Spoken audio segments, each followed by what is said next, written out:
path, Sarah.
Hi friends, welcome back to the Game Library, where we give a voice to the voiceless games. My name is Martin, and as ever, I would just like to start the stream off with a single question.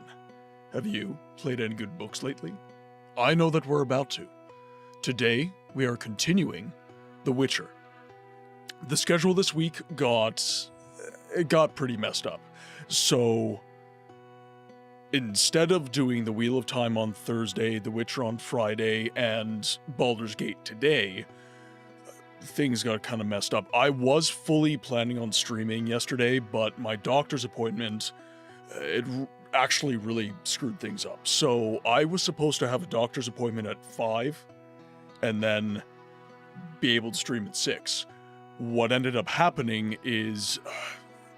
Okay, so the way that clinics and stuff like that work in Canada is a lot of your general practitioners, they're going to take walk-ins. So what ended up happening, I guess, is my doctor had a very busy day of, emergent walk-ins that he had to take. So the phone appointment is less important and it gets put off. He didn't end up calling me until around 8 p.m. when the clinic closed. So, unfortunately, yesterday's stream had to be cancelled, but I'm going to be streaming 6 hours today for The Witcher, and I'm going to be streaming 6 hours tomorrow for Baldur's Gate. I decided to take the Wheel of Time kind of out of the running because I'm still trying to figure out the kind of logistics. We're going to go over that today, actually. The logistics for how we are going to be choosing games going forward. The Wheel of Names, to me, seems like a great tool. You guys might disagree, but I'm going to go over the system that I have planned today, and I'm gonna see what you guys think. And obviously we have the Discord. That is an important tool that is going to be used to weight the Wheel of Names. So we're gonna be doing votes in the community under polling. That will then be put into the Wheel of Names, and I will independently be able to just spin the wheel. It'll select what it selects, and then we're off to the races. We have a game picked. We have a game choosed. And that way we're not going to have anyone feeling like they were jilted, because everything was done completely at random, and all that you voted on was the genre. You just vote on the genre of game, and then the wheel does the rest. It's random. That seems to me to be the most fair way. But as we get more into it, we'll see what you guys think. Answer to the question of the day, Cyberpunk 2077. I loved my time with Cyberpunk. I did technically play through it a second time, but that's only because of the changes they made for the final version after they released the DLC. So I did a fresh start for that. But now, having done everything there is, seeing all of the endings, I loaded earlier points during the major decision moments, I don't see myself ever playing the game ever again. Interesting, I didn't expect to see Cyberpunk come up. Dragons answered the question of the day. It seems fitting with the game in which we're playing, but The Witcher 3, to me, has very little replay value after I did a full 100% of the game, as much as I possibly could. Great game, just don't see myself playing it again, because it just won't hit as hard with all the twists that are already done and over with. Big Chungus the Great. I love your name. Just the word. Chungus. Chungus. Honestly, there was one game that did for me, and that's all Dragon Ball Budokai Tenkaichi 3. Since I unlocked every character in it, I don't feel like a second playthrough would hit the same. Fighting games are kind of a weird one in that respect. You were making lunch, or you missed your response to your answer to the question? I literally just read it. I kind of agree. So, one of my... I love Dragon Ball Z. I love Dragon... Actually, it's the one area in which I believe saying Z is correct as a Canadian. Because Dragon Ball Z just sounds weird, so calling it Dragon Ball Z seems to be a good idea. Anyways, a lot of Dragon Ball Z games have this kind of issue where Xenoverse they're some of my favorite DBZ games, and after you like 100% the levels, you get all the collectibles and all this different stuff. Yeah, you're kind of just like it just doesn't feel super necessary. Emmy, welcome in. Popping in to say a quick hello before you head to bed. Emmy, thank you so much for hanging out. I really appreciate it. I hope you're doing well. It's been a while since I've seen you, even in Sammy's chat. So I hope you're doing well and sleep well. So my answer to the question of the day is I'm a big Star Wars fan. At least I used to be, before stuff kind of got changed around and made weird. Anyways, like a great game, I played it on the GameCube, was Star Wars Bounty Hunter. Absolutely love that game. Great game. But after I beat that game, I was kind of just left in this situation of just feeling like, yeah, it's a good game, but I don't really, I don't feel like I'm gonna get anything out of replaying it, kind of thing. Now, is there replay value? Is there replay value? Absolutely. 100% there's replay value to that game. And actually, everybody's answer actually speaks to the replayability of these games. It speaks to the replayability of these games. So Beardsley with 2077, massively replayable game, lots of divergent choices. So unless you save scum those choices, you're doing another playthrough, basically. Budokai Tenkaichi, tons of replayability. The Witcher 3, again, loads of divergent pathways, tons of replayability. It's when you get to 100% on a game where you're left in this kind of situation of, is there a point to continue? Is the inborn replayability loop of this game such that I can get what I want out of this game? And honestly, that's a question only you can answer. Everybody's experience of a game is different. Legend of Zelda. One could argue, Legend of Zelda, you're one and done. Yeah, like there's loads of collectibles and stuff, but in your first playthrough, if you got all the hearts, if you got all the items, all that sort of stuff, you're done with the game. So technically, you can just be like, yeah, I'm done. But it is our love of a game that keeps us replaying. And some games, first playthrough is going to be much, much harder hitting. But I always like to speak to the power of familiarity and the affection that we hold for these things. I pretty much replay most games I love. Yeah, I'm the same way. Like, if I have it in physical form, that is because I love it. I'm not buying physical copies of games because it's like, oh, this looked cool, I'm never gonna play it. Like, no, I buy games that I genuinely want to play. Jerkops, welcome in. Cade Mill Vatgaren. My answer for The Witcher 3 will probably change in a few years. I just want to wait to forget. Yeah, definitely. Another answer for me would be Shadow of Mordor. That game came out, and its sequel, Shadow of War, there isn't any incentive to play a second playthrough. Yeah. Well, and yeah, there are some games where there is no ingrained replayability. They're like, it's just not a thing in a lot of these games. But a lot of the games that we talked about, there is a replayability loop. There is. By the way, Banana, thank you for the watch streak. I need to find a way to attach a sound to that. I really want to attach a sound to that. and I don't know how. I don't think there is a tool currently, but I really would, you know, whenever you guys do a watch streak, I'd like to have like a little pop-up right down here type thing. I don't know. We'll see. We'll see what I can do. This is the tale you Because I've got seek. like the pop-ups for ads and stuff like that. I would like to do that as much as I can. Font, thank you so much for the 11 months, man. Is Thank this you how so you much, honor the sixth genuinely. house and the It's tribe much unmourned? appreciated, my friend. So, okay.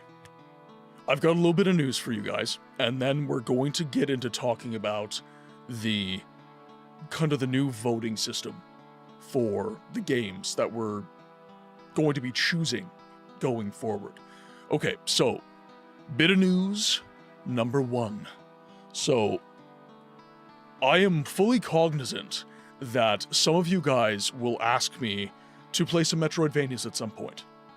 This is a game preservation channel, and we will be playing new and old games that need a little bit of help. And this controller, while very good, I actually don't have a problem with Microsoft. Like, the Xbox controller, I think, is actually a very competent controller. I like it. It feels good, it feels responsive, and especially, like, if I'm playing Fable, you know, if I'm playing something like that, I want to be on a Microsoft controller. If I'm playing Halo, you know, if I'm not using keyboard and mouse, I want to, oh, yes, actually, did I not pin it? I might not have pinned it. Here, let me get that pin for you, jerk-ops. I apologize, guys. I thought I had pinned that. Okay, there you go. We are pinned! Alright, now, you guys will probably get me to play some Metroidvanias, so I decided to get a controller that will be a little more supportive of D-pad use. Because a lot of Metroidvanias, the analog stick is not always the optimal way to control the game. So when you're using the D-pad down here, for me, it feels a little bit weird. I think that the PlayStation button layout is a little bit better. So I got an 8-bit dough. So let's see if I can... So I got an 8-bit dough, and this will be a little bit more conducive to playing like a Metroidvania, a side-scroller type game. So, yeah, and this is, I think they partnered with Xbox for this one, so even some of the buttons on this, you know, it is like a more PlayStation sort of layout for the controller, but... And actually, I do have some PlayStation controllers. Most of you guys probably know what the DualShock looks like, but, you know. Honestly, if I could have just gotten this PC compatible, I probably would have, but this was just such a good price, it was on sale, so I just grabbed it. Honey Bear, welcome in. So I just ended up grabbing this. So, you still have, like, the D-pad where it needs to be. Marvelous! So... Whoa, hype train! Thank you very much for the hype train, guys. Much appreciated. But yeah, like I said, you know, if I'm playing like a Microsoft game, if I'm doing like Halo or something, you know, I want to be on one of these. I want to be on one of these.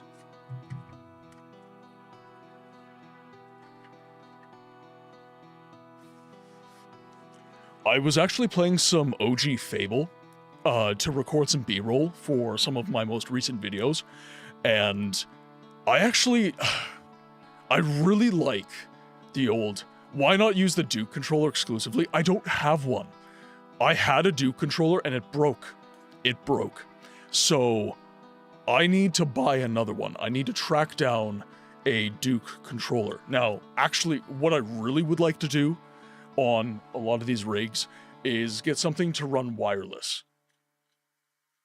So I would love to just have wireless controllers for all of these. Hello, Toby. Do you want to say hi to chat?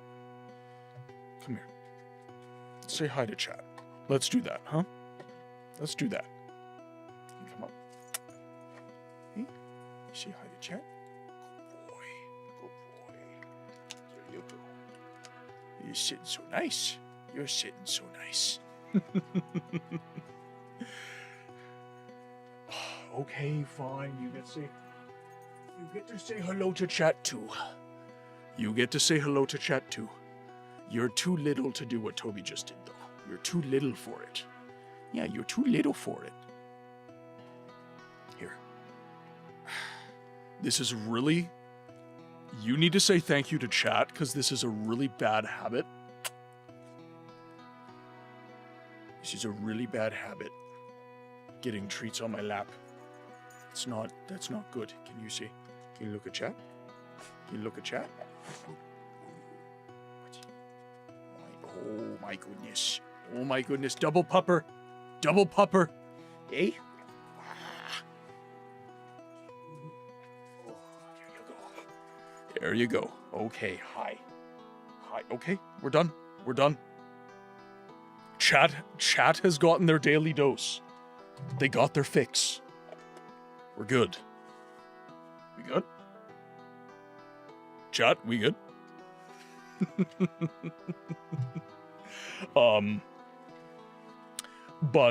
Yeah, my Duke controller broke. So I need to get another one, because I do like the OG controllers. Fun fact, Xbox has a limited edition Duke controller. I gotta look this up. Let's see. Like, are you saying a new limited edition Duke controller? Okay, so let's see. Xbox limited edition Duke controller. Let's see. Oh yeah? Huh. Who would have thunk it?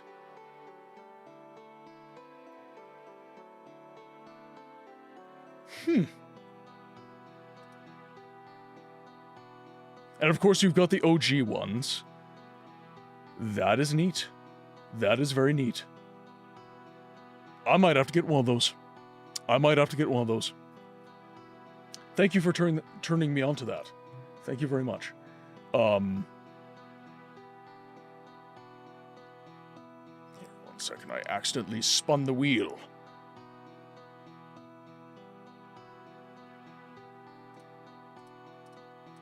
Okay, so, second bit of news. So, first bit of news, we've got the 8-bit dough, we've got the new controller for Metroidvanias, and other games where it just feels better to use that controller. Second bit of news. I'm not wearing them right now, because we're just chatting, but my old headphones were kind of on the way out. They were AKGs that I've had since... they came with my Samsung S8. They were incredibly old.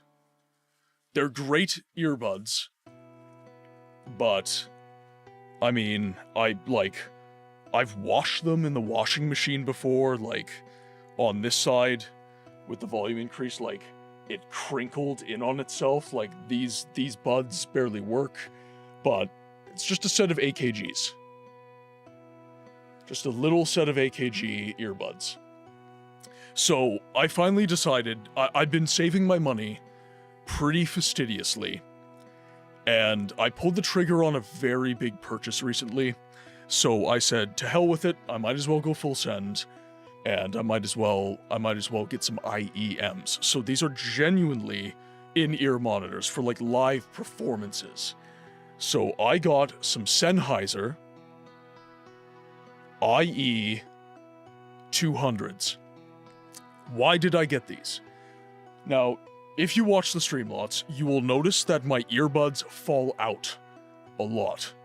Like, they were constantly just plopping out of my ear, especially during a hype moment. I would lose my earbud, and that ticked me off. Well, an IEM has a little bit of comfortable plastic right here that hooks over your ear,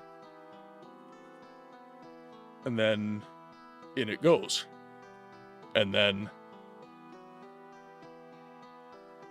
I now have an in-ear monitor. Now, the one weird thing about in-ears, and actually if you watch any live performances where the musician has both of them in, you'll notice that if they start belting or like singing really hard, I sound very weird to myself right now because all of what I'm hearing of myself is my bone resonance. So all I'm hearing is just the resonance of my voice and my bones. So it sounds very tinny, hollow, I guess is a good way to put it. So you'll see a lot of musicians just doing this. So one in the ear so that they can still hear the monitor, and they pop one out. And normally the way a musician will wear it during a live performance is the IEM is actually behind them, like hidden in their shirt or something, and they're actually wearing it more like this type thing. And when I used to perform live, this is what I would do as well. I would just be like this kind of thing. And then they would just, you know, and then it's sitting just right here kind of thing. But I'm streaming, so I don't need to do that. So one just goes in my shirt, and then I got one ba-boom over my ear. And hopefully this will solve the issue of hype moments where this just goes and falls onto my ear, because I dislike that. I don't want that happening anymore. Update number 3. So I need to thank you guys. I need to thank you guys quite a bit. Your generosity and your support of the stream, your support of this community, has afforded me certain capacity within the creation of my content, the betterment of my room. Like, each single piece of this has been contributed to directly by you guys. Now, the stream doesn't make that much money. I don't want you guys to get it twisted. A lot of this is also from my personal income, but I can rationalize the expense because I do this. I can rationalize the expense and take care of myself in certain ways because I do this, and I'm supported directly in doing this. Now, you know, there's some frivolity in what I get for the stream. So, like, for example, you know, stuff like my Kirby, you know, this is just decoration, ultimately. But stuff like my IEMs, like, this is genuinely better for my ears. This is genuinely, like, an investment in me. And the last thing that I got in this last big, I guess, shopping spree, I guess is what we can call it, is I finally got myself a new chair. For people who have been watching the stream for a long time, this chair is old. And when I say old, I mean it has seen steady use for probably 20 years. I got this from my old job, and then it had been used for 10 years. So I've used it an additional 10. The seat cushion is quite literally falling apart. Ow. I forgot how bad that felt. So I am sitting on this. And actually, now that I am sitting directly on the chair and only the chair, I can feel like my seat bones are literally touching the wooden base, or the card. What is it? Is it wood? Yeah, that's wood.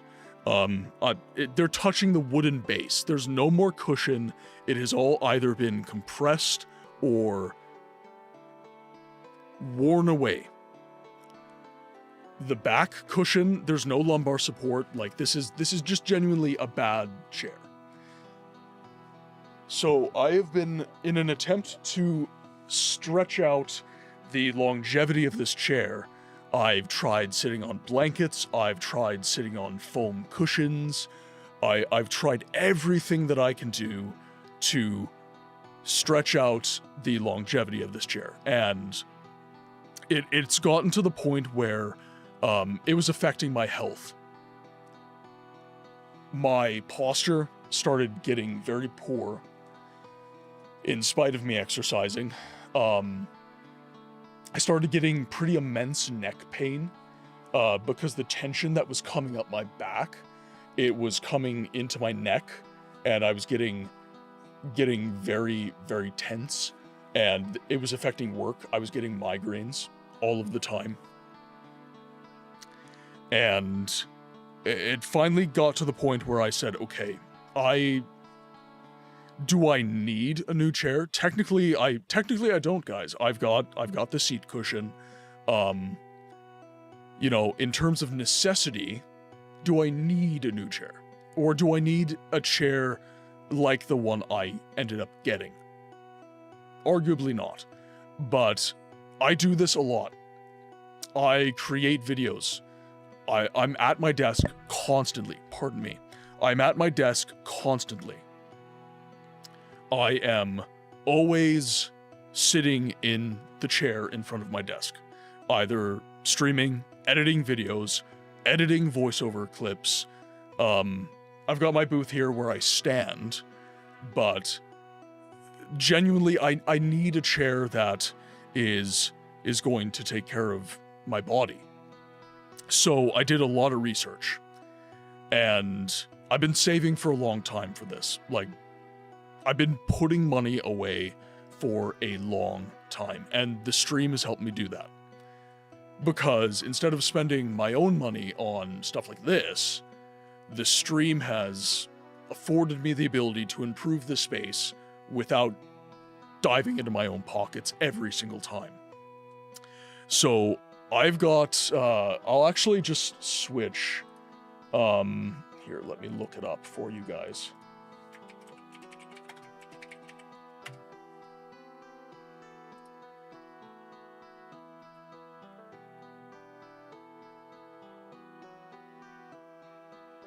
Here, I want to get one that's close to the chair. Actually, you know what? That's a good image. That's a good image.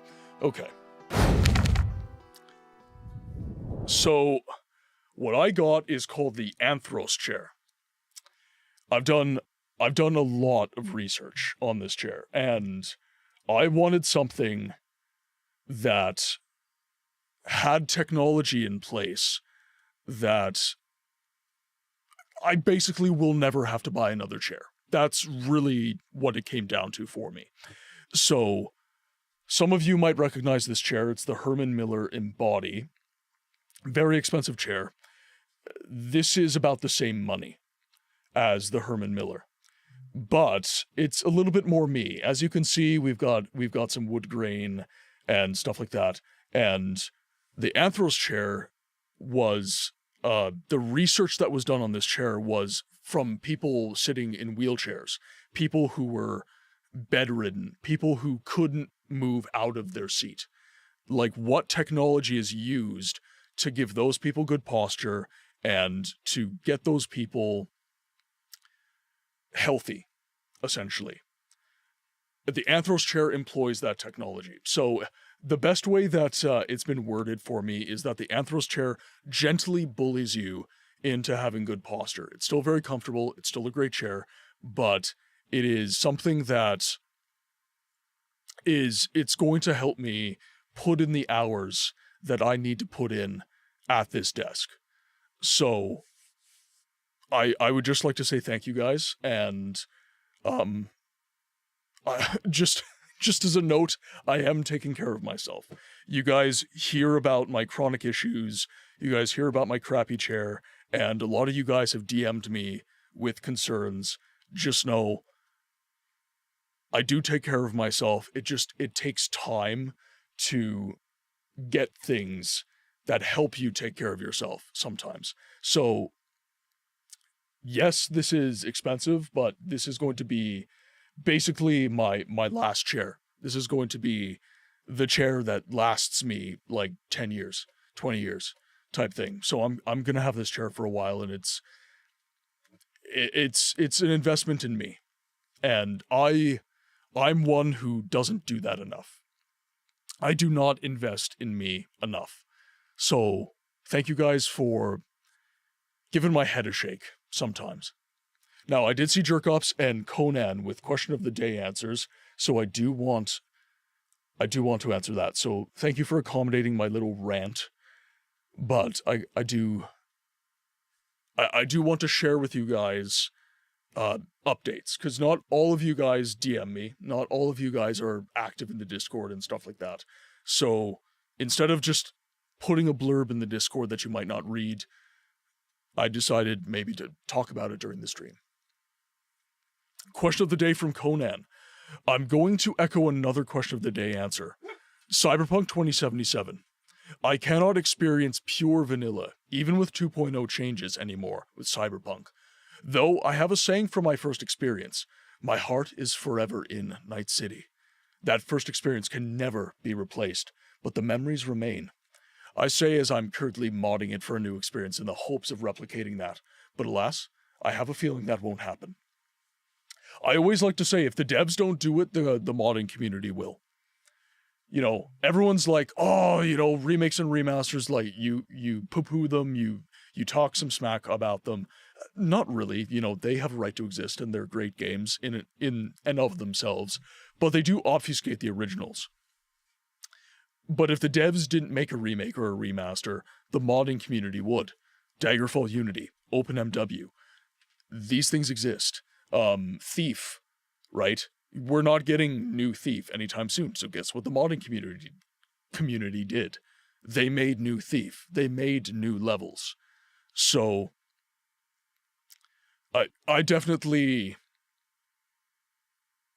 I sympathize with the people who are standing up for remakes and remasters.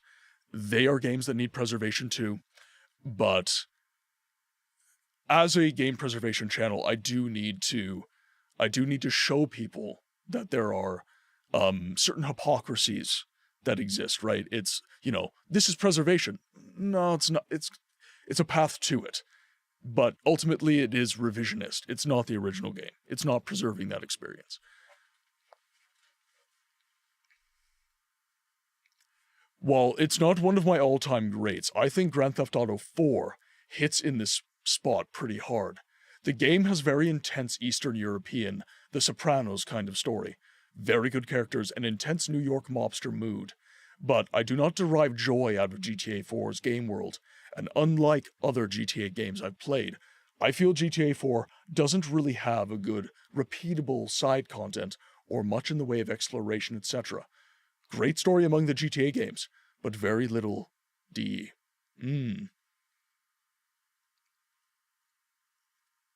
I was debating Kingdom Come Deliverance 2 for the question of the day answer, but I'm already on replay to do it on hardcore mode, and I enjoy replaying through the early game as well. Yeah. Most RPGs do have a lot of good replayability. Yeah, I'm putting some gems of immersive sim mods into, thanks to the community. There's in fact a collection for. Yeah, definitely. I never got to experience it due to the technical issues on PC, but I've heard how good it is. Yeah, like, I'm all about certain games, they just run better on console. They just do. GTA is, they are games that are console first, I would argue. So you're always going to have the best experience with Grand Theft Auto on console instead of PC. Okay, now, on to the Wheel of Names. Now, actually, do I still have... I do not have it as a source here anymore. Whoops. I gotta find more music for you guys. That's something I've been working on with the stream. I need to find out how to just have a music player in the background. I still haven't done that. I just have the one song that just loops. Okay, so Basically, the way that the Wheel of Names is going to work is that we are going to have multiple wheels. The first wheel that we're going to spin... So, okay. If you're on the Discord, you understand this. We have polls. So from here on in, what we are going to vote on in the polls is not a specific game. We are going to vote on a genre. We're going to vote on a genre of game. That will allow me to spin this wheel, which will land us on a certain genre. There we go. So, after that wheel has been spun, we will then go on to the other wheel that is specifically for that genre, and it contains games within that genre. Fighting, action-adventure, sports, survival horror, Metroidvania, MMOs, platformer, Souls-like, you name it. And I will then spin that wheel, and that will pick the game that we will play next. So after the Wheel of Time is beaten, this is the strategy that I am thinking of employing. So, I would just like to know what you guys think. It's not a system I'm altogether happy with, but I feel like it is a system that will avoid a lot of what we've had in the past, which is people saying that their game, the game that they vote for, is continually being selected against. Because it's a specific title that we might not have as much interest in within the community. So this, because it's genre, it kind of obfuscates specific titles. I feel like there's a bit more fairness in that. I'm not sure what you guys think though, but going forward, after the Wheel of Time, I think that this is going to be the system that I employ. I just put a YouTube browser up and hide it on my end. But, yeah. I pay for Epidemic Sound, which is royalty-free music, but I think, yeah, you know, it's probably, I'm just gonna have a browser source open, honestly, because I thought there might be, like, because on DaVinci, you have a workflow integration, so you have, like, an independent app for Epidemic Sound.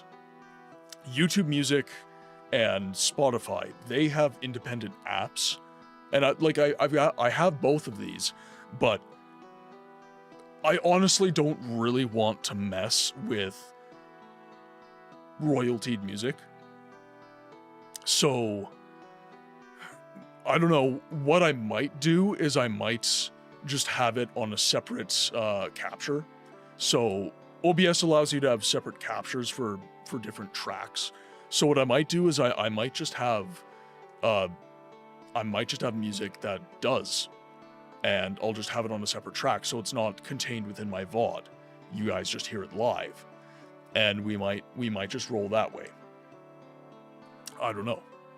I like that idea. It adds a nice spice of variety. Yeah, okay, good. I honestly wasn't sure what you guys would think. I thought some people might be like, yeah, you know, that doesn't sound very interesting. Maybe there's something else you can do using the Wheel of Names. But we've got so many games on the Rank 1 page. Like, let me head over to my Rank 1 page right now. So, we currently have 91 games on the Rank 1 page. 91. Step up to red alert. Sir, So, are you absolutely sure? It does mean changing the vote. It's going to be hard to get through all of those games. It's going to be really hard. So I needed a system that kind of gave me the ability to cycle through things. And the games that you guys want to see, right? If you guys want to go to the Rank 1 page, !suggest in the chat, pulls up the rank 1 page. You guys can upvote games. So you guys can go through the full want to play, you guys can go through the playing, the played, and you can thumbs up. You can upvote things and say, okay, I want to see Majesty, I want to see Forgive Me Father, I want to see Battle Realms, I want to see Final Fantasy 1, and you can just put a little on there.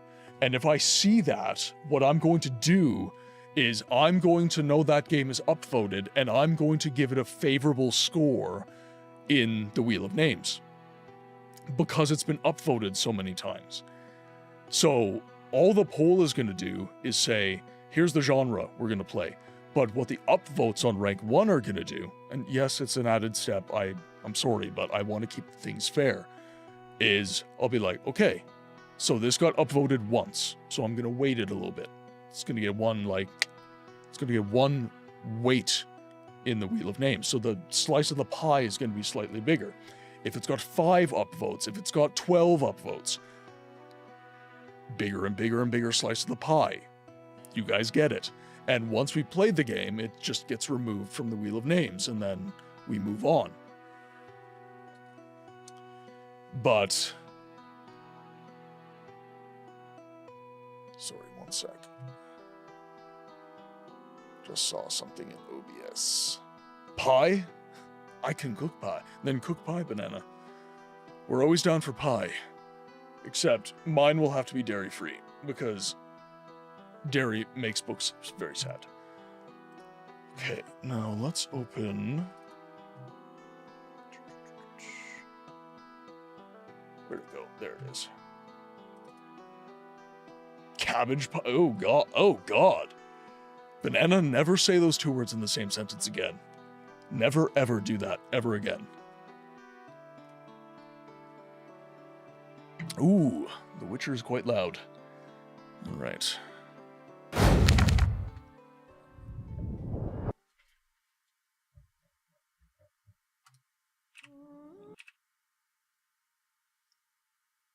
Just gotta make sure the volume is good. Okay, we're good. Oh, that sounds so much... This is my first time using my IEMs, guys. This is wild. I cannot express to you how much more clear this sounds. Now, where was our last save? Okay, now, where we last left up. Well, you're not British. They love all the pies. I don't think anybody loves a cabbage pie. I'm just gonna go out on a limb, and I'm gonna say nobody loves cabbage pie. Just the mental image from hearing cabbage and pie in the same sentence makes me go, ooh. And from the people who brought you beans on toast, just gonna say, they're not exactly a bastion of culinary excellence. Just gonna put that out there. Alright, now, what we have done is we have discovered that Detective Raymond, the real Detective Raymond, is dead. This Detective Raymond, we are currently in the house of. We have basically pulled the wool over his eyes a little bit and said that the autopsy of the criminal is inconclusive. He was trying to frame a bunch of different people throughout Vizima, and we have essentially uncovered that the Detective Raymond that we are seeing is a criminal mage by the name of Azar Javed. So we're trying currently to prepare an ambush for him. And this was the first step. So I believe he is... yeah, so he's not home anymore. I believe everything is empty now. Yeah, so all the stuff of import we have cleared out.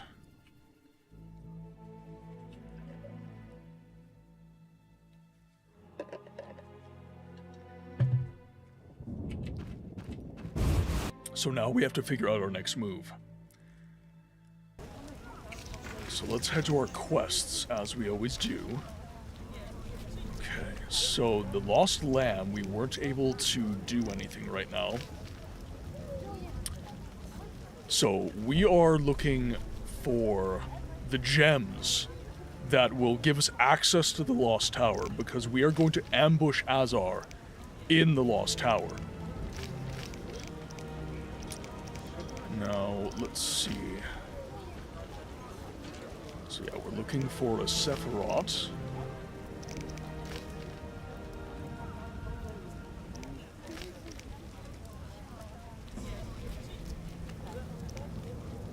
Some Econops rootstocks for the gardener.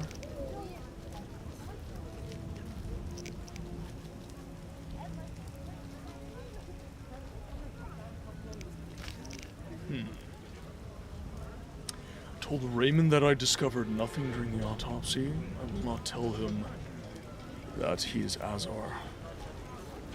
Must find a way to lure Azar into a trap. Okay, so let's look for... Okay, so I think we have enough for the wolf contract. So Jean-Pierre... Let's try to find out where he is.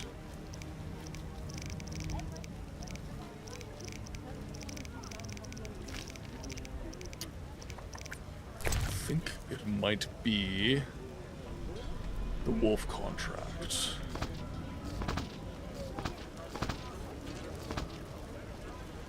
Wanted wolf pelts delivered to the landing in the swamp. 10 pelts required. Ah, okay, I know who to talk to. So, our quests are currently leading us to the swamp, so let's make our way over there. Which Witcher school do I choose? Okay, so there's the school of the... There's the school of the wolf. There's the school of the viper. School of the cat. School of the griffin, I believe. What's another one? I think it's a school of the... which Scytheblade, welcome in. Which is the other one? I think there's one more. School of the Bear? Okay, Jerkops answered, School of the Bear. So, I am someone who... I'm a moderate in pretty much everything that I do. Transport services at the best prices. I believe that there is always...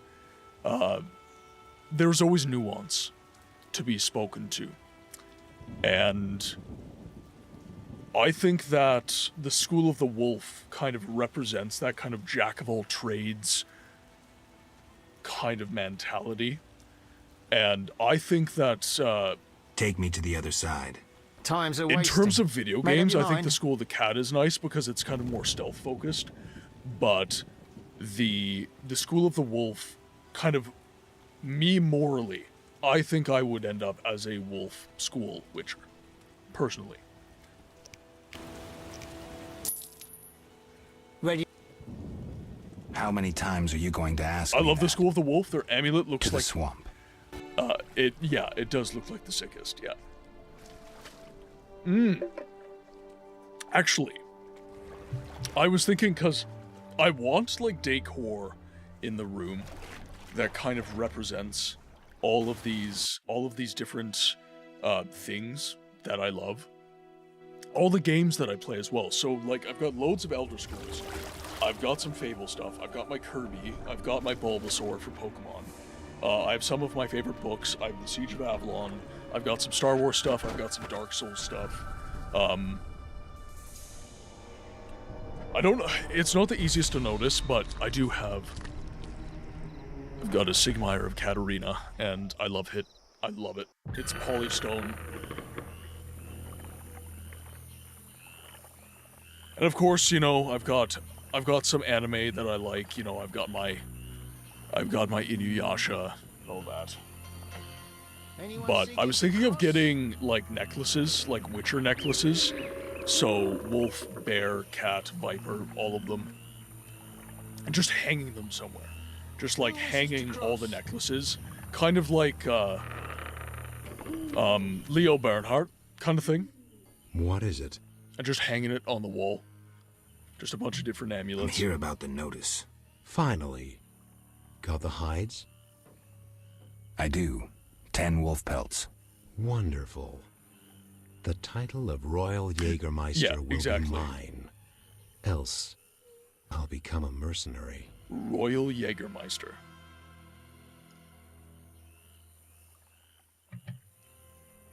Farewell. Goodbye, good sir. Okay, so we do have to find some economs. So, let's go. So first of all, we're gonna need Igni. And then they tend to live around here, I have found. So let's head north. And we'll try to find them.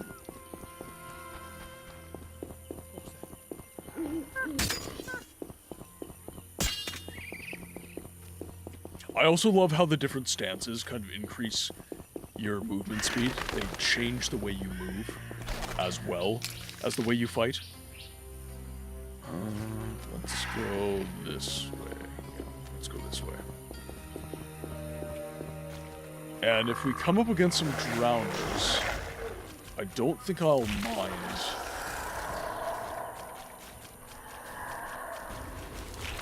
They're easy enough to avoid.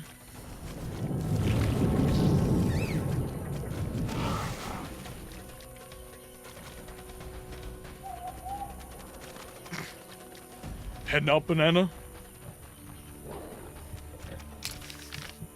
Okay, so head north. Holy monster! Whoa!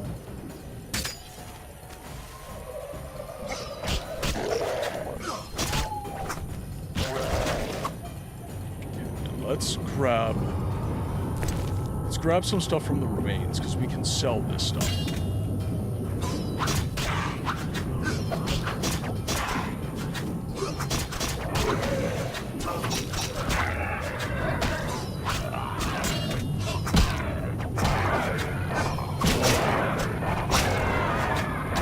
Perfect.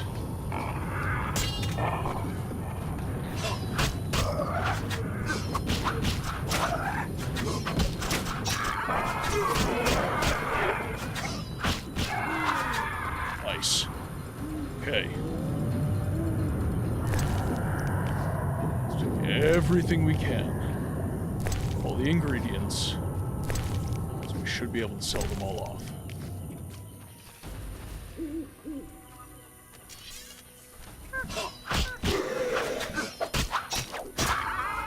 Ooh, nice.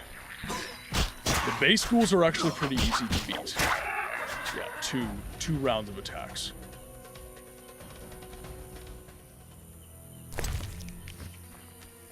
Grab everything we can. And one more enemy.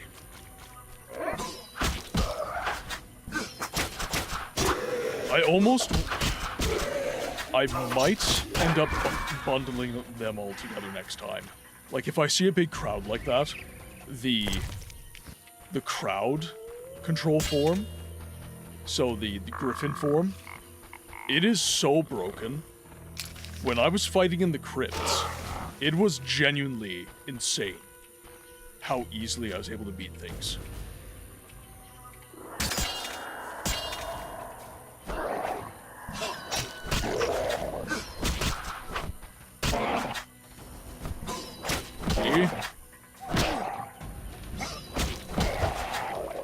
We ended up getting poisoned, which is not ideal.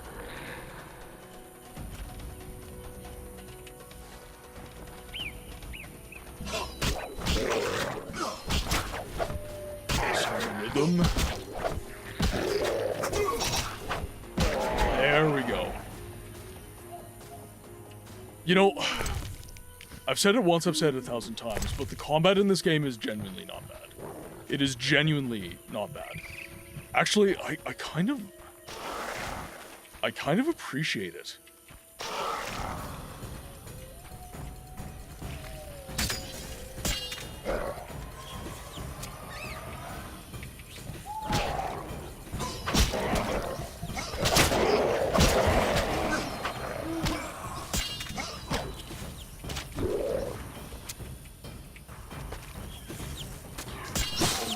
wrong.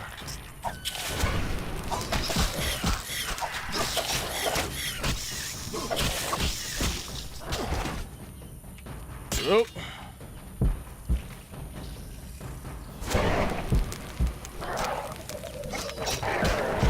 There we go. Just gotta get the last Econops. There we go. Got the rootstock. We are good. Okay, now we just gotta replenish. So I don't think I have any swallow. Yeah, I don't think I have any swallow. Hey, Razman, how's it going? Yeah, I do not have any swallow. We're gonna have to grab some. Also, how much gold do I? Okay, so we still have 423. So we might be able to upgrade some of our gear as well. Now, I'm trying to remember the other spot where I encounter... I think it was probably close to the cave. There's an Econops there. Yeah. Here, 1 sec. Just gotta close. Okay, there we go. Sorry, I just had something on my other monitor that was bothering me. Okay, so we got plenty of saleable items now. Just overwrite that save.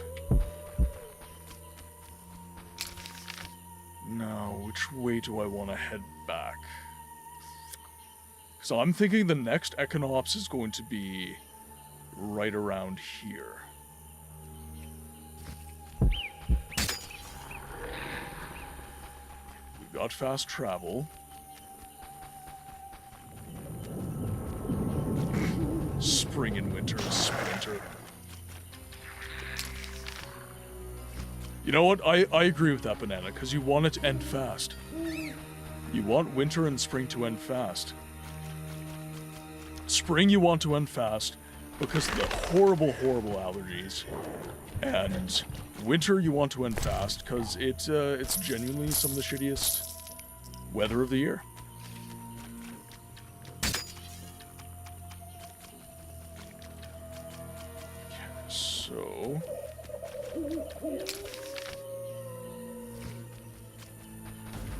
way down. We're already almost up to halfway health, which is good. Okay, so we're not gonna go all the way there. Oh, damn it. Too late.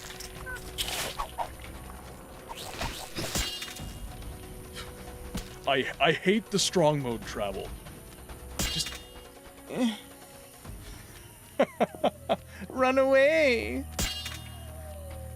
Scary monsters. Run away.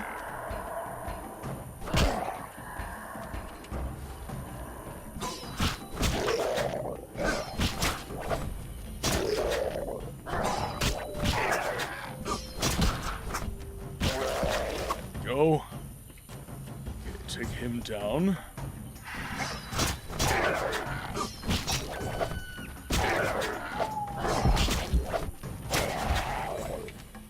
Back to low health. Not ideal.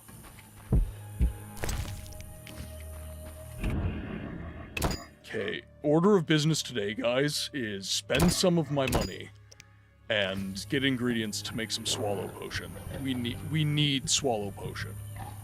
But the last time that I bought alcohol as the base, it wasn't a strong enough kind of alcohol, is what I was reading.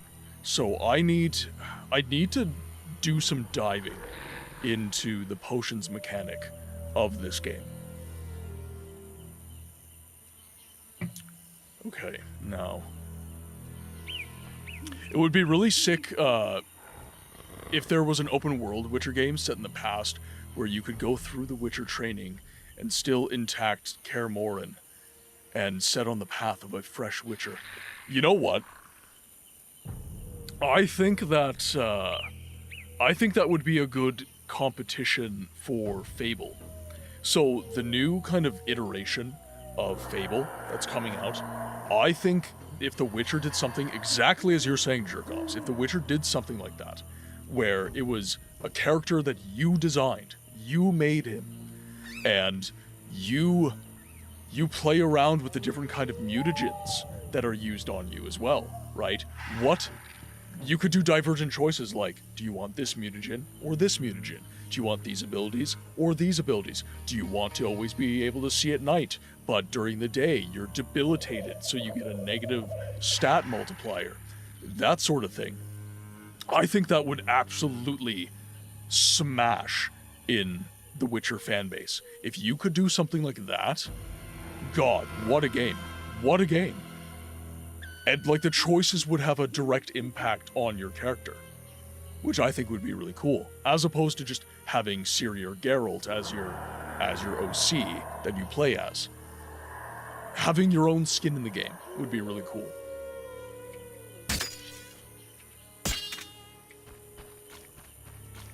Okay, so Econops was around... There you are.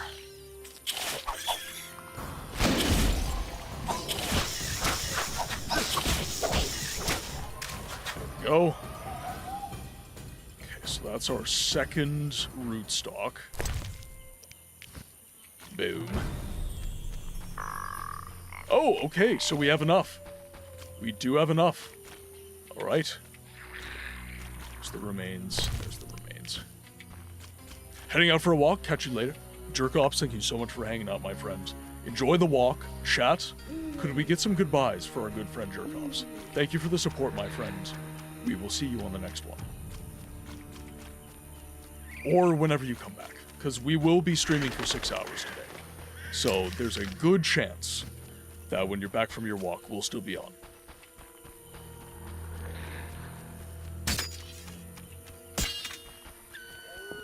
Okay, so let's head back to the city, and we'll speak to the gardener. Tarragon, welcome in. Hope you're having a good day. A new How's the customer. weekend? Come. A new What do you customer, he want? says. New.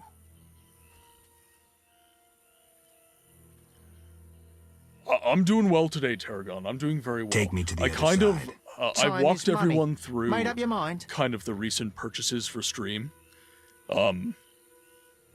Because we might be getting asked to play a Metroidvania after we beat the Wheel of Time, I got myself an 8-bit dough.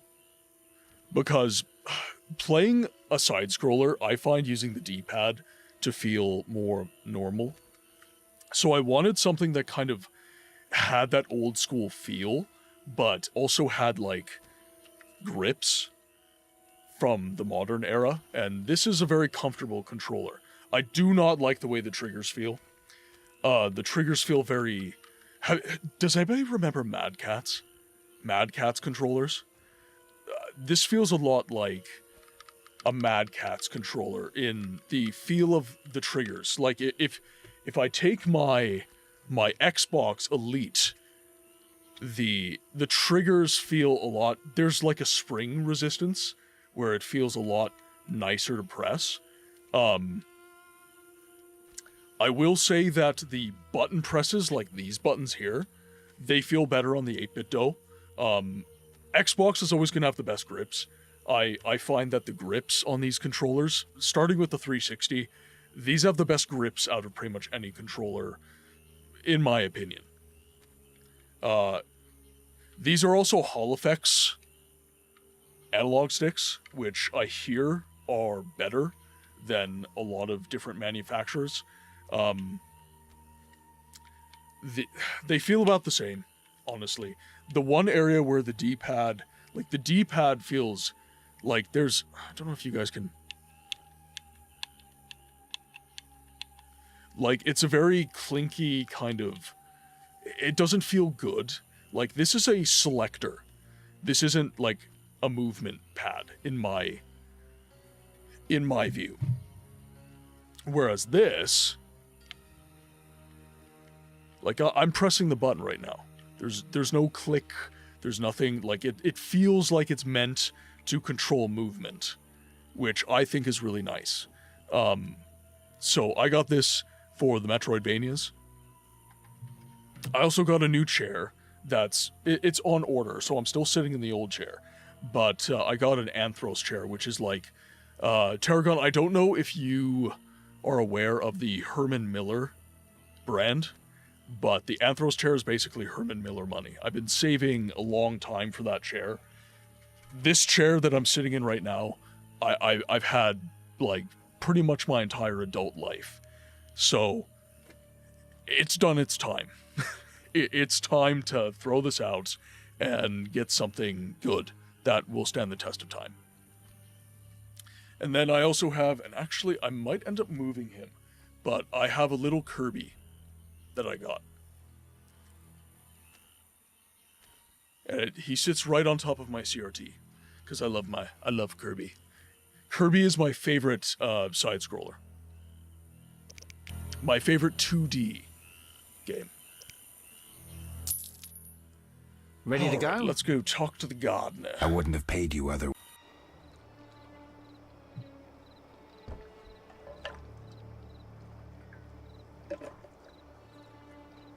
And dude, this is my first time, like, really using the IEMs since I bought them. Fantastic. They fit my ear almost too well. Like, it's doing what an IEM is supposed to, right? Which is it, like, fills your ear so that you're not really getting any outside noise. It feels really strange when I have both of them in.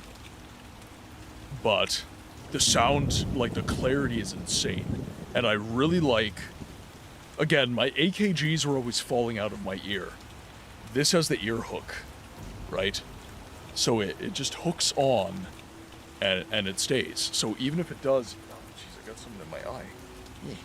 Yeah. Even if it does pop out of my ear, it's not, like, falling. I can just kind of quickly just put it back in.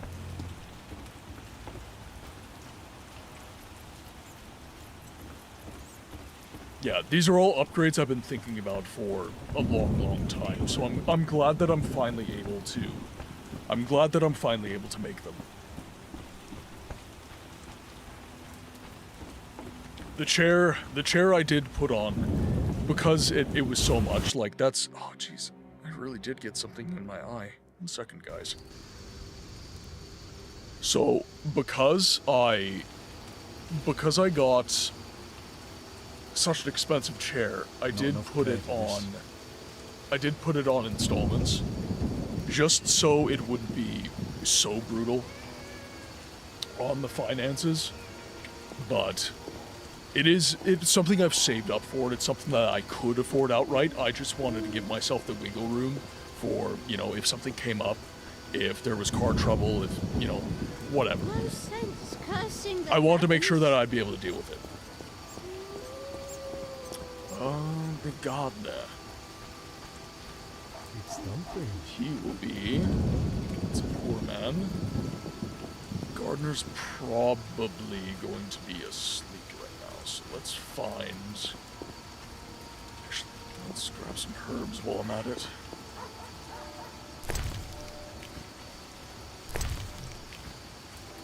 Because we're going to be making some potions soon.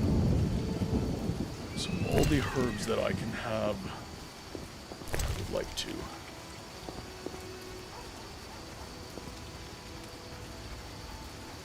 What, I'm assuming you have some IEMs, Tarragon. What do you rock? Like, I got Sennheiser because, they're, as far as audio goes, they're one of my favorites. If I could afford it, I forget the name of the mic, but it's a shotgun mic. It's a Sennheiser shotgun mic. I think it's like the SE570 or something like that, some fancy name. And that, when the stream like really takes off, or even the voice acting, right? It's a really good mic for voice acting as well, because the sound projection is really good because it is a shotgun mic. A shotgun mic, guys, for those of you who don't know, it's named that because of its shape. It's basically like the barrel of a shotgun, is the way it looks. And they are basically the engineering end result of a dynamic microphone. Can't see a thing. They reject everything going this way. So only the noise hitting it from right in the diaphragm. That is the only noise it accepts. It's very good for voice actors that have noisy rooms. And having one of those for stream would be really, really cool. Oh. Hello! Save me. What date you? I'm saving you.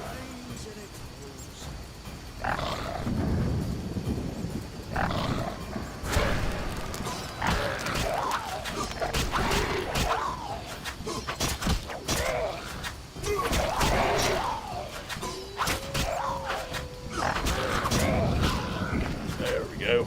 Took down the fled here. Goodbye. Oh. We're here to talk to you about your car's extended warranty. Tarragon literally got an unsolicited call about his car's extended warranty.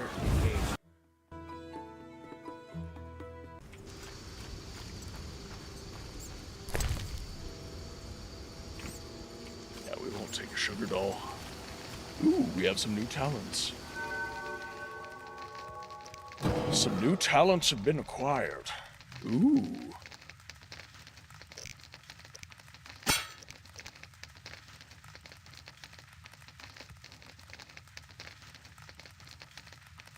I love wasting their time. I shouldn't feel so good about it, but I do. You know what? It's just, what sucks about that is it's not their fault. Like, they're just doing a job half the time. But the business model of that entire sect of the industry is so freaking predatory that it's just like, dude, I'm gonna waste your time. Sorry, but like, it is what it is. Ultimately, damn it. Now I'm starting to get silver talents, so I need to decide what to do. Like, we're fighting a lot of monsters, but we're going to be fighting Azar Javed soon, and he's human. So I'm assuming that we're going to have to use steel on him. And we haven't really upgraded any of our steel capacity at all. So I'm kind of wondering if we should do that.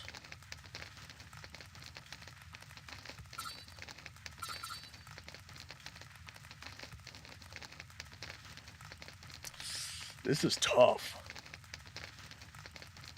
This is one of my favorite things about this game, by the way.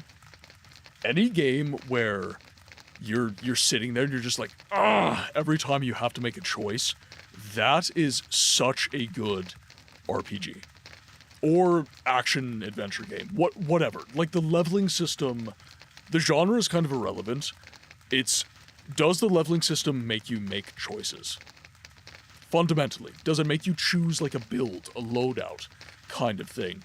And if the answer to that is yes, then I think that's a good game. I think that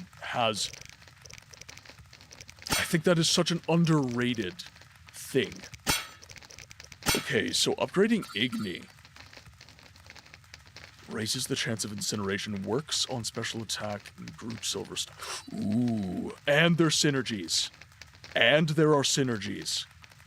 Oh. Damn it.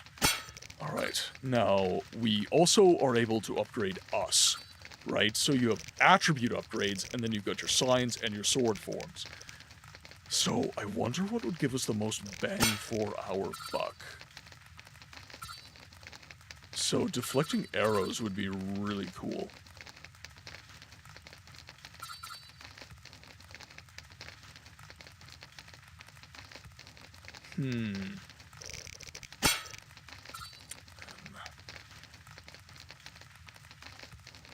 Let's see. Rising Moon. So that is... Whoa! Works only during moon rises. The phase of the moon affects things? What? Okay. Alright. That's another layer. Okay. Allows Geralt to consume selected ingredients raw instead of brewing potions out of them. Ingredients consumed raw restore vitality by 20%, increasing the body's toxicity. During duration of alcohol intoxication reduced negative 50%. Poison resistance, okay.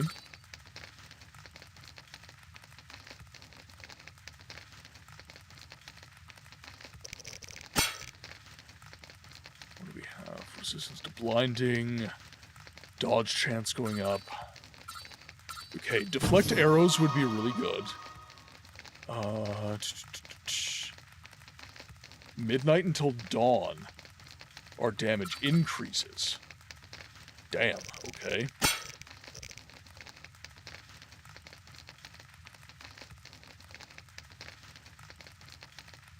Requires consumption of a mutagen. Okay. Igni. We've gone pretty much all in on Igni.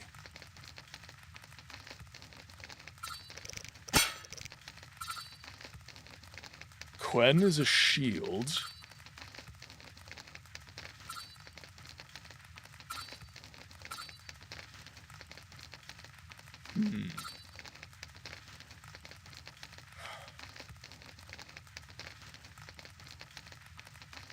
That might be a really major sign.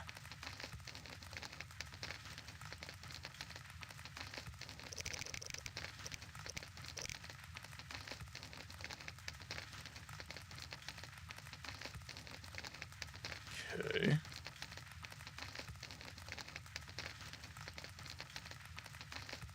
Can hold the power of sign.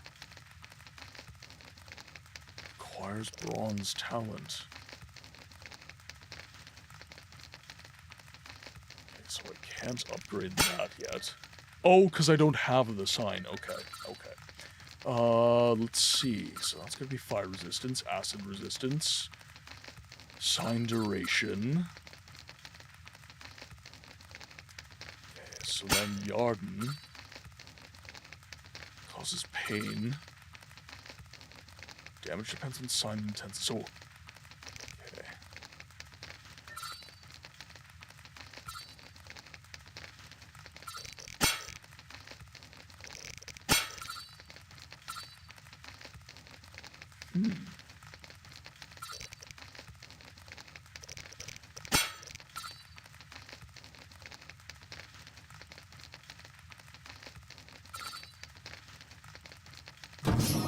We're gonna spend on this. And then this. And then everything else we're going to go into... We're gonna start using our bronze stuff. Okay, so silver swords. Strong form. So that ups our damage. Scarlet King, welcome in on the YouTube side. Bananas can contain antimatter. Potassium-40 decays and gives off gamma radiation, which create a pair of particles. For science, we have the technology. So what you're saying is all you have to do to be a witcher is eat a banana. Just eat a banana, and all of a sudden you're a witcher.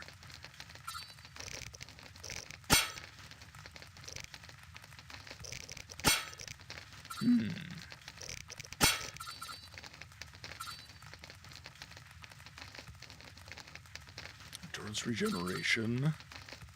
Okay, so that gave us...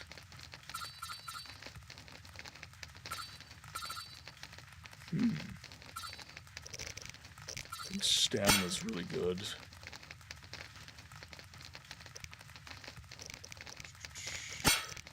Yeah, you know what? We'll do a couple in stamina, which leaves us with 3 points left. So that's going to disarm. Angle 180 degrees. So what does Yarden do?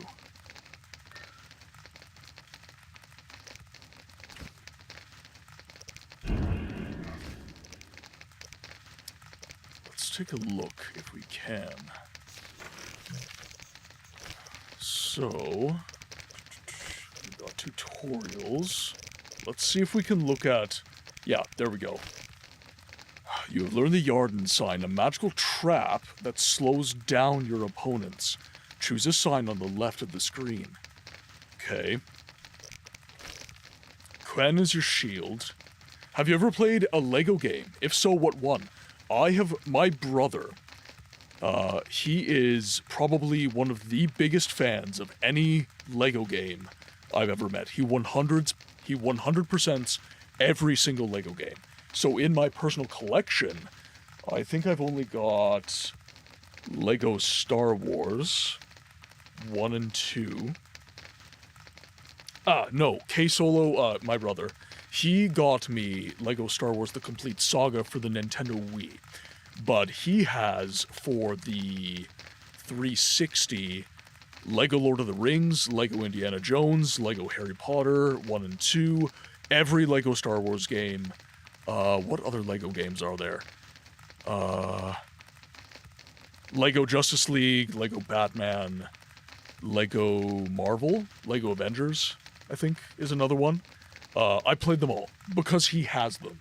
So, we would play multiplayer. That's like one way he and I kind of bonded. They're fantastic couch co-op games. They're excellent couch co-op games. Teo, welcome in! How are we doing today? I'm doing well. I'm a little bit frustrated this week because, okay, so yesterday I had a doctor's appointment at 5 p.m. There's a phone appointment. My doctor did not call me until 8 p.m. I had to cancel the stream yesterday because I didn't want to ask you guys to take an extended break while I was sat there dealing with my physician. So that was a little bit frustrating. But we're here. We're enjoying The Witcher. We're leveling up right now, which I'm learning so much depth to the leveling system of this game, which is incredible. Very much enjoying it. Very much enjoying it. Lego Dimensions. It's a classic game that is pretty... Lego Dimensions. Lego Dimensions.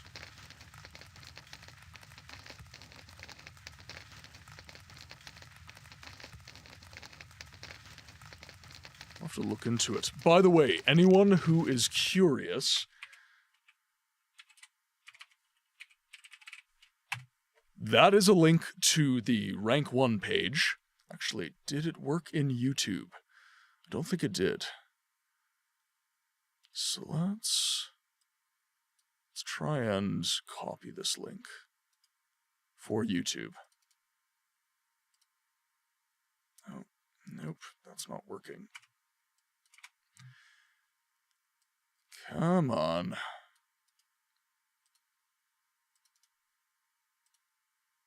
Nope, not working. Weird. Okay, I'll just copy it for you guys.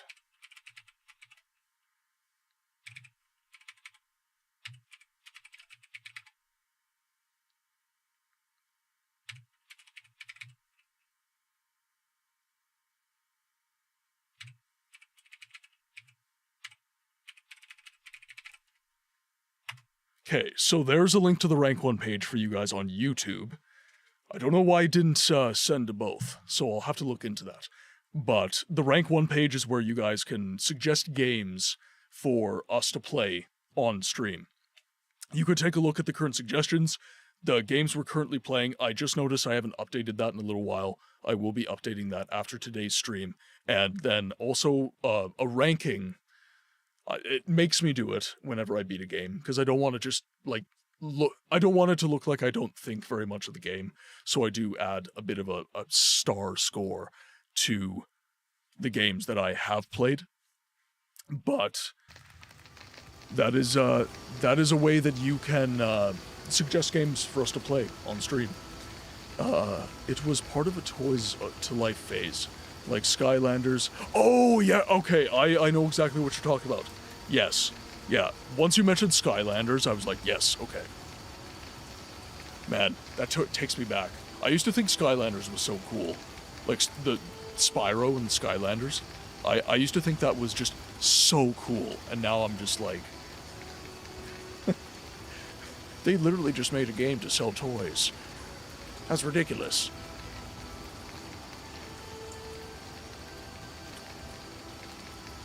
Oh, they're fantastic. Well, and I still see the value of a Lego game. Definitely still see the value of the game. Game Freak, welcome in. Hope you're having a good day, my friend. Okay, so in that case, Yarden is a trap. Okay. So that would be putting down a trap. So Ken is a shield, so we're gonna upgrade our shields, is what we're gonna do.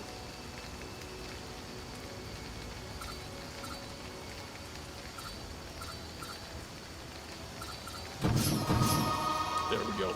Okay, so that is pretty much that for Quen. So now let's rest until the afternoon. And I don't have any ability to make potions right now, because I do need to buy stuff for that. I know. So let's head over to the gardener. We'll get a little bit more experience. And then we will be able to head out for more quests. I can't remember actually these aren't the droids you're looking for. Eternal fire. Yeah, so you've got, let's see. Just have them pulled up right here. So we've got 4 out of 5 signs. So yeah, Ard is basically telekinesis. Igni is fire. Ken is a shield. Yarden is lay a trap. And then, as you said, Tarragon, Axie is the I will confuse you. Don't forget to hydrate before you dihydrate. Moisturize before you moisturize. Well, will they bury me? Speaking of which, I've been having nothing but coffee. I should have some water.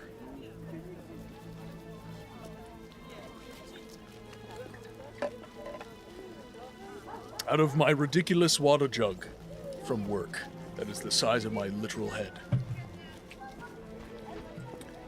On a construction site, you don't always get to fetch water when you want. So it is very important that you have a gigantic water bottle.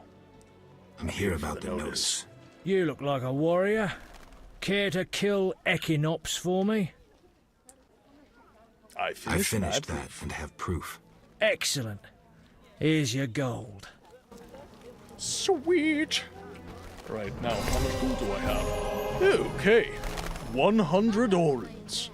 Now let's see if we can make that more. So what we're going to do is we're going to head over to Kalkstein.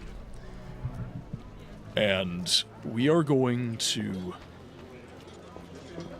We're going to try and make a bit of money off of him from the monster bits that we have. He also, I believe... Actually, do I have enough? I might have enough for a new set of armor, because I'm not actually wearing armor yet either. So what do you need? Let's buy some armor. Oh, show me your wares. Banana doesn't like Mr. you don't like the magic says and you're well, right and honorable, so I see no. I think that there's definitely a leg to stand on when you say that the magic in these games isn't ideal. But I think that the point of the magic in The Witcher isn't necessarily to be as badass as, say, the magic in the Elder Scrolls and that kind of thing. I think that I think that, especially in the way that the Witchers use it, it feels very grounded. Holy shit! 5,000 orins. Bruh. 5,000 smackaroos. Yeah, no, I'm sorry, buddy. Let's see if I can upgrade my weapons, though. Will you sell me your wares? Zoltan praised you, so we can trade. Let's see.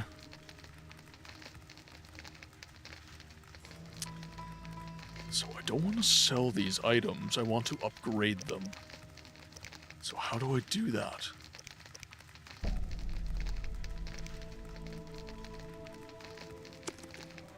Sort and stack. I'm envious of I'm envious of all dwarf beards. I'm envious of them all. So I don't want to sell these items. So do I just do it myself?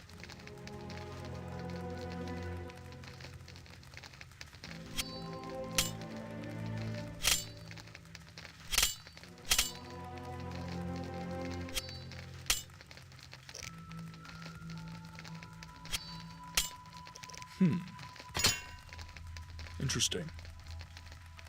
Because I was told these upgrade that skill. Interesting. Also, leather armor for 5,000 orins. Nope, I will take the damage. So let's take our 500 orins, and let's go to Kalkstein's house.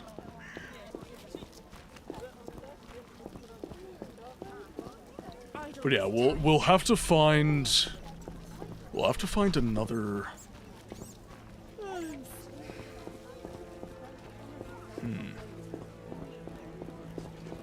What do I wish to do?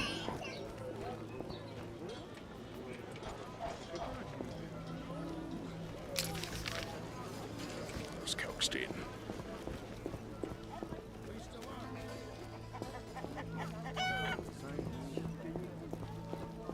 Oh, I'm not gonna be rolling the dice. Actually, you know what? You're probably right. We should roll the dice at least once. Fine, let's give it a go. Let's be a gambling addict, chat. Let's do it.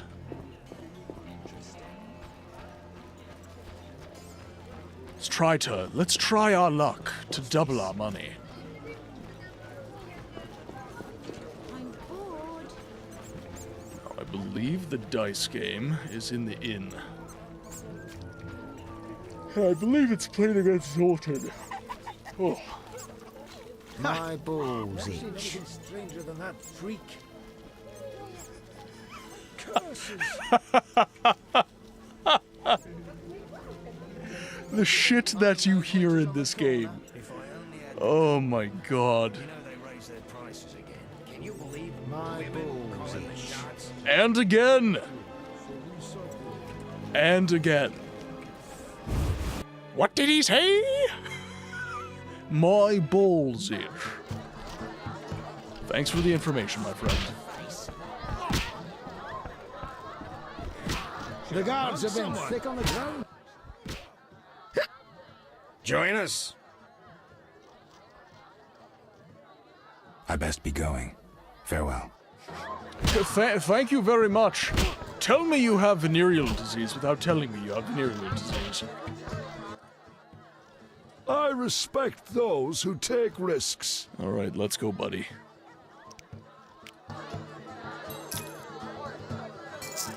There's my starting bet.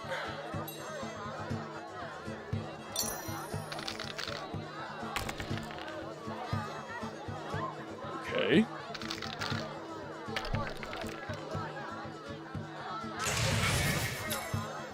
You've got 2 pairs, opponents has 3 of a kind. Who wins? I don't understand.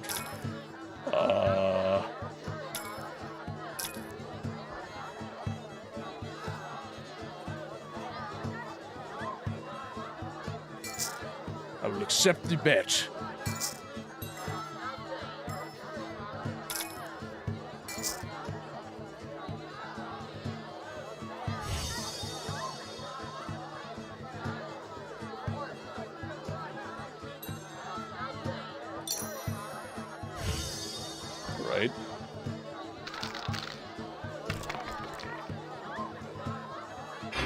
5 and 5.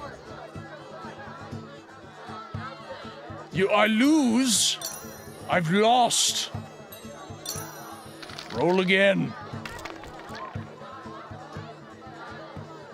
Okay.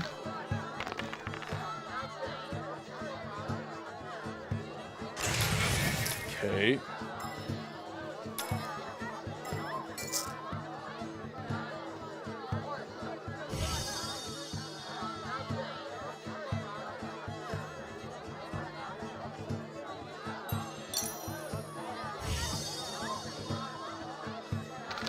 I'm gonna lose.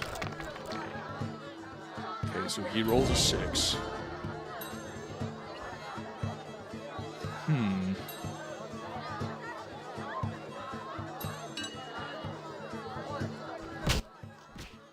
I respect those who take risks. Alright, chat. We're addicted. We are addicted. Let's go. Roll the dice. Okay.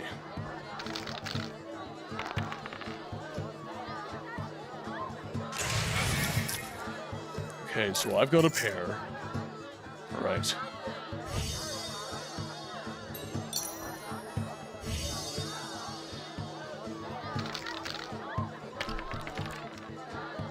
Okay, 6 and 6 and 3.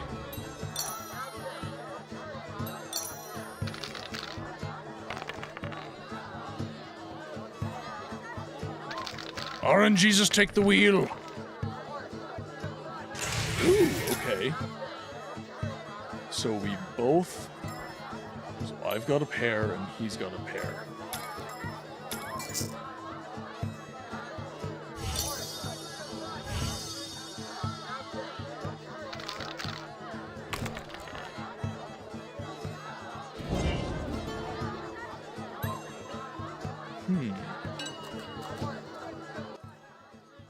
I respect those. I can who always take just save risks. Scum, so it's fine. I just want to see, like, what it looks like to win.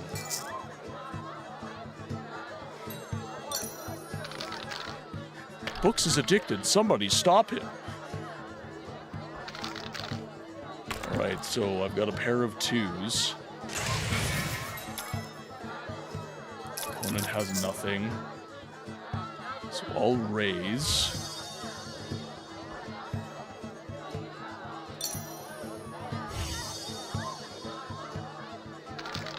Oh, that's what I'm not doing. That's why I keep losing. Yeah, okay. I understand what I'm doing now. I need to select dice to replace to make my overall value higher. That's what okay. So he's got 2 pairs. Okay.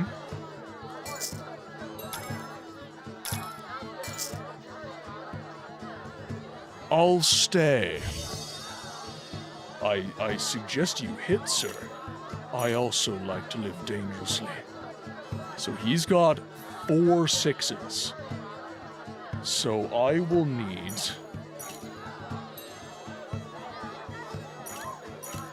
So I'm gonna re-roll those.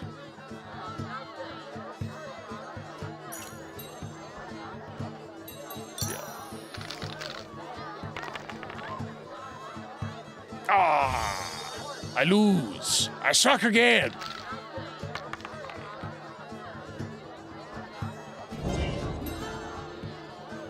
Okay, so that is a pool. Okay.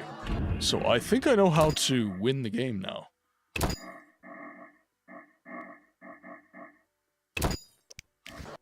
Alright, let's head back. We can do this. We can win, chat. Can we make enough money to afford the leather armor? That is the question. Will RNGesus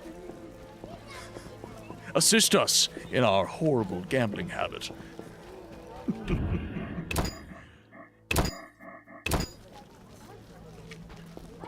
Alright. Let us attempt to win at Yahtzee. Gwent? Never heard of it. Yahtzee, on the other hand. I gotta say, that's actually kind of a fun game. That is actually quite fun. I'm so... That minigame alone is almost worth. Right. Then let's take some risks. Roll the dice, my good man. Ooh, okay. Oh yeah, oh yeah. Okay, so he's got 2 pairs. Sure, we'll raise. Now let's re-roll.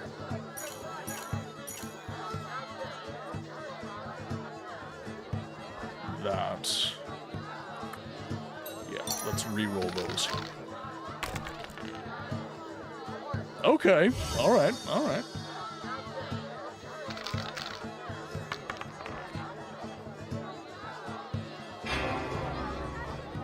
Oh, wait.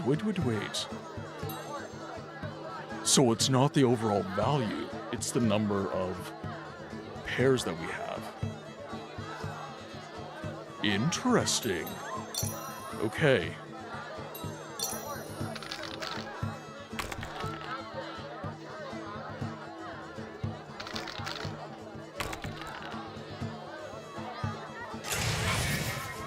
So I've got nothing and he's got a pair. So we'll stay. I will re-roll 3. I think it's whoever has the higher overall value. Yeah, so now I've got a pair of 6s.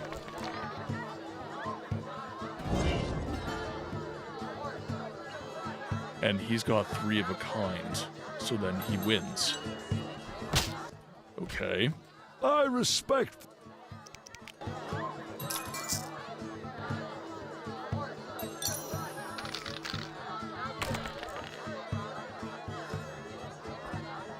Okay, so I've got 2 pairs.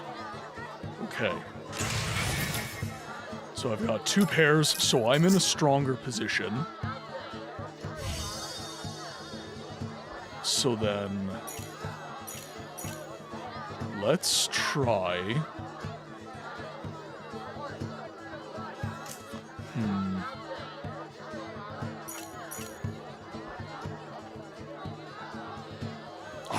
This is tough.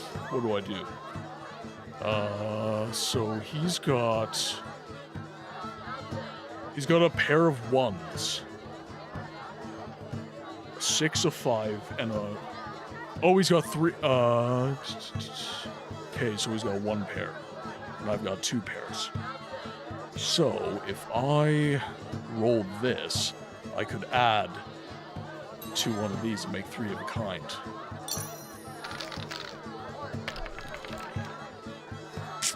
Nothing.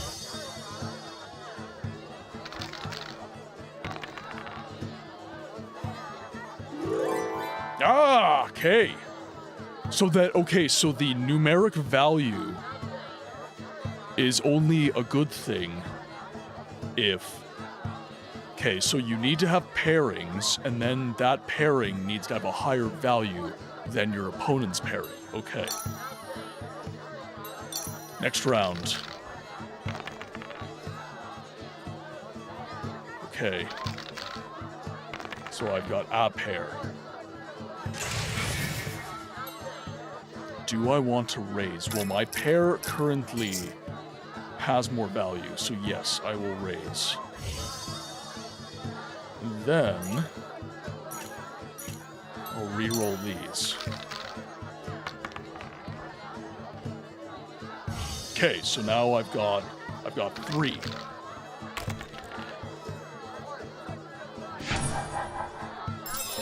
Gives me 3 of a kind. Nice. What do you mean, 0? What the hell? Okay, so I actually made more money. Okay. The habit has been cemented, chat. I respect those. Alright, let's see what we can do here. Starting bet of 5.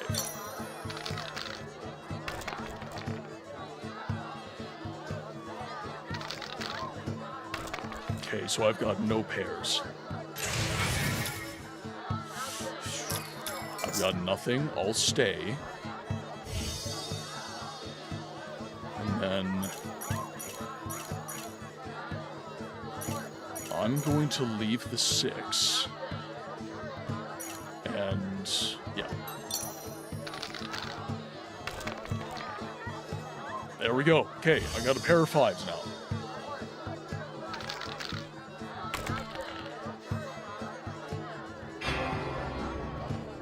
Yeah, it's got 3 of a kind.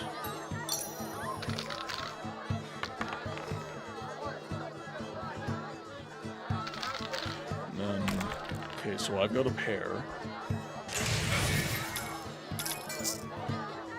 It's even odds right now, so I'm gonna do something risky.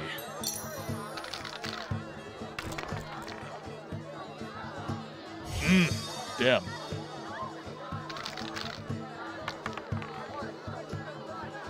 Yeah, now he's got 3 of a kind. Ah! I respect those who take... We can do it. We can make our money back. We can make our money back. Oh, God. This is actually really fun. Oh, sweet. Okay, nice. So I'm gonna re-roll these 2. Oh, okay. He has 2 pairs. Not ideal. Okay, I'm gonna raise a little. I'll do a little.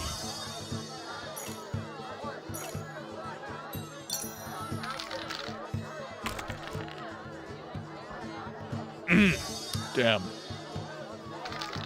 Because he has 2 pairs, he's still gonna win. Yep, he's still gonna win.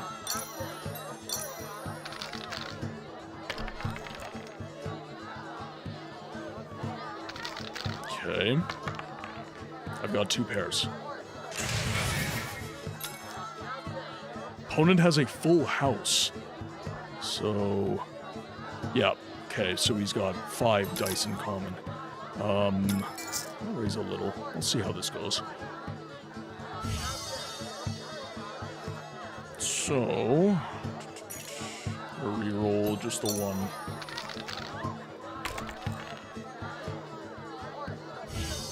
Ah.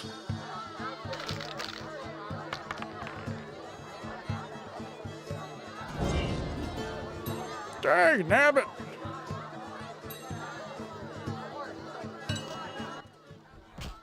Made up your mind? No, I don't want to talk to you.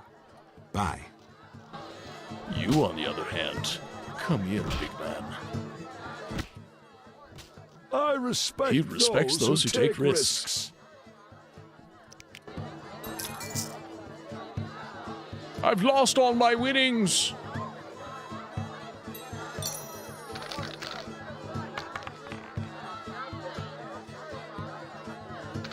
Let's see. Okay, so we have no pairings. Okay. So we'll stay. And then let's do these. Okay, not terrible.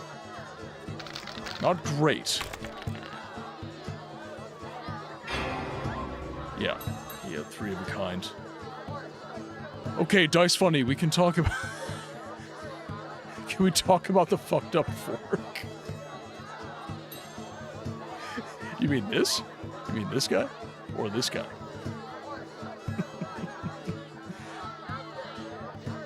It's a skewer. See, I think that's just a textures thing right there.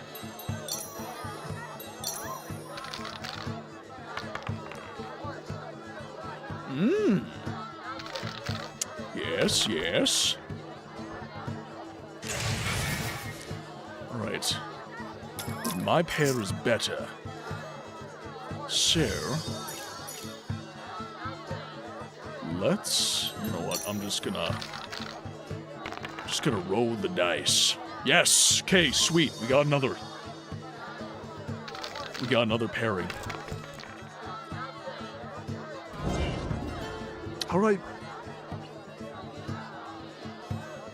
How did I lose?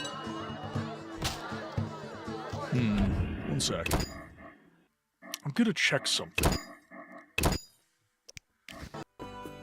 Let's talk to Zoltan.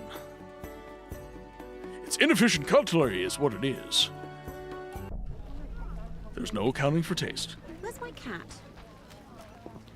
Sometimes inefficient cutlery is just the way it is. It's the imperfections that make things beautiful. That's Kalkstein's house. Let's go to Vivaldi. Have a chat with Zoltan. Yes?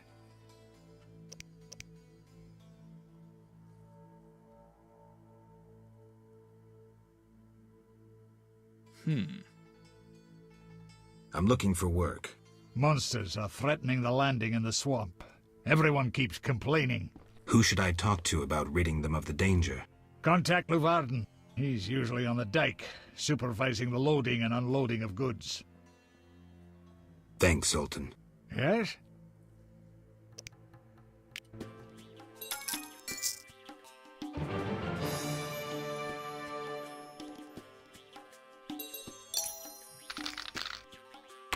Okay, so we're not actually betting against Zoltan.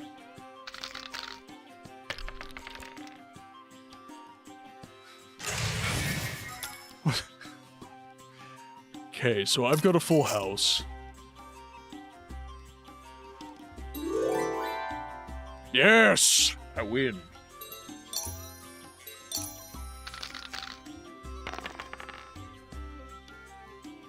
Okay, so 2 pairs.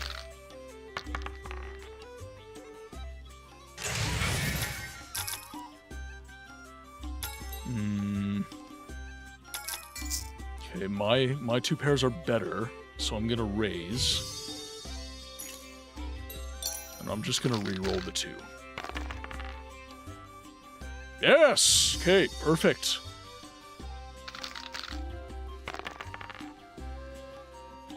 There you go. I'm gonna play against Zoltan. I'm just gonna keep playing against Zoltan.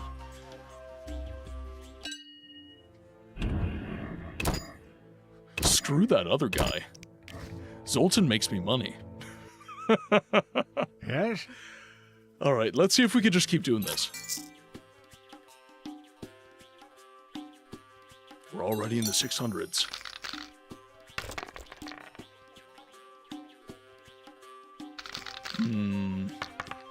Yeah, I'm gonna have to re-roll a whole bunch of these. Ooh, okay. I've got zip. The game is like, screw you. Oh, shit. No, Okay,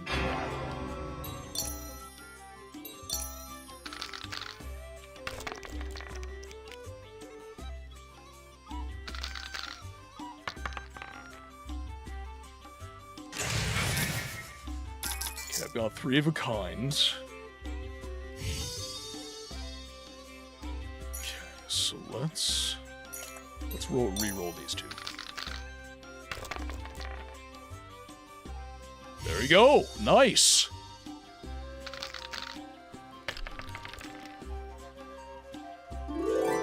Aha!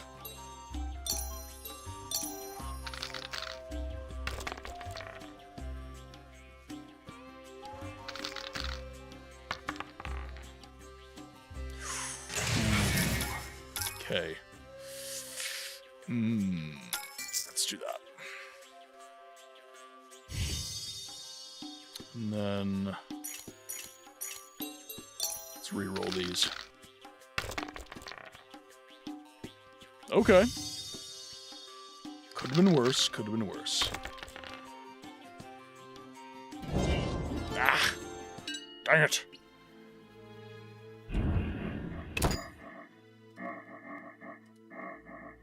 was right after I said, he makes me so much money. And then it was like, heh, heh. To hell with you. Okay, ads are going to be dropping in about a minute, guys. And I will be taking my first break of the stream. Oh, is game freezing? No, I'll wait for the program to respond. Right before ads, of course. Come on, you.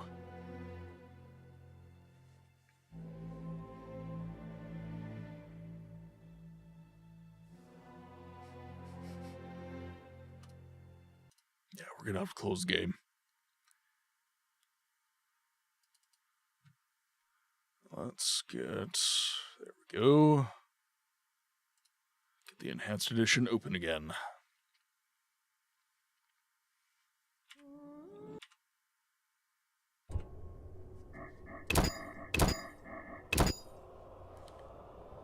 Alright, ads have started, guys. So I'm gonna leave you with the clips, and I will be back in a few minutes.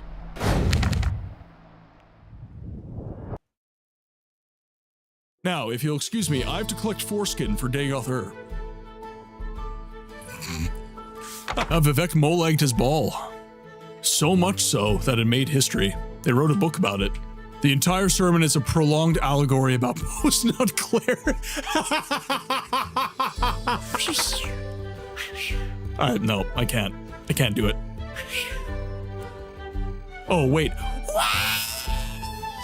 You wanna know the best part about the Hist? Their entire existence is a pun. They're arboreal appearing entities that exist outside of space-time. They see all the timeline, forward and backward. They're Hist trees.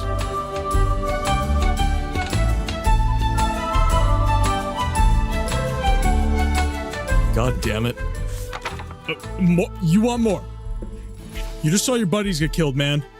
Did he grabbed my arrow, guys. 早上好，中国！现在我有冰淇淋，我很喜欢冰淇淋，但是《速度与激情9》比冰淇淋《速度与激情》《速度与激情9》我最喜欢。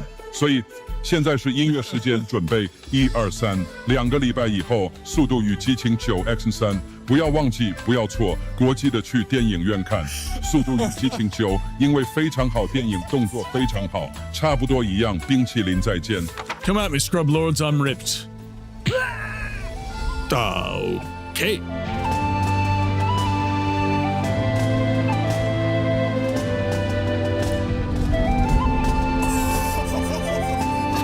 Don't listen to the Elder Scrolls lore wiki Nerevar. Gnomes are very real. Look! Very long time the Vorworms can get on top of you in a pretty big way. Cheers, fellas.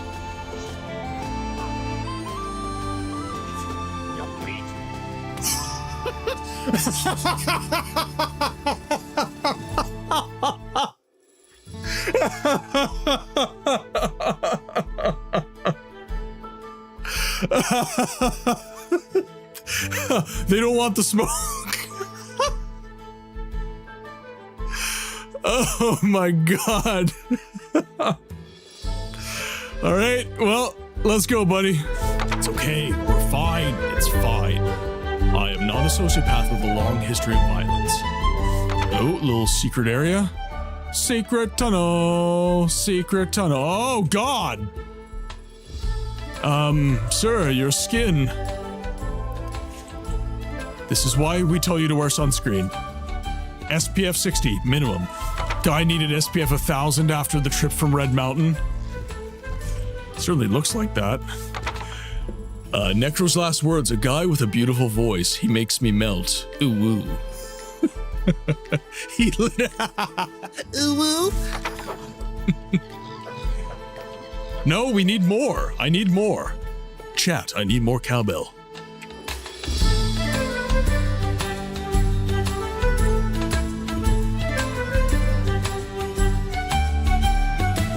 Lead them to Balmora? All right, that's enough of that kind of stuff. The mod author knows this is a complete tone shift, but just felt like it was important for you to hear. Let's get back to sex jokes and fantasy racism.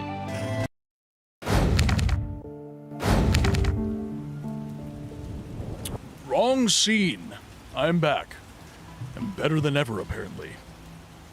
Okay, so we have been playing a little bit of dice with Zoltan, trying to up the amount of money that we have. Scarlet King on YouTube says, I feel like you've been missing the stupid shit I've been saying. I've not been missing the stupid shit you've been saying. I've simply been playing a game of dice and getting enamored with it.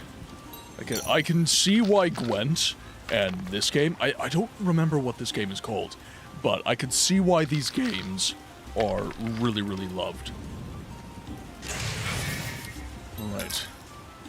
So I've got 2 pairs. He's got a single pair, which means I am in a strong position to bet. Alright, now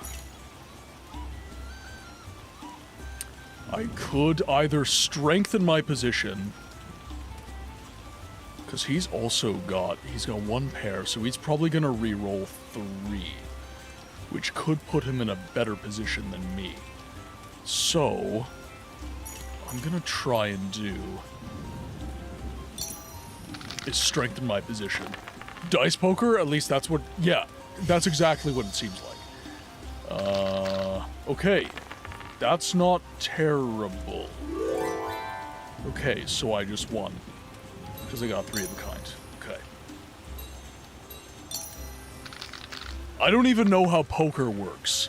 So this is literally me just rolling, and if I win, I win. Okay, so I've got 1 pair. Mine's better, so I'm going to raise. And then I'm going to re-roll 3.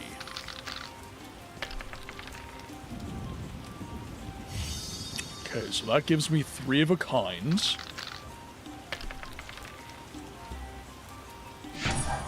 There you go. Ha-ha! Victory is mine. So every single time that happens, I'm just gonna save. And we're gonna keep doing this until we have 5,000 orens. No, we won't. My opponent is out of orens.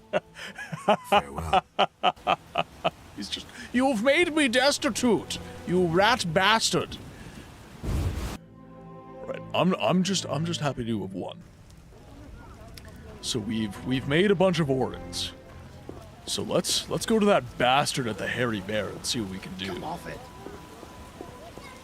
I think he's got weighted dice, personally. I keep losing to him. Cats and dogs. So I have to assume he's a cheater, because I don't lose. I'm a pro gamer. I only ever win. Welcome back, Dragon. We're playing dice poker. And I am getting addicted. Not good.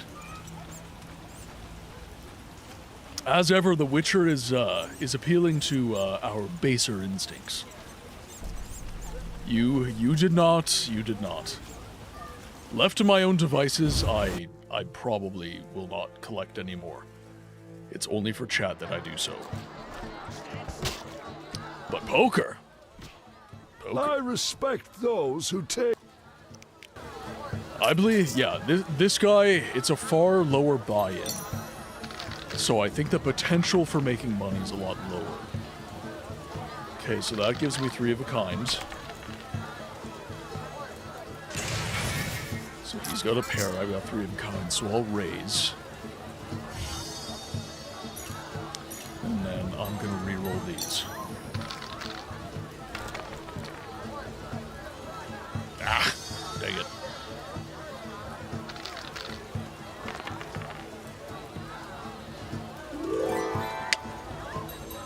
Next round.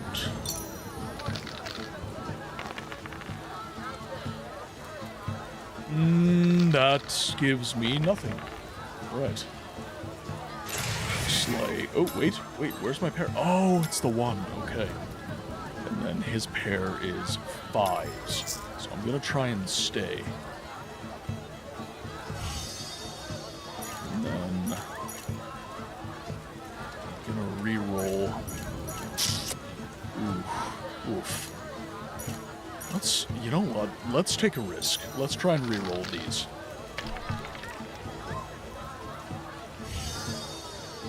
That actually kind of paid off. But I think I'm still gonna lose.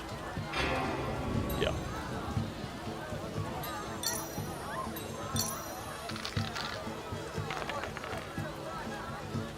Okay, 3 of a kind.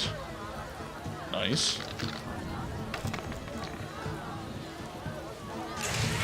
And he's got 2 pairs. So he's technically in a better position than I am.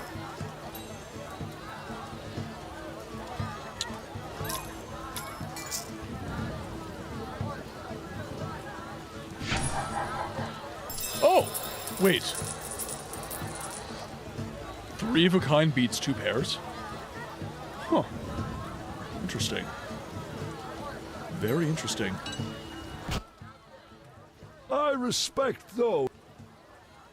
Take care.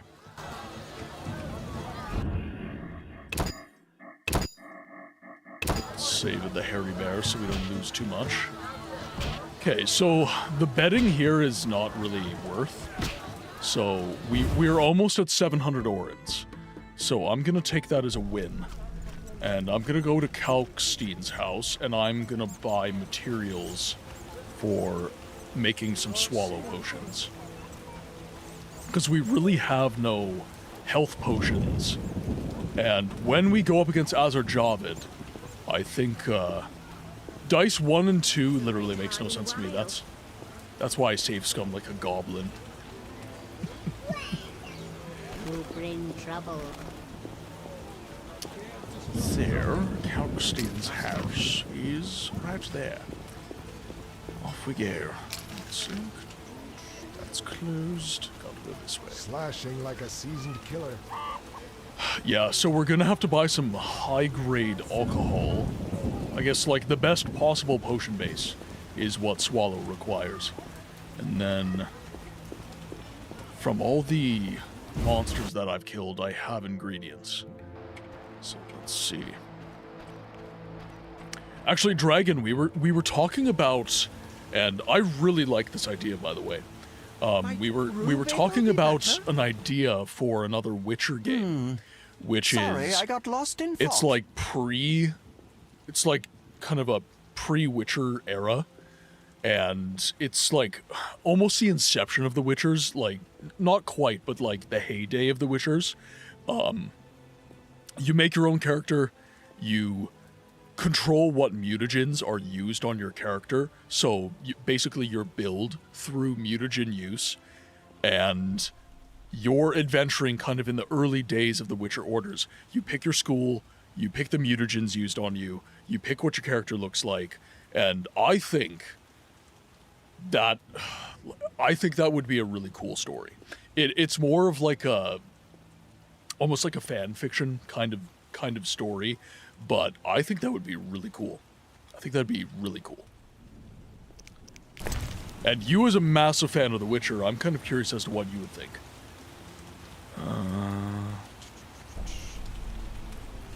Okay, so very pure distillate with a touch of magic, strong alcohol, high quality potion base. 50 for each. Jet, welcome in. Hope you're having a good day, my friend. I would really love to see a Witcher game in the prime of the Witchers. When we see Geralt, it's sort of an apocalyptic situation of sorts for their kind, where Witchers are extremely rare and monsters are getting exceedingly rarer. Yeah, so I kind of equate what we're talking about to, I think what they're trying to do with the Fable games. It's kind of like, it's not quite a heyday of the heroes, but it's an era of the heroes where there's a lot of flux, and I think that's a really interesting story. And I think that you could do the same thing with The Witcher. And I would really love to see a story where your character, like, it gives you the wiggle room, right? What mutagen is used on you? Like, do you become even more, like, freakish than Geralt? Do you become a little bit less freakish, but you're a little less capable against monsters? What school are you in? Like, if you're in the school of the cat, you're going to have certain stealth skills. If you're in the school of the wolf, it's going to be a little bit more generalist. School of the bear, you're going to be a bit more of a bear. You know, that sort of thing. And I think giving people the wiggle room to pick and choose what their character represents is something really interesting. And I think that's like, you already have Witcher games that are completely out of Sapkowski's wheelhouse, right? Here's the books, here's what CD Projekt Red is doing. They're completely detached as far as I'm concerned. And The Witcher 4, let's be generous here, it's basically going to be fan fiction. Like, if we're being absolutely candid with ourselves, The Witcher 4 is going to be fan fiction. If we're already in the territory of fan fiction, why not have fun with it? Why not make a game where it's like, okay, we're not even using characters from the books. We're using themes from the books, like the high age of the Witchers, where monsters were highly prevalent. And we're going to experiment with that. We're going to play with that. You've already gone all in. So, why not? Why not go even more all in? Oh, let's see. Sapkowski is in the right ballpark of looking back in the universe with the 9th book, but I want to see Vesemir's time and something way before that as a Witcher of something other than the Wolf School. Yep. So let's see. High quality base for blade coatings.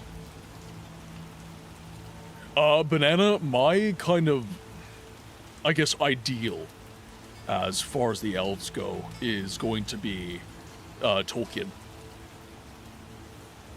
Like, kind of the fairer race, I guess you could say.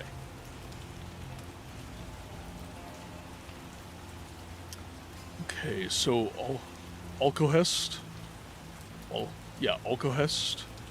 So let's buy 2 for 100 orens. Let's buy Dwarven Spirit. So now we're down to 496.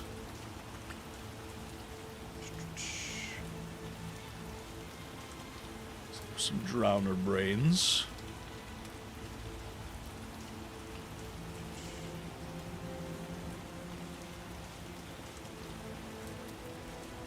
Temerian Rye. Strong alcohol potion base. But it doesn't seem to be a good potion base.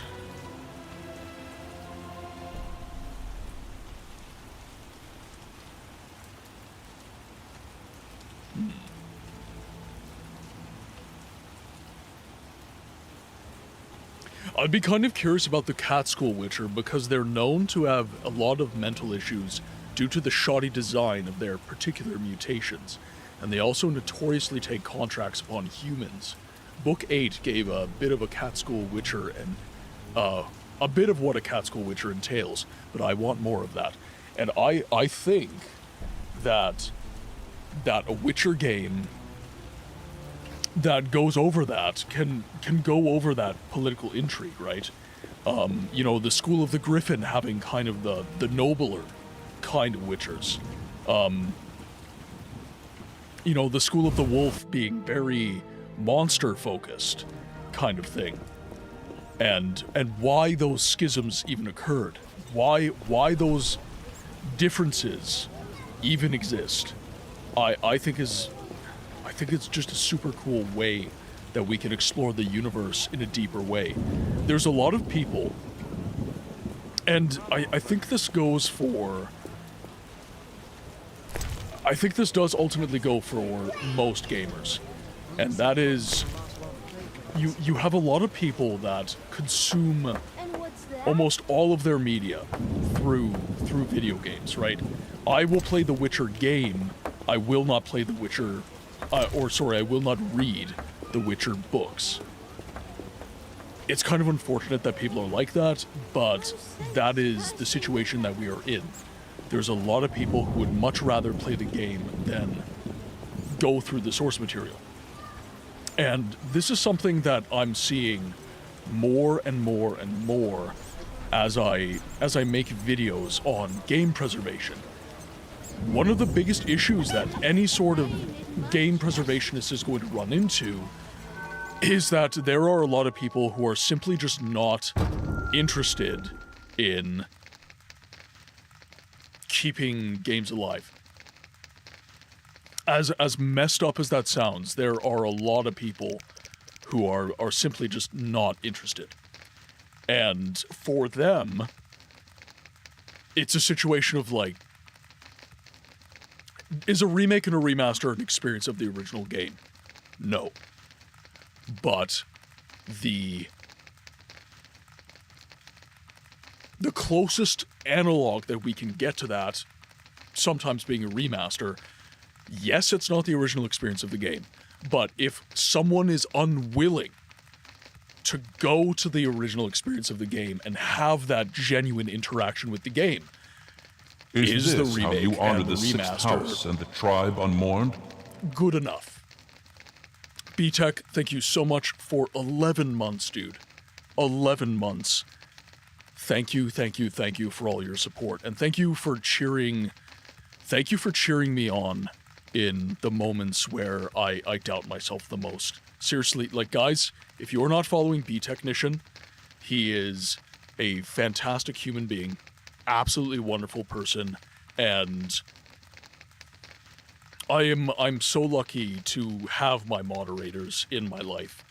Everybody who has a green sword by their name in this community is someone who supports me behind the scenes.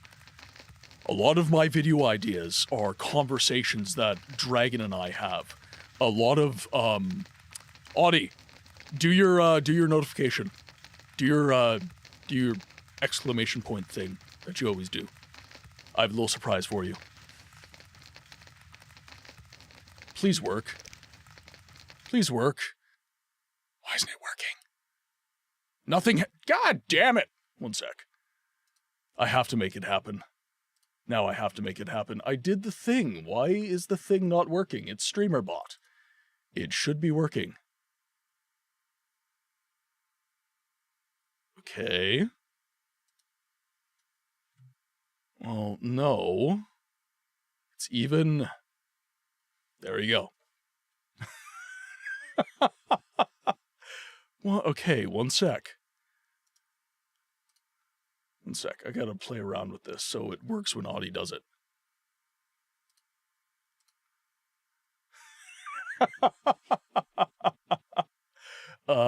Here we go, commands.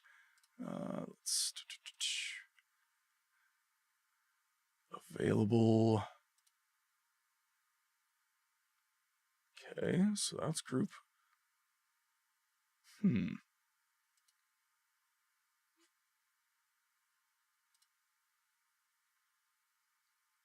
Okay. Should work. Try again, Audie. Try again. I have to figure this out. This needs to be a thing. God damn it. I think Audie is a VIP. One sec. I am trolling you. That's what this is actually for, Audie. That's what it's actually for. It's just to troll you.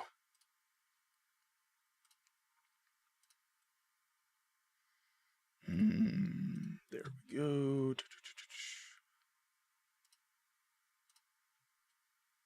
Okay. It should be working for Audie now. All right, let's make some potions, shall we, chat?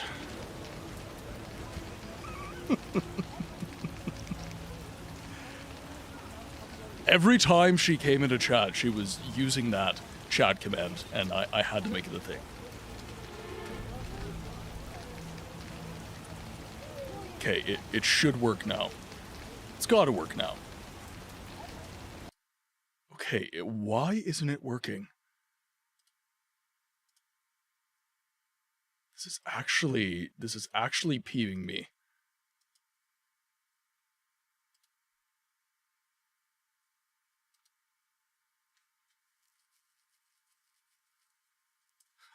Thank you for the support in this trying time. I think I would also like to see some sort of game released in the school. Ah, that's the one I was forgetting about, the Manticore. Yes.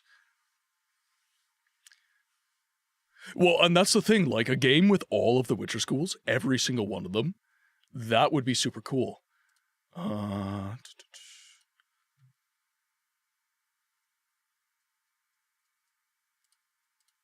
I had you in user permissions.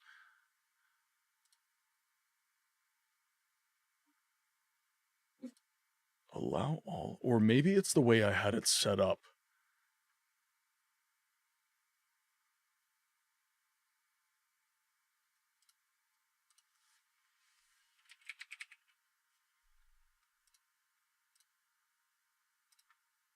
Okay.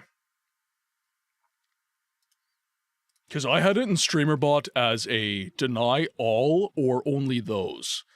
And now it's allow. Okay, there we go. There it is.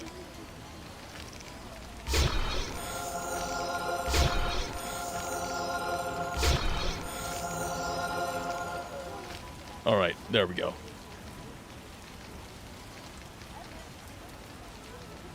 Do you not hear it? Because I have it in my mixer. You're in the mixer. Oh, actually, one moment. One moment. You're not hearing it. Okay, one sec. Streamer bot, because I can hear it. I can hear it. All right, there we go.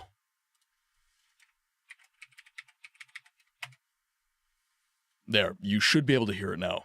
There we go. I was hearing it in my ear. I'm like, hey, it's working. Yeah. You still don't hear it.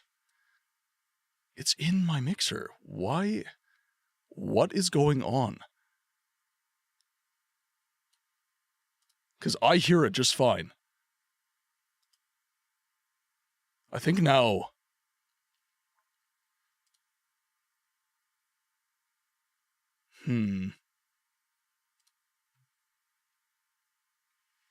Because I hear it. StreamerBot is monitoring and outputting. So there's monitor and output.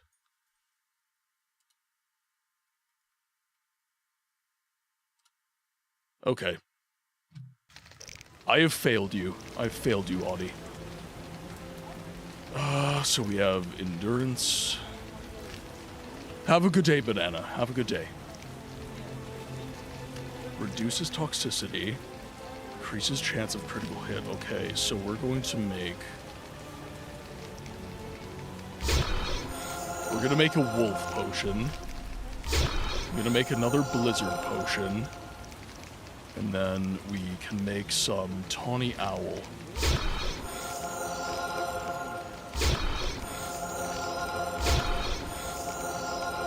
And then we've got... It may be one of those things that mysteriously works when you restart a... Yeah, maybe. Maybe.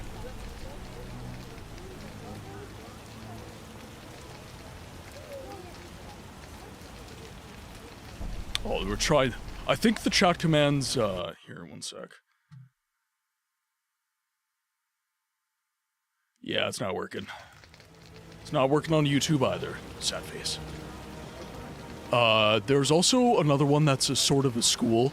It's School of the Crane. And essentially, by my understanding, they were made of some sort of fanfic that CD Projekt Red happened to make concept art for. And I guess it's kind of a...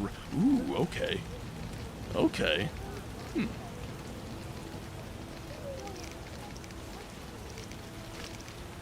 gonna make some more. We're gonna make a bunch of cat as well. Okay, perfect. So that is necrophage oil. Okay. So there is loads of potions made right there. Yeah, I might have to restart OBS for that.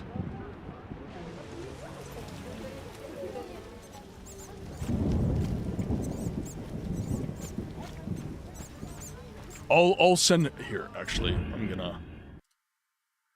Oh, no, I don't want that. There.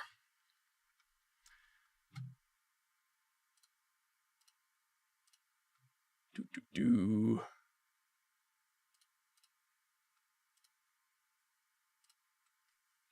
There. That is what I was trying to share with you.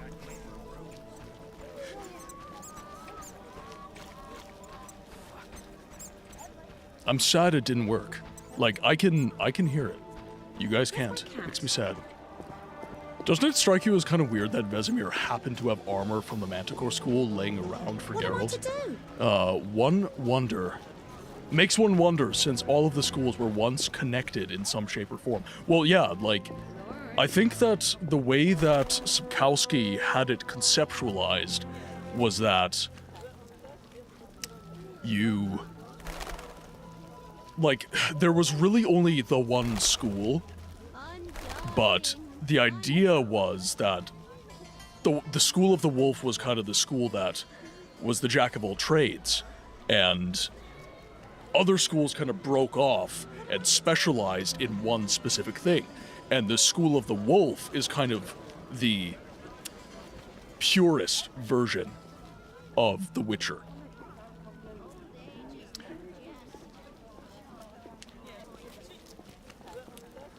Yeah. And then, yeah, like I said, the School of the Witcher is kind of the, you know, if you're being puritanical, you made chocolate milk, or, sorry, chocolate-filled milk bread. It was like chocolate milk bread, or chocolate-filled milk bread. That sounds like it's gonna be delicious. That sounds like banana bread levels of yum. And if you thought bread was delicious enough, you were wrong. It gets better. I'm angry. Okay, now we're waiting for the last Sephiroth. So we've made potions. Wolf is kind of the progenitor, the morally superior of them all. Yeah. And I would actually be super interested to see if they made an RPG of... Well, first of all, what... Okay, we're in full fanfic territory, so let's just send it. Let's just frickin' go. What would you call the game? What would you call the, like, progenitor Witcher game, where you're in the golden age of the Witcher Order, and the, let's say, the golden age of the Witcher Order would simultaneously be the dark age of the world, because monsters are everywhere, and they're killing everyone, and it's horrible. So, what would you call that game? What would you call the game that goes over kind of the greatest era the Witchers have seen, where they were needed the most by society, and they weren't ostracized to the same extent that they are now in Geralt's Rise of the... You know what? I think that name would be great, because the game that never saw the light of day was called The Witcher Rise of the White Wolf. So calling the game Rise of the Witchers, I think would actually be really, really cool. Together, welcome in. It's been too long. I hope you're having a good day. Witcher? I barely knew her. Ew. Especially talking about Geralt. Okay. So, this is going to be buying some food from you. Some mutton leg.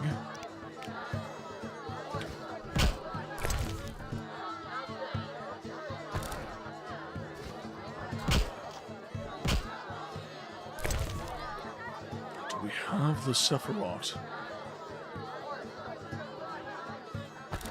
gonna eat all these chickens. Eat them all.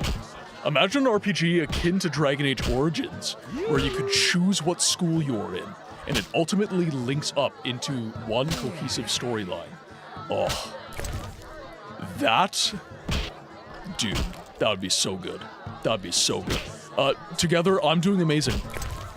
I'm doing really well. It's been very, frustrating lately. This stream schedule has been a bit of a mess. I haven't been able to keep things as consistent as normal because I have doctor's appointments and stuff like that, trying to figure out my chronic health stuff. And yesterday, as a great example, I had a 5 o'clock appointment. The stream was on, it was set. But my doctor's appointment, the doctor decided he was going to take walk-ins instead of keeping to the appointment that I booked. So he called me at 8 p.m. So instead of asking you guys to accommodate a 30-minute break whenever my doctor called, I just decided to cancel the stream and run the stream a bit longer for, Saturday and add a stream on Sunday. It was a little frustrating, it is what it is, but overall things are going really well. The stream is going fantastic. I just finished investing a little bit more into the stream. I got a really nice chair that's coming in soon. You can look it up, the Anthros chair. It's kind of Herman Miller-esque. It's really good. Because of the amount of editing and streaming and voice acting that I've been doing, I get pain from my chair being so shitty. So my chair is like, I'm basically sitting on a plank of wood right now. I'm normally sitting on this. I normally have a seat cushion that I bought third party. This is supposed to go in your car, I think. I bought this from Canadian Tire, and this has been what has been keeping my back from basically yeeting itself. But it got to the point where Mrs. Books was like massaging my neck one day because I just finished streaming and I was starting to get a migraine, and she was like, just get a new chair. Like, you've been saving for months, just get a new chair. And I don't care how expensive it is, we'll make it work.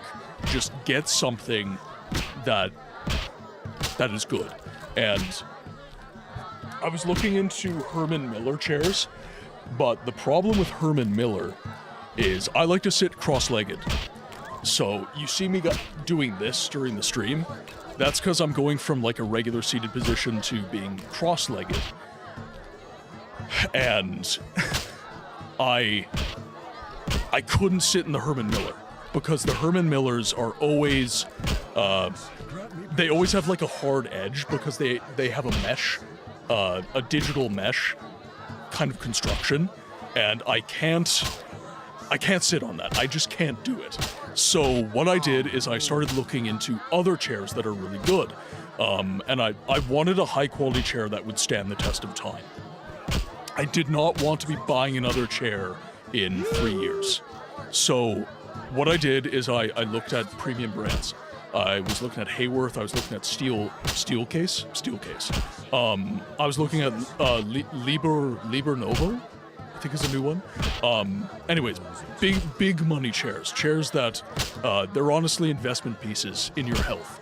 And one chair that kept coming up in my searches on all these other brands, they were like, don't buy that chair, buy this one. Don't buy that chair, buy this one. It's called the Anthros chair.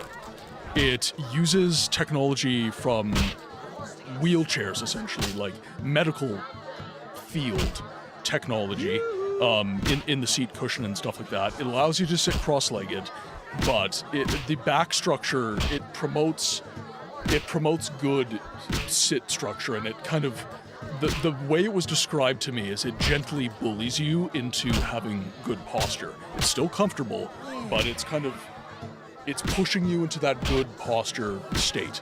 The Kilomi Atlas, okay, the Kilomi Atlas was one that I was going to buy.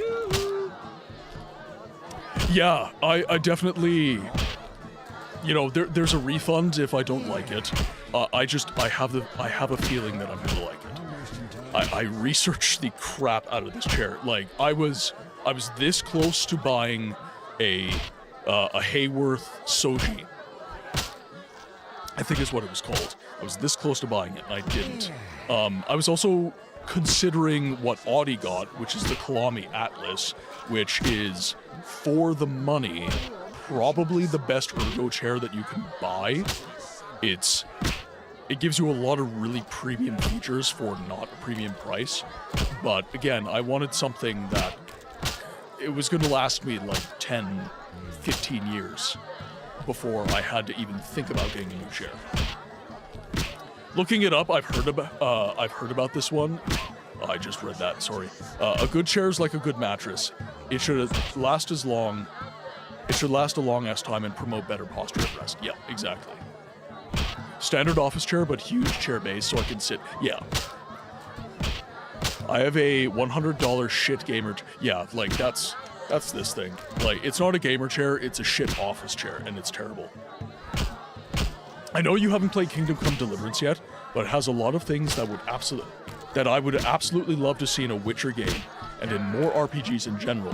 So I'm low-key hoping that Warhorse Studios and CD Projekt Red end up in some sort of unofficial relationship of mutual inspiration from each other. Well, and that's kind of the cool thing, right?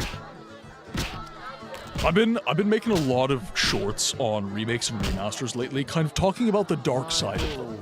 You know, what they don't give you in terms of like the original experience of the game. But there is one thing that remakes and remasters definitely do, and they do it very well. And, you know, people hear revisionism, and they immediately go into a zero-sum game. My comment section, everyone is like, you know, there's nothing wrong with a remake and a remaster. I'm like, I literally said there wasn't. I just said that if this is what you're saying these are doing, they're not doing that. But everybody on the internet seems to like going into zero-sum thinking. And what I'm trying to promote is that game preservation is... It's not a zero-sum game. It's not retro wins, so new loses. It is all games across time get preserved. That is what game preservation stands for, in my view. So a new game... Actually, and okay, I will say this to you guys. I think new games are going to be some of the hardest games to preserve. Because what is the original version of the game? Is it the at-release version? Crimson Desert just changed their control structure almost entirely. So, am I going to insist that we preserve the release version of Crimson Desert prior to hotfix 1.1? Like, where do I draw that line as a game preservationist? It's not as simple as it was back in the day, which is Dark Cloud got released, Dark Cloud gets preserved. There are no hotfixes for this. This is the game. Period. End of story. But now we have games on the internet. Welcome in, Monty. We have games that are internet connected, even as single-player games, and they are constantly being changed. Every single month, you have dev teams that are going into their game, and they're changing things, just little bit at a time. They're just doing little tweaks, just little itty-bitty changes, and where do you just preserve the game, as is now? This is one of my issues with stop killing games as well. It's where do you draw that bloody line? Where is the line in the sand, right? I get to keep my game. Okay, which version? Seriously, like, which version? It's a modern game. You're all the way up to 3.5. This game has been updated a gajillion times. So which version of the game do you get to keep? Is it the version you want to keep, or is it the version that the devs at the end of the life cycle of the game go, okay, this is the game you get? You know, there are entire communities in World of Warcraft that are like, I don't like this new World of Warcraft. I want to play Frozen Throne. And they make servers, and the servers get taken down, all this different stuff. So, you know, Stop killing games is kind of it is volatile as conversation for the exact same reason that preservation of modern games are kind of difficult. I like back when games were finished when they were released. Well, and they never changed. Right? This is my point, is I'm not just talking about a game being complete on release. I'm talking about a game, say for example, okay, it's right beside me, so I'm using this as my example. Dark Cloud gets released today on Steam, on GOG, on all these different sites. It's a complete game, just for the sake of argument. It is a complete game from release. Fully done. Okay. The fans don't like the controls. They say Dark Cloud is great, except for the control mapping. This happened to Crimson Desert. So what the devs do is they go into the game, and they completely change the control structure. That is why the preservation of modern games is hard. It's not necessarily... And what Together is talking about is a problem. It is.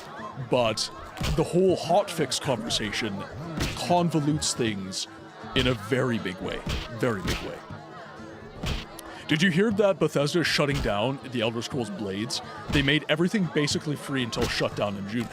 It was never going to be a successful game. Yeah, I have opinions on all of the mobile OS games that Bethesda has released. And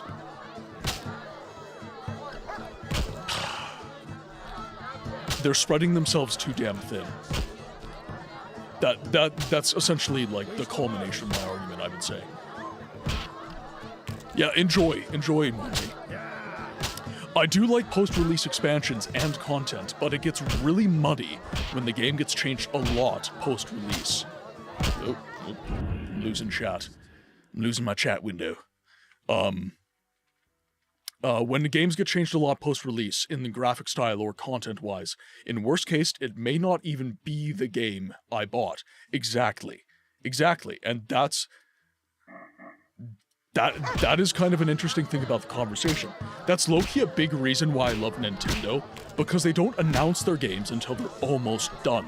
And I've yet to play a Nintendo game with a day one patch, other than Animal Crossing. But that was for multiplayer and the base game.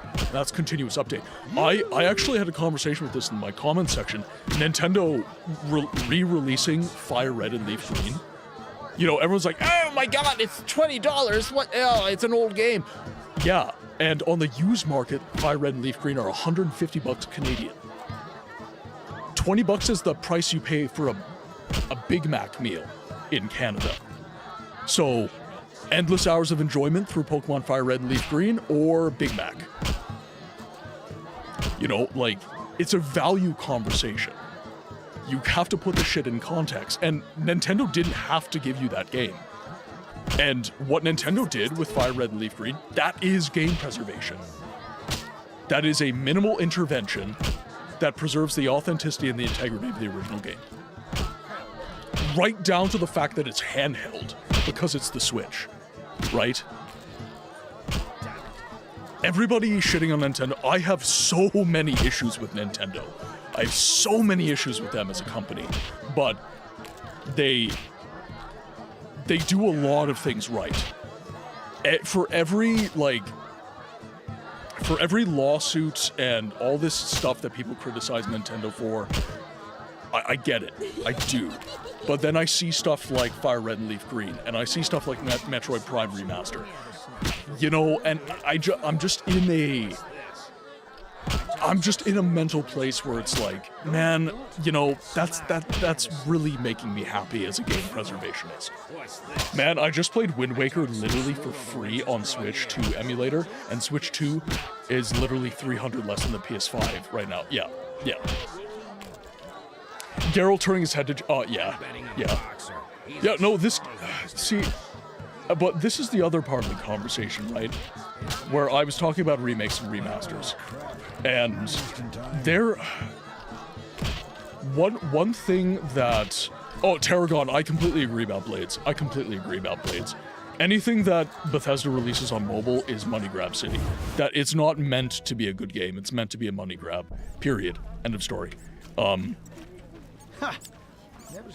This is one thing that I'm going to bring up continually while playing The Witcher, and that is that this game has so many flaws. Like, in many ways, it is a broken product. But it is an absolutely magnificent attempt to do something by the developer. And I think that you can't get this and can't appreciate this through a remake or a ground-up remaster, like, you know, Oblivion remaster, for example. You lose so much of the heart of the game when you do stuff like that. Now, there's lots of great remasters. There's Diablo 2 remaster, fantastic job. You can switch from old new graphics. Halo Anniversary Edition, switch from new and old graphics, fantastic. And pretty much the same experience. But it is not the same experience. And this is where people, like, they say that I'm splitting hairs, and you know what, maybe I am. But for me, the preservation of an older game, and even these newer games that are coming out now, you're always going to reach a point with a game that it's outdated, right? Even the games that we're getting now, like Resident Evil 4 Remake, you're going to get to the point where that is outdated. You're going to get there. And Resident Evil 4 Remake is a fantastic playing game. It feels so good. It feels so good. But even that one day, like, where does the buck end?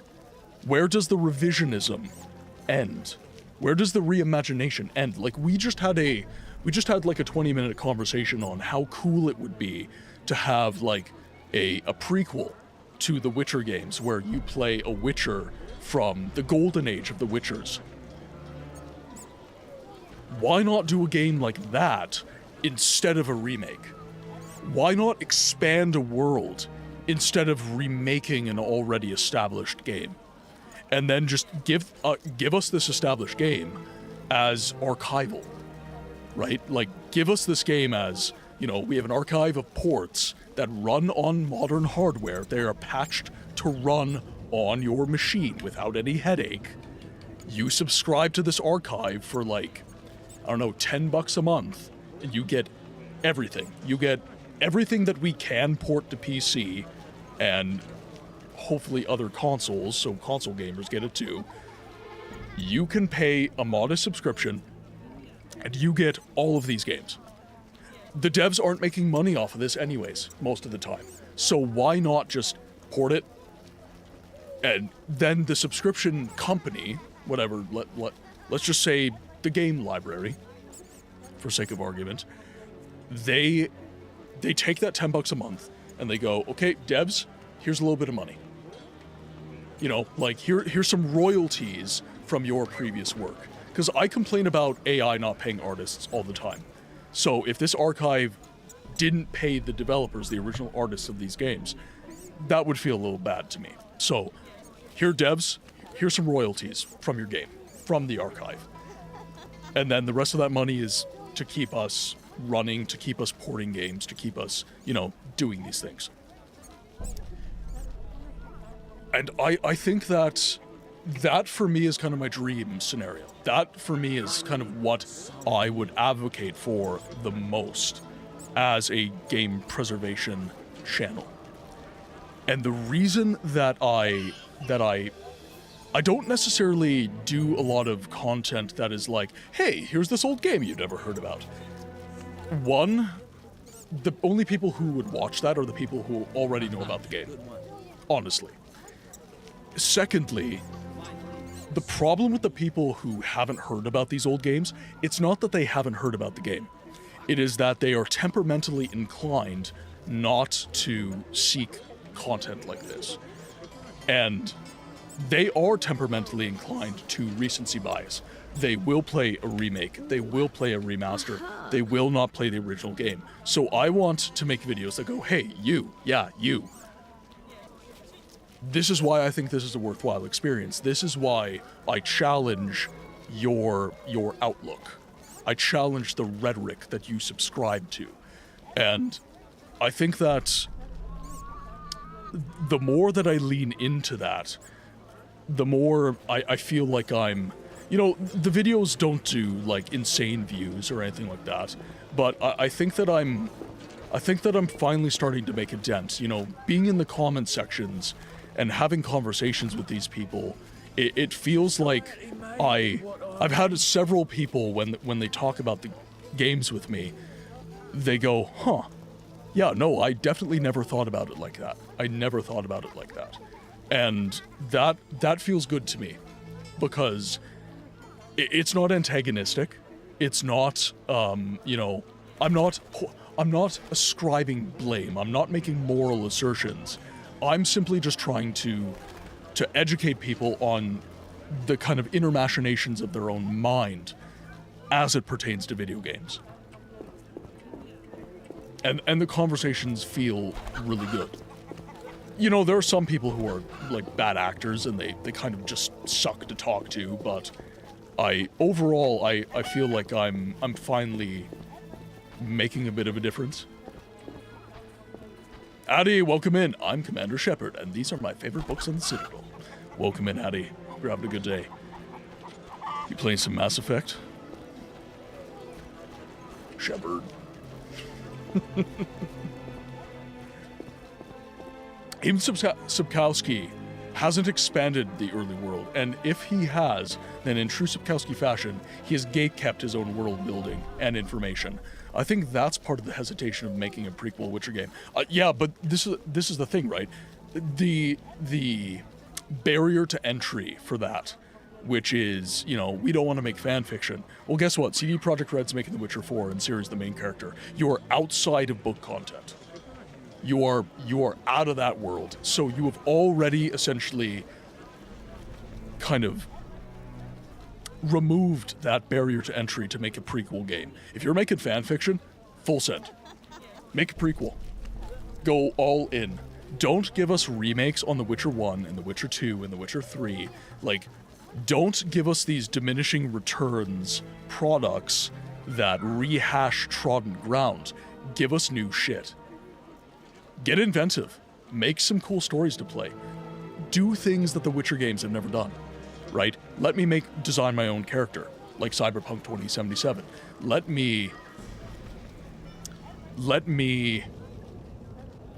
truly roleplay within this world. And I think that it's kind of like a Fable-esque kind of situation where it gives you a lot of wiggle room. It gives you a lot of options, a lot of morality that you can play with, and a lot of diverging pathways. Like you said, Dragon Age Origins is something that it would be extremely similar to. Sapkowski is like the true anti-author. He only gives us the bare minimum to try and prevent fanfic, I suppose, which is incredibly ironic considering he is signing off on the games and the lore rights. Money plays. Every time Sapkowski complains, I'm like, dude, you're still stacking cash from CD Projekt Red. So, at the end of the day, you know, we can have a conversation about, you know, what CD has done, but I don't think, whenever he tries to make a moral assertion, I'm just like, dude, you might want to take a few steps back.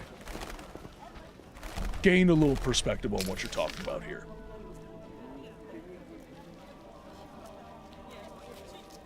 Okay, so that's the blacksmith.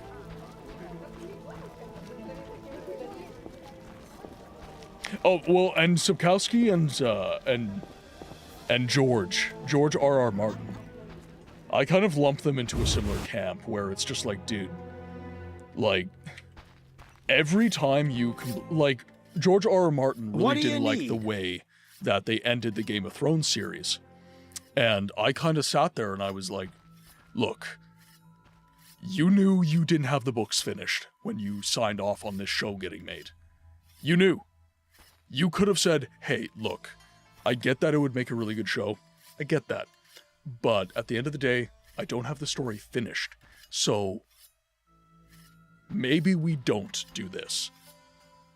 Because the writers that were doing Game of Thrones, they are good writers insofar as they have source material. The moment you don't have source material, they just... They did not do a good job. Show me your wares. Mr. Chive says you're right and honorable, so I see no reason not to He trade. complained in the Reddit Here you AMA. He made, to coincide the release of the new book, which was half him talking trash about the games while simultaneously using the game's assets in the new book. Yeah. At the end of the day, it's his prerogative, right? He made the story, but, you know, let's be for real here. Press Control and left click to separate this stack. Okay, I'm gonna ask for some backseating right now. What do I need to be doing here to upgrade my weaponry? Because I would like to upgrade my Witcher Silver Sword and my Steel Sword. I'm gonna sell that axe, because I don't really see a point in having it, because I'm only ever using my swords. Oh, I can't believe that's 5,000 ordnance. That's absolutely insane. Ugh. Grumpy. Alright, I really hope that I start getting some more gold from these quests, instead of just like 100 ordnance a pop. Because stacking cash to 5,000 ordnance, that's... Whew. Didn't bro immediately fold once he had the dollar bills rolling in from the show? I remember him praising it as he genuinely loved it. I'm sorry, there ain't no way he... Yeah, no, that's exactly what he did. He would always, in interviews, he would always be like, yeah, you know, they're doing a really fantastic job, and, you know, it's not the story that I would tell, but... you know, there's certain practicalities within television that, you know, they just can't tell the story that I told. And, you know, that's okay. It's not the story I would tell, but it is what it is.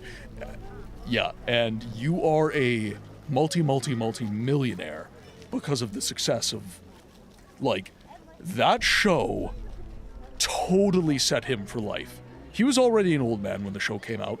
That's fine. He was already a successful author when the show came out. Again, fine. But he is exponentially more wealthy off of the cash he stacked from that show. Exponentially more wealthy. He is living large off of the Game of Thrones money. HBO made him a very rich man. When it comes to the situation with the Witcher 1 remake, I think since it's done by CD Projekt Red, it's easier for them to use the existing game as a base and structure to work on and expanding that versus come up with an entire new thing wholly by themselves. Since after all, CD Projekt Red is working on brand new Witcher content with The Witcher 4. I will concede that point, but a remake is a ground up product. A remake is a ground up game. The only thing that a remake basically saves you money on, in the grand scheme of things, is... the only thing you're going to be saving money on is story. You know, you're not going to be paying writers, you're not going to be storyboarding or anything like that. You're going to have the source material from the original game to just be like, hey, this is our story, this is what we're doing. These are the story beats. Cool, done. You know, and the director just goes, okay, we're doing this, and this from the original game, and done. With a brand new story, like The Witcher 4, or like the prequel kind of concept that we've been kind of kicking around during the stream today, you have to pay writers. You have to make entirely new stories. You have to refer back to the books again to make sure that you're at least trying to keep things in universe. So there is more money that you'd be spending as a result of that. But at the same time, if all your assets, if all your fidelities, if everything else you're doing in the game is brand new, then, you know,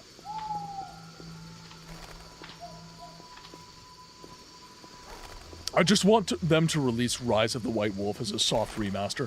It was apparently done by all accounts. Yeah, they were pretty much ready to release it, and then the budget disputes broke out.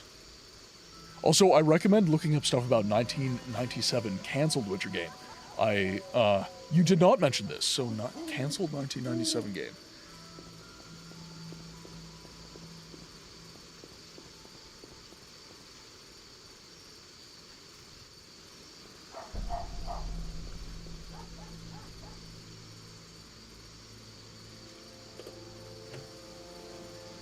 Alright, so for those of you who know how do I upgrade my swords? Because I went to the blacksmith and there didn't seem to be an option to do so.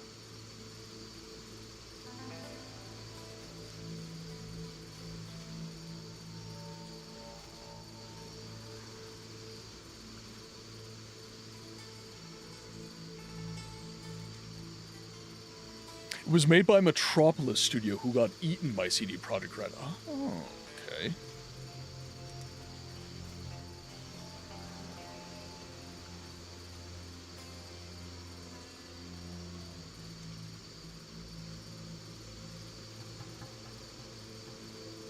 Interesting.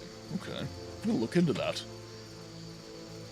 Yeah, so how do I upgrade my swords? Because I have some blue meteorite, I have some red meteorite, and I would like to upgrade my weapons. All I want is developers and authors, whoever, to remain faithful to the Material Man. I don't know where seems to be this... I don't know why there seems to be this hell of a drug consuming folks who think they can do their remake better than the original. And then, lo and behold, it backfires. So, this is kind of where I stand on business, and I have to say... Look, guys, when you remake or remaster a game, when you touch a game again, you change it. And as a fan of the game, if you have an expectation that the game is going to remain the same, it's not. It's just not. And you need to just get that expectation out of your head. If you want to play the original game, play the damn original game. Stop emphasizing that the developer needs to like have this faithfulness to the source material. Just the fact that a remake is happening means that there's going to be a loss of faith to the source material. Like, just by virtue of the fact it's a remake. You know, Resident Evil 4 remake, fantastic game. It is not the same game as the original game. It's not. It feels different, it looks different, it plays different. It is, by all rights, a completely different product, right? It is Resident Evil 4 in the story beats, occasionally, and it is Resident Evil 4 in the sense that it has the title of the game. That's about it. Resident Evil 2 remake, Resident Evil 3 remake, same deal. That's where it's like, the most recent shorts that I made were kind of speaking to the idea of the people who say, well, I'm getting the original experience because I'm playing the remaster, I'm playing the remake. And I'm the guy who, like, I'm standing on business, and I'm just saying, like, no, you're not. Like, you're playing an approximation, you're playing a revision of, but you're not playing the original. Like, I'm playing the Witcher Enhanced Edition. Technically speaking, I am not getting the original experience of the game. Now, again, preservation of video games, your standard, your benchmark is going to be preserve the authenticity and integrity of the original game and make minimal interventions to compensate for the changes of time. Changes of time being the machines that we run these games on. The Witcher Enhanced Edition does do that. So, this is in my view, this is a minimal intervention that allows me to play the game, allows me to enjoy the game. But even then, you know, if I'm sticking to my own logic, I'm still not getting the original experience. I'm not. The fidelity's different, the feel is different, the bugs are different.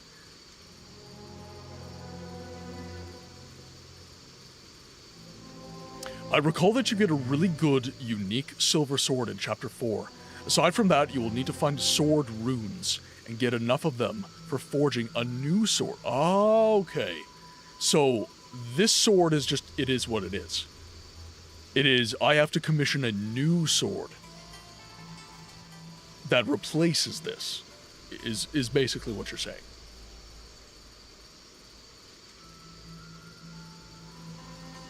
Interesting. Alright. Okay, sounds good. I will stop being obsessed with this then. Okay, so now we just have to find the Sephiroth, the last Sephiroth, and I think we are ready to nail Azar Javed. Oh, actually, the Varden has a quest for us, so let's go do that quickly, because I would like to get as much gold as we can. Meteorite is also another material. I think that's for your steel. Okay. So, do I just... Maybe go to the blacksmith for that? Definitely get your perspective. For my view, I think remakes are ultimately reimaginings that have the ability to be faithful at the same time. Like, if I give someone RE4 a remake, I'll rest easy knowing they won't have to play the original. I still recommend it, but they've experienced the same overall vision. But if I give them Final Fantasy VII Remake, on the other hand, oh boy. See, I would argue against that. I would argue against that because the design philosophy that informed these remakes, different people, different director, different overall game. The game had different goals, right? That's the way I would conceptualize it. Is the game had a different goal. The goal of the Resident Evil 4 remake was not how do we give people Resident Evil 4 again. The goal of the remake was how do we give people a Resident Evil 4-like experience while giving them a better gameplay loop. That is ultimately what I think the overall vision of these games is. It is, can we generally give them the plot points while giving them a completely different game? That's kind of what I would argue. Like Resident Evil 2 and Resident Evil 3 Remake, there's no universe in which I would say, yeah, same game. Yeah. You know, like, even the story beats. The approach to the story from a design perspective is completely different. And I would argue the same for Resident Evil 4 Remake. You know, for me, as a gamer, as a game preservationist, I would disagree for the same reasons that you have the feelings for FF7 Remake. I still have those feelings for Resident Evil 4 Remake. Not because it's a bad game, but because it is a different game. Kind of thing. The music and vibes here are immaculate, yeah. There's probably also very, very precious few people who have played the original Doom, because each source change changes things subtly. In addition to different control schemes and quality of life, like monsters not being infinitely... Yeah. Well, and that's the thing, like, WASD. There's a lot of old games that didn't have that. A lot of games were keyboard-only controls. I was playing the Elder Scrolls Adventures Redguard recently, and every part of the controls for that game is on the keyboard. I can control that entire gameplay loop with one hand. And I'm not being smart. I'm not being cheeky. I can. Everything in that game is controlled through the arrow keys, the space bar, the E button, so on and so forth. Because back then, the mouse was not considered a reliable source of control, for whatever reason, for a video game. I guess, like, the ability of the game itself to control camera, like, just having the ability to do this in some games You know, it's like, we can't give you the FPS to do this. We cannot provide you with the capacity to change angles in the game fast enough, so we're going to give you a control scheme that uses the keys, and we just move the camera slower. That is supported by our FPS capabilities. So we're gonna have to rest. Because it's night time and Luvaden is gone to bed. I would hate to kick Redguard as if it hasn't been kicked 1,000 times already. But one of the worst features, hands down, in any game with Redguard and having to do jumping puzzles while inside of it. Yeah. Yeah. And here's... Okay. You know, so many people make moral assertions, I guess, on a lot of these old games. And they say they're bad. Like, it's very jarring. You know, it's bad. It's bad. And it's like, do you really get to say that, though? Because, like, in context, for the time, this game was groundbreaking. And it's like, yeah, well, we're not in that time. And it's like, you can't look at history that way. The first thing that any history professor will tell you is that you cannot apply modern context and modern moralism to things of the past. The same applies to video games. When I look at video games as a preservation model, I take the same practices that I would from history. I do the exact same thing. So, I think that I have a very different perspective from a lot of game preservationists, because they're going to be sitting there and saying, well, we just need an archive, we just need this, we just need that. And I'm not just trying to change the way in which we preserve games, I'm trying to change the way you look at a game from the past.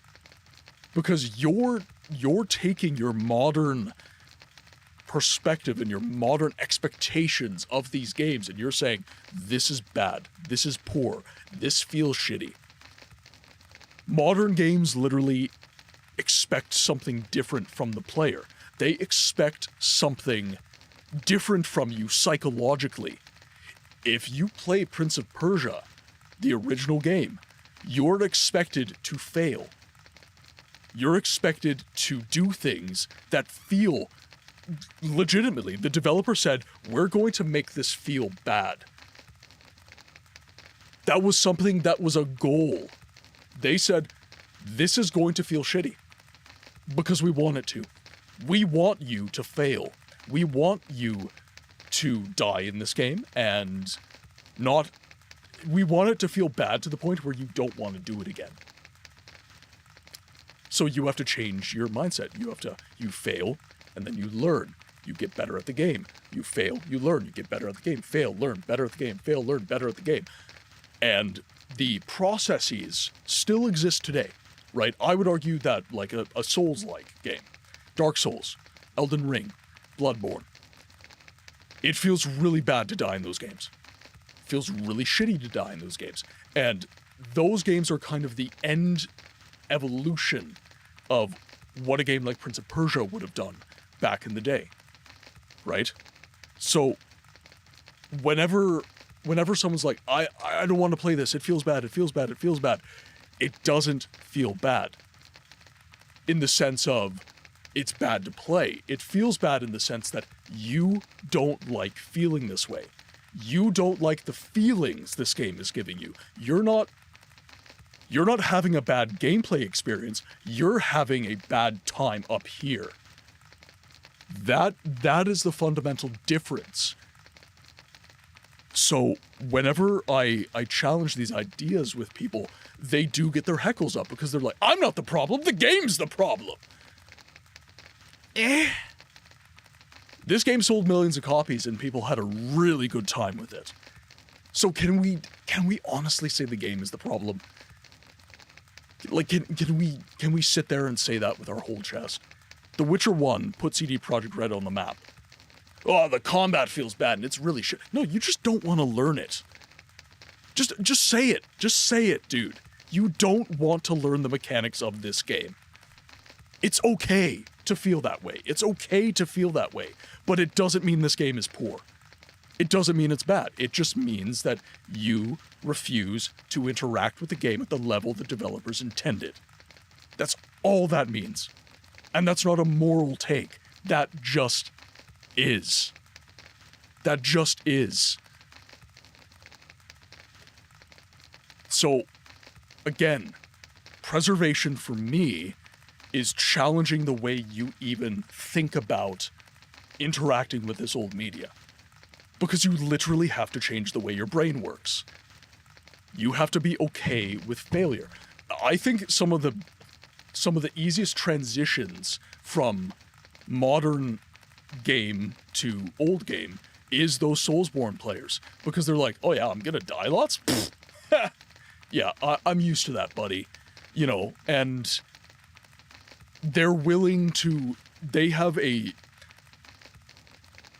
their candle has a lot more wick. You know, they have a lot more patience. You can burn their candle a lot longer, and they're just gonna have more tolerance. They're gonna have more patience, kind of thing. Whereas if you go to a Call of Duty Warzone player, you know, the fine motor function of those games, they're gonna be like, this feels really clunky, and it's like, just give it a minute. Your brain has to adjust. Like, everybody sits down. It's so standardized today. It is so standardized today that you can sit down, grab a controller, and I already know what buttons I'm going to press.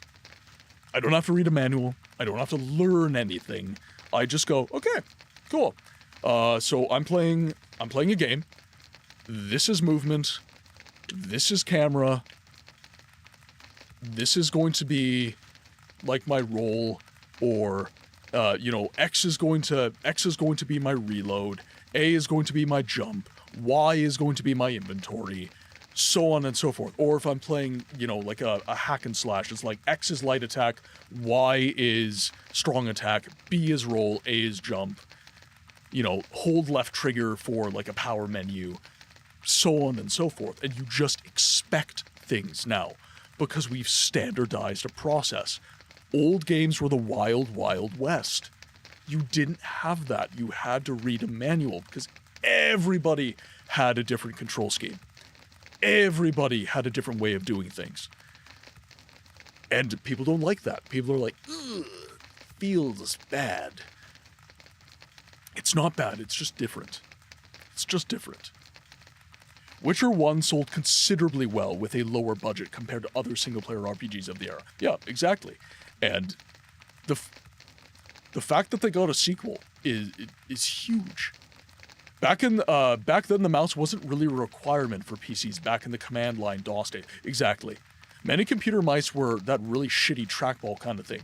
Even ball mice were a massive improvement on the trackball. Yeah, exactly. Exactly. Martineau is cooking. I feel so strongly about this. I do. Because I had a really hard time in 2025 trying to find my voice and what I was passionate about. And I denied a very significant part of myself for a long time. I was like, yeah, I did 8 years of university. I majored in history. I minored in psychology, but I didn't really turn that into a job, so it was wasted time. It was just, I had this massive regret on my mind where I was like, oh, I can't believe I did that. I can't believe I wasted that time. I can't believe that I just, I felt genuinely like I'd ruined my life some days. And when I was making content, I kept coming back to old media. I kept coming back to old games. And everybody was like, dude, you're so passionate about this, and you've got, you might not have all of the information, but you want to learn the information a lot, and you're open to experience. you're really open to experience. You will genuinely play anything. And that's rare. That is rare. A lot of people have this capriciousness and this kind of preciousness about what games they play. It's like, I'm an FPS player. I'm an RPG player. I'm an action-adventure player. I play MMOs. You know, like, there's this fixation. And I'm just like, you know, I have less of a good time in an MMO, but I accept that there's an experience there. And I will play an MMO. I will play an MMO. But there's certain gameplay loops that I don't quite enjoy that much. I get what you're saying, but at the same time, if I'm picking up an action game, especially one with an expectation of high precision execution, I don't know if I want to be fighting the controls at the same time as enemies, especially since a lot of console games didn't often, and still don't allow for full control customization, but there's the other side to it as well. Yeah, exactly, and I would say that these old games, they had a different expectation, which is fundamentally what I'm saying. Call of Duty Warzone has a different kind of mechanical expectation of you than Call of Duty 2, right? But in your modern gamer brain, you've played Warzone, you've invested time into Warzone, you feel that Warzone is good, and you enjoy the feel of that game. So you get into Call of Duty 2, and it's slower. It's almost meandering, but you take a ton of damage, which you are used to. Well, actually, no, in Warzone, you're definitely not used to that. You die fast. You know, so it's slower, so I have less tools to defend myself, but at the same time, I can die easier. So in your mind, you're just like, this is super frustrating. It feels old, it feels bad. But the game just has a different expectation in it. It has a different pacing because the technology of the time, you know, just wasn't as advanced. And an interesting comment got made in my most recent short, and it was on Instagram.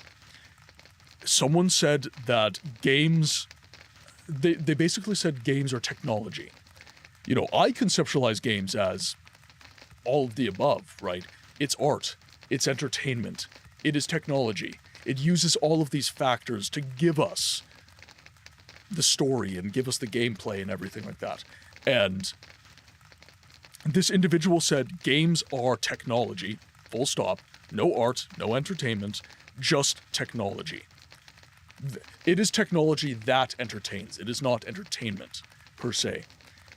It is not art per se. Those things are ancillary to the fact that it is tech. And that was a bit of a, okay. You know, that was a bit of a light bulb moment for me to know that, you know, there are certain devs, you know, they look at games as code. They have a different kind of way of thinking about these. I'm a historian. I majored in history, I minored in psychology, so I have a very arts way of conceptualizing the world, creative way of conceptualizing the world. Some people are more into STEM.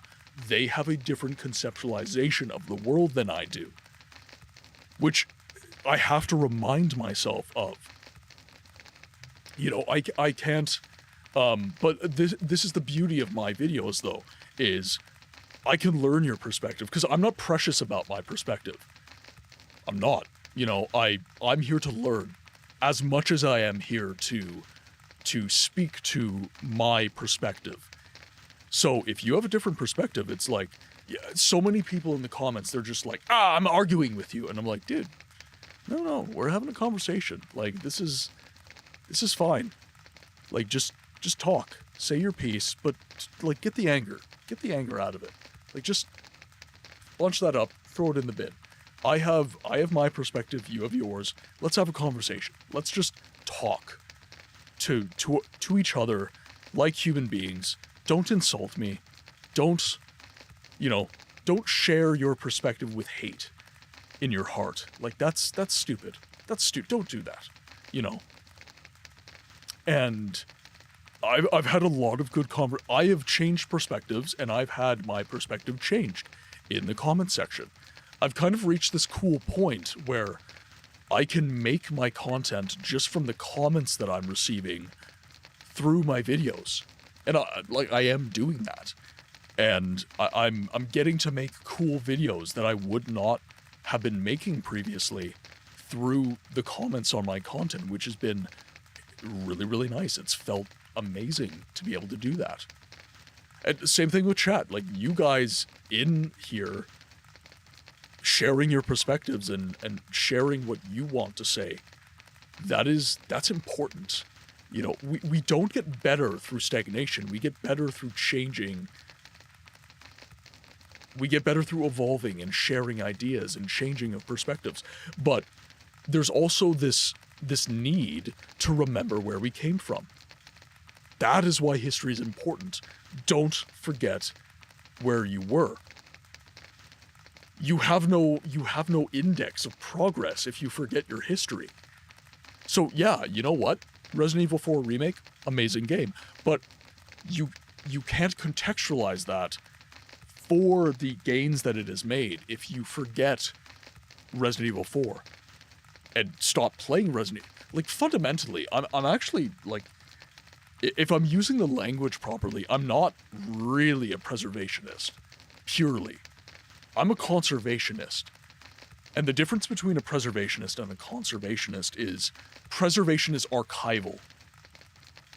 Preservation is, I've taken a thing, I put it on a pedestal, and I'm making sure that thing stays the same. I'm preserving it. Conservation is preservation through interaction, through experience. So, yeah, there's this old game, but I want you to touch this. I want you to open the case. I want you to get the disc out and put it into your console. I want you to put it back in the case and hear that click. I want you to get out your manual, and I want you to start reading about the game. I want you to start seeing the art of this game and kind of, you know, interacting with this thing and seeing how it was done back in the day. So really, like, fundamentally, my caprices are hybrid. I want an archive that does preserve these games, but I want the archive to exist in an interacting way. I want people to be able to experience these games through an archive kind of thing. So it's, I think that archival conservation is really what I'm looking for. But game preservation is kind of the words in the zeitgeist that I have to kind of work with. I hate when it rains.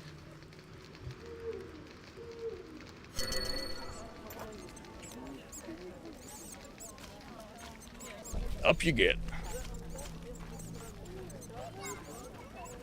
That is a nightmare, sitting sides all night. Would not recommend. Would not recommend. Geralt should not be able to walk. Maybe that's his true mutation. He doesn't cut off blood flow.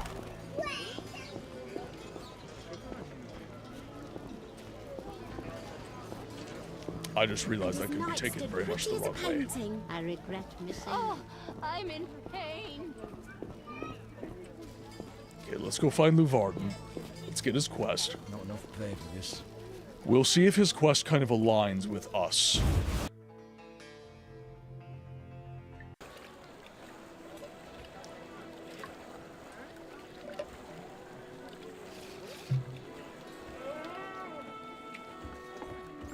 Alright. Now, Luvarden normally sits either up here, or there he is. He's down at the table.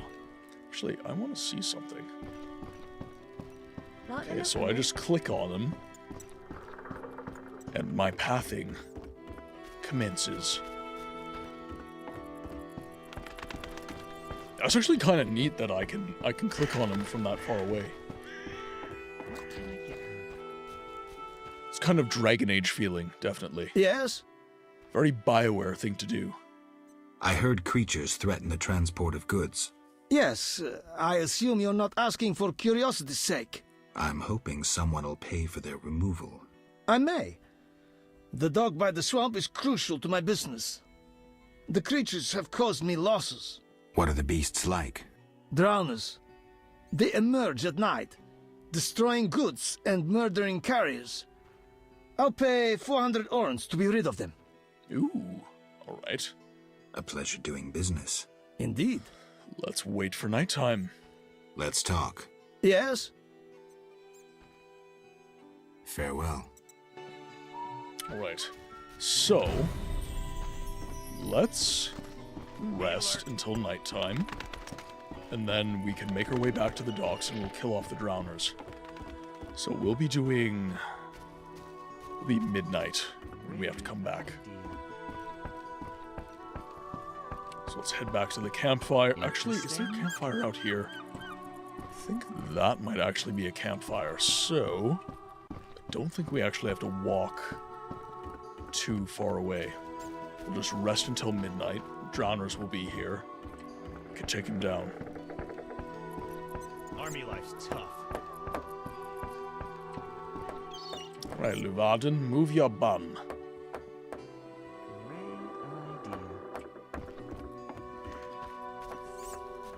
Now, hopefully I'm right. Ah, there we go. I can't meditate with a fire out. Seems I have to light it. I can't meditate with a fire out. Seems I have to light it first.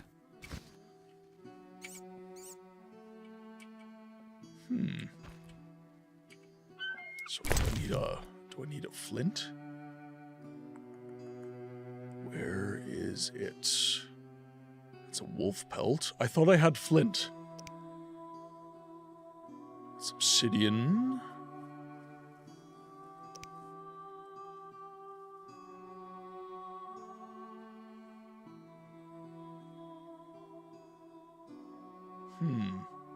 Interesting. So maybe I have to go to the blacksmith and I have to buy some flint. Because I'm assuming flint is... The waters seem unsettled. What is necessary. Someone's picky about their meditation. Yep, Geralt is very picky. The only thing he's not picky about is his card collecting. He's very open to experience in that way. But his fires...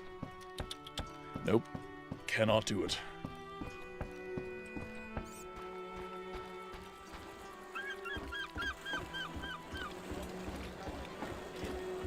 Not enough play for this. Okay, so blacksmith should be nearby. I believe they sell flint. Hope they sell flint. We do have enough orens that it shouldn't be a problem.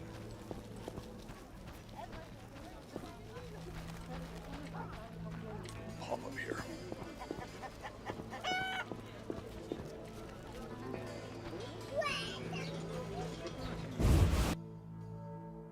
Alright, let's chat, buddy. What do you need? Show me your wares. Mr. Chive says you're right and honorable, Camera's so right there. I see no reason not to trade. Here you are. Do you have a flint used to light a fire? Perfect. We'll take all of them. Goodbye. Nice doing business with you. Since we're all the way over here, we might as well just go... Ooh, actually...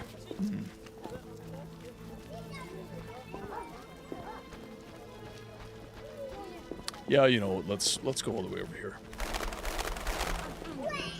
We'll have to pick up some new flints. I'll need to make a note of that and just make sure that we need to keep up our flint stores. Oh, pardon me. Jeez, that was quite the yawn. That was another thing that came up with my doctor's visit. My fatigue has gotten crazy. I keep losing weight. I think that's what it is. I've really changed my diet at all. Like, I have a very healthy diet, whole foods and everything.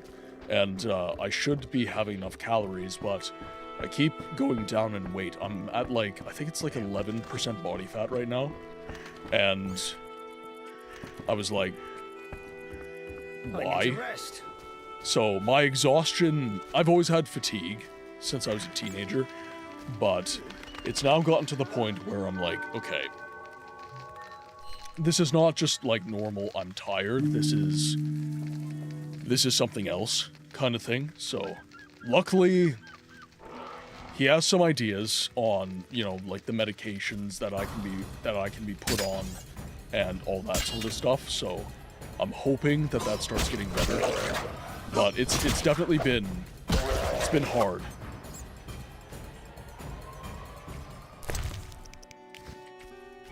So we got the skinnable loot off this guy. So coming up out of the docks at night. So how is there an indication of how many I have to kill?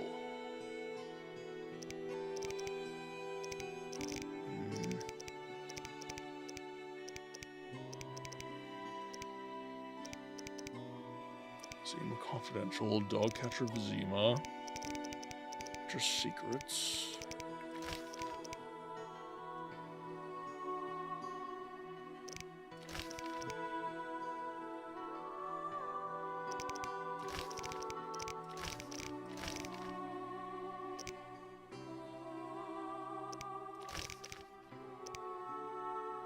Okay, so that's actually a quest.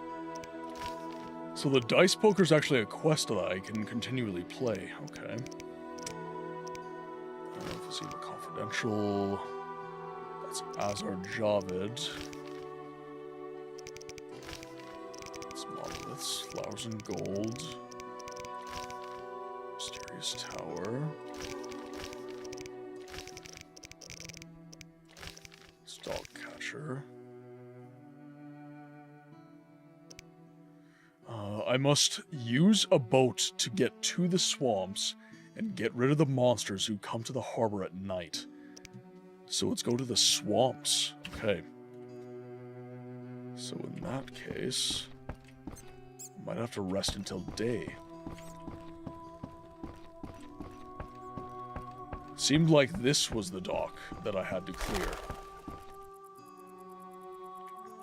So, I will have to rest again.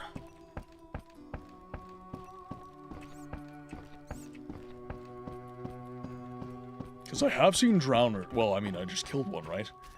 I have seen drowners around here, so it made sense that drowners being at the port of Vizima would be the issue, as opposed to them being in the swamps, because they're everywhere in the swamps. Let's meditate until noon.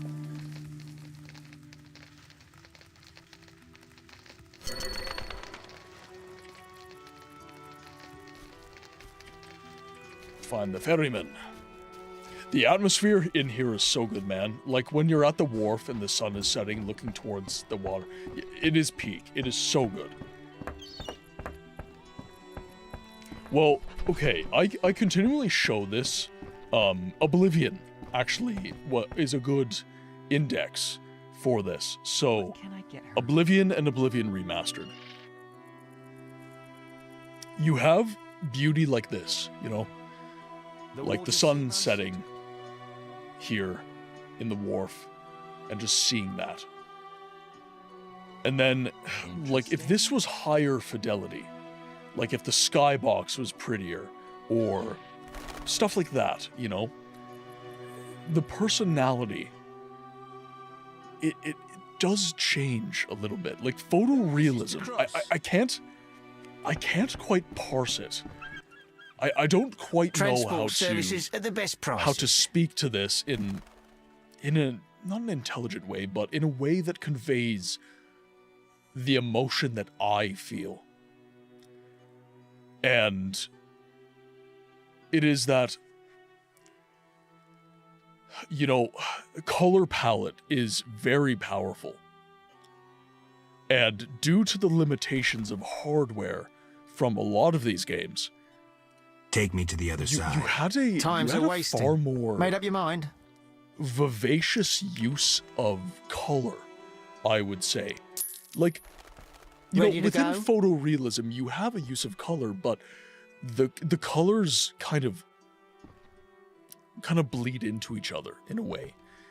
You know, you have lots of very, like in Oblivion Remastered, you have lots of very pronounced, like, ambers and browns, and it's almost malaise in comparison to kind of the cell shading and the watercolor palette almost of Oblivion OG.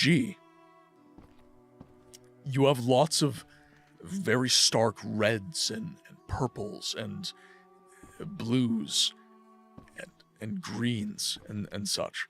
And in Oblivion Remastered, you know, you have some very nice, like, red dresses and stuff like that you see within the game world. The Arcane University in Oblivion Remastered, it's like, oh, so pretty.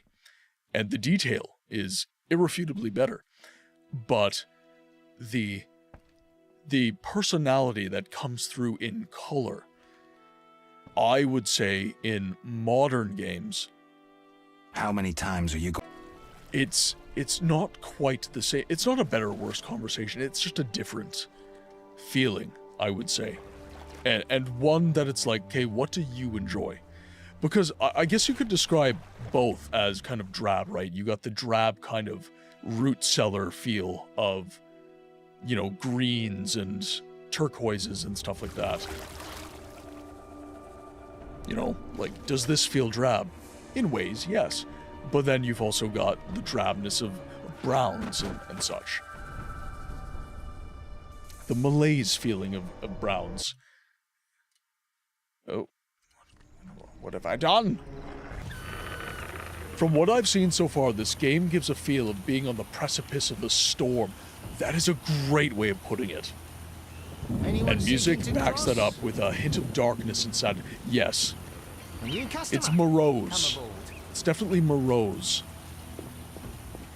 Yeah, that's a very... Tarragon, you definitely hit that on the nose. The Witcher 1 is...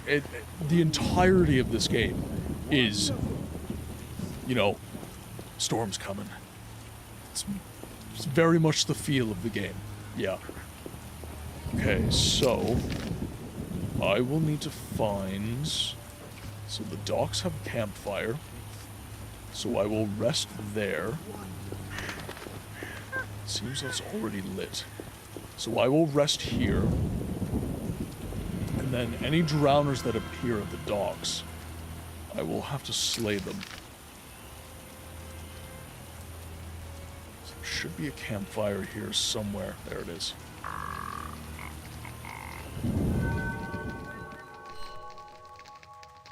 And this is the kind of stuff that gets lost, I would say, in kind of revision of these games.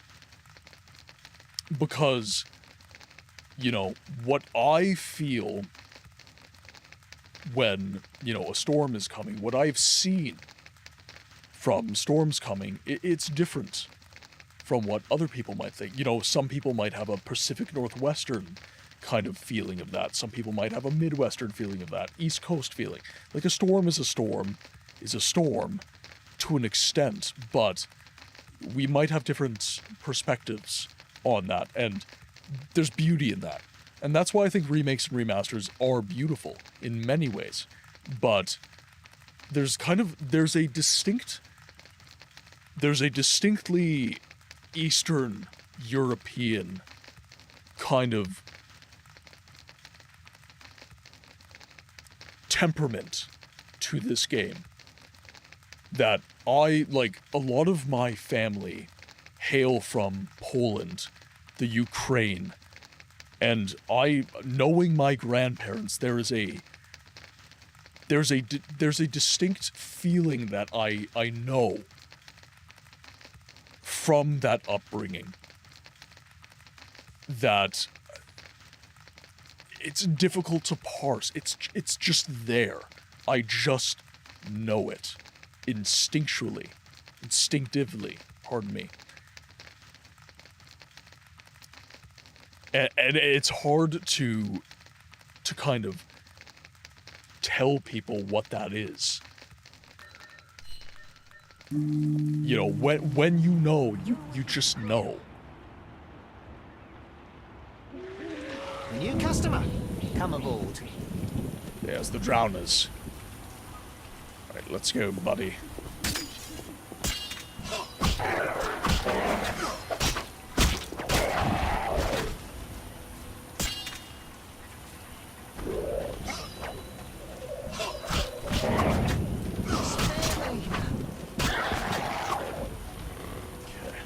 I really wanted to invest in more combat forms.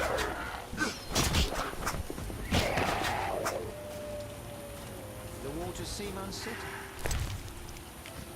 Gonna take everything we can.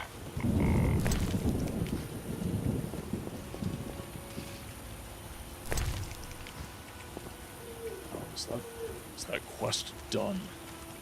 Spare me! It is not.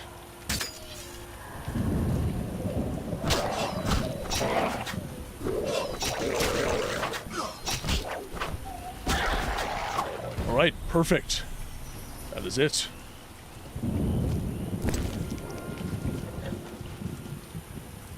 Oh yeah, this game feels extremely Slavic, which is appropriate. And this era of Eastern European games also has a specific vibe, even in their photorealistic games, which I consider The Witcher to aim for. Fairly realistic graphical depiction. Yeah. And, you know, I actually think that's very interesting. So, yeah, like games like Metro, Stalker, The Witcher, I would argue that Kingdom Come Deliverance, like the area of medieval Europe that Kingdom Come Deliverance depicts, is also fairly Slavic. So there is that. I think that Kingdom Come Deliverance is actually a great benchmark for games like The Witcher going forward, because there's that distinct kind of it's taciturn. That's the word I would use, because there's kind of this hardness to the people, which is hard to explain. You know, I'm working right now. What do you want? With a lot of, like, I'm not saying these people don't laugh, you know, but it's very like, when you're my friend, you're my friend, and when I don't know you, I don't know you. It's difficult to explain to a North American, because we have a very despite some of the media depictions, there's a very kind of melting pot kind of vibe to a lot of our country. Like, Canada is very distinctly multicultural. Like a lot of the world is these days, but when you have a culture that is very, you know, welcome in, sweetie, kind of thing, it's hard to explain people who have, you know, the cultures of places like Poland and Ukraine. When someone from the outside comes in, it's not normally to make merry. Like, if you look at history, when people come into your borders to be like, hey, how you doing? It's not normally to, like, have a drink and hang out. Like, your in crowd is your in crowd, your out crowd is your out crowd. It's very hard to explain that to a North American. But these games have a very... Geralt, in particular, is... you are the outsider. You are the person that is not welcome. And the game does an amazing job of making you feel that. Yeah, a bit cold to outsiders, but when you've gotten to the point of friend, you're... Exactly. Take me to the other side. Time is money. Ready? I wouldn't have... And that is a generalization, of course, but, you know, a lot of the time you kind of have to speak in generalities. I know, it's almost dinner. Ads are gonna drop soon, and then I'm the opposite of taciturn. Poland was a bit of a tennis ball. Control constantly being better. Yeah. Oh, and enjoy my beautiful body, people, as I streak. Thank you for the watch streak. How many streams you on? One moment. A 3-stream streak. There's a lot of Slavic culture, but also externally, especially in The Witcher 2, a lot of NPCs, like straight out of British. Yeah, and The Witcher 2 kind of focusing more on the kind of political side of things. Go, buddy.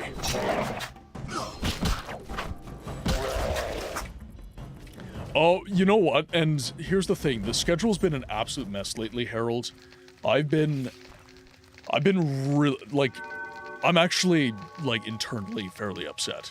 I've been having a really hard time balancing, and it's because of appointments. Like, I had a doctor's appointment yesterday, booked for 5. And yet, my doctor didn't call me until 8. Because it's a walk-in clinic, and the walk-ins take precedence.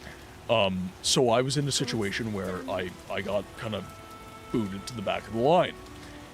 And it's hard, you know, trying to just balance that.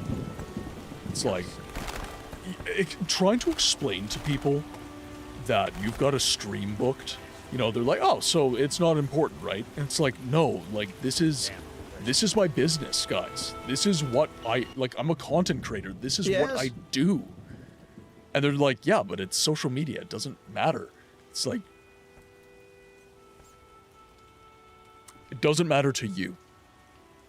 But I have a community of people that care about what I do. I have people that show up to every stream to have conversations and be entertained, and they value the experience that I provide on my stream. So, you know, one of the most frustrating things for me is just trying to, especially I work in the trades, you know, they do not value what I do outside of work. They're like, even when I say, like, just saying that you play a video game is enough to make them just go, oh, okay, you're written off, you know.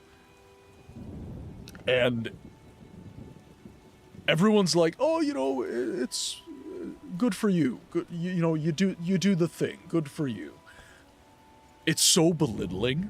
It's so magisterial and disregarding of, like, I'm like, this is important to me, and they're like, yeah, but it's not important, so I don't care if it's important to you. And you're just like, oh man, like, if I could kick you in the shins right now, I would. Interesting, when I worked at the warehouse, almost everyone was a gamer, even people 10 years seniored. I've got probably 3 gamers that I work with.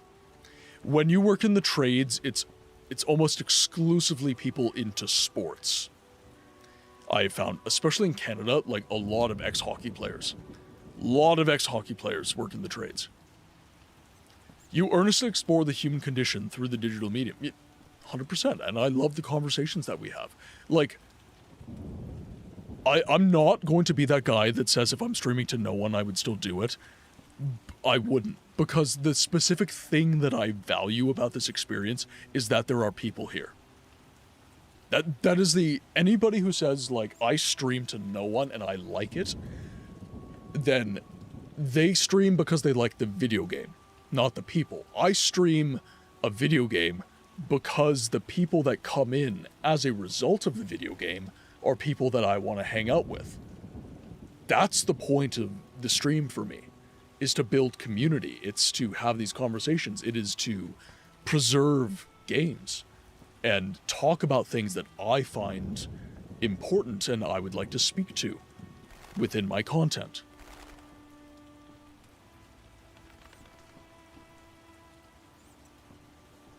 Oh, yeah, if you see a funny-looking runic writing in the game, that's not just a made-up thing. They're using Gallo-Gallitic script, which is an ancient Slavic alphabet, yep.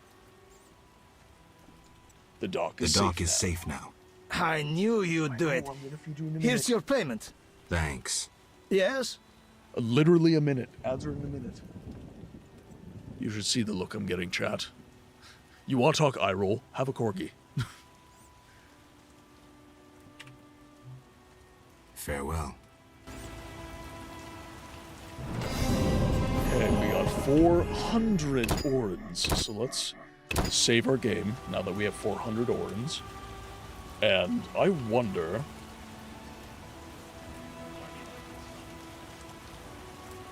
Hello, dog. Hello. I wonder if we should play some more dice.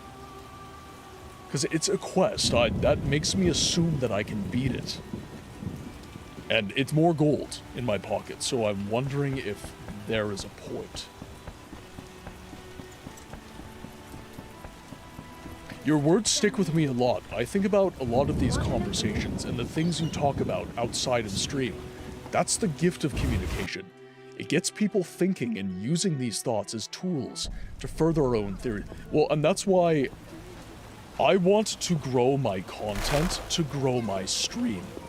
Because the stream is the part of this that I enjoy. It is the part of this that gives me genuine connection and, I enjoy this more than making videos.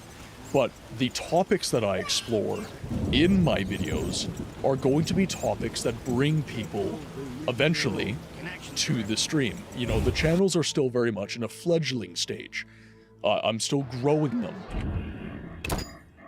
But that these growing pains and this, I guess, frustration that I'm being forced to undergo, these are the things that need to happen to take the channel to a bigger community and to grow the channel.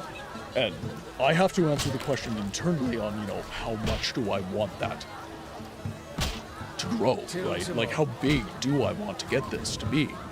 You know, if I was to be a full-time content creator, do I actually want what that entails? But anyways, guys, I need to feed the dogs. Quinn is looking at me like I am a rat bastard right now for not feeding her. So I'm gonna go feed the dogs. Ad break will probably take a little bit longer, say 5 minutes, but we will see you guys very, very soon. Enjoy the clips.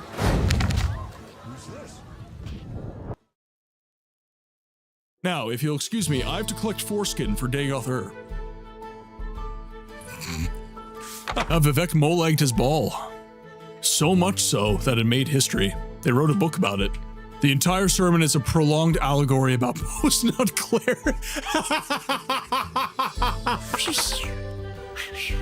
No, I can't. I can't do it. Oh, wait. You wanna know the best part about the Hist? Their entire existence is a pun. They're arboreal appearing entities that exist outside of space-time.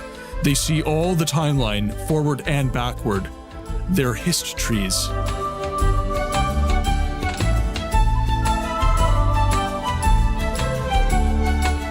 God damn it. You want more? You just saw your buddies get killed, man.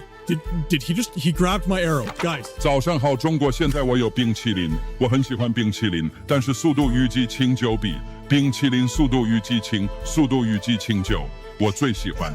所以现在是音乐时间，准备1、2、3，2个礼拜以后，速度与激情9 Action 3，不要忘记，不要错，国际的去电影院看速度与激情9，因为非常好，电影动作非常好，差不多一样。冰淇淋再见。Come at me, scrub lords, I'm ripped. Okay.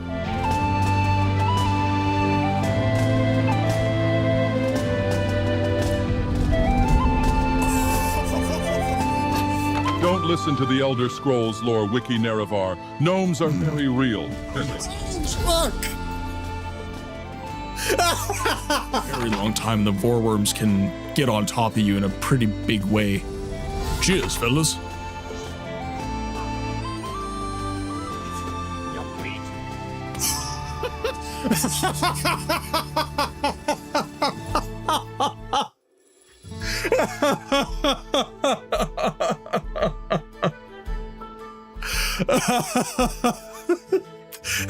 They don't want the smoke.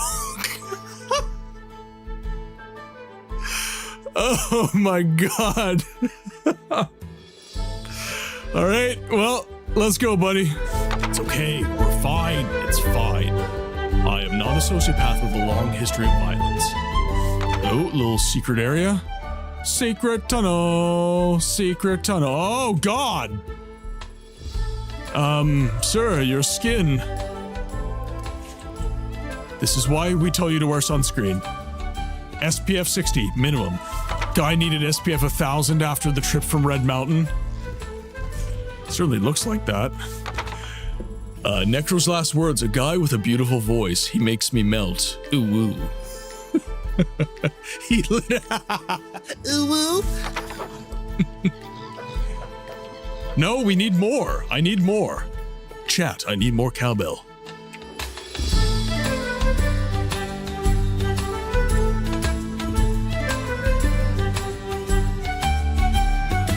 Lead them to Balmora? All right, that's enough of that kind of stuff. The mod author knows this is a complete tone shift, but just felt like it was important for you to hear. Let's get back to sex jokes and fantasy racism. Again? Really? All right. It's good, Sigma. Can you sing?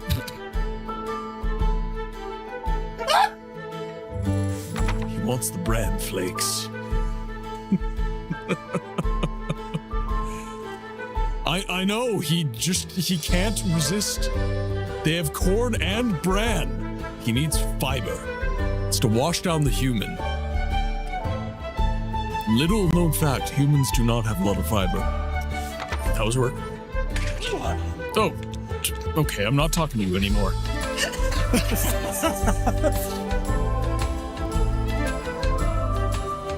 Not my fault!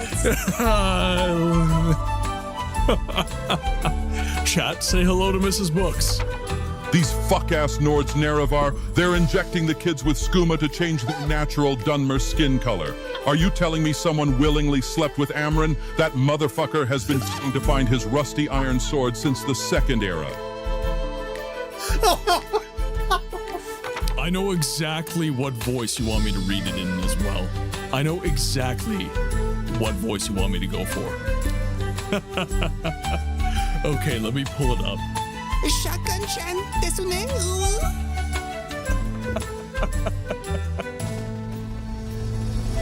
Oh, it's terrible. Okay, I think we got it. As long as I don't get gang-banged by the cultists again, I think we'll be okay. No. Why are they humming at me? They're whistling in my ear! This is pretty. I'm gonna stand up here. Hopefully I don't get mobbed.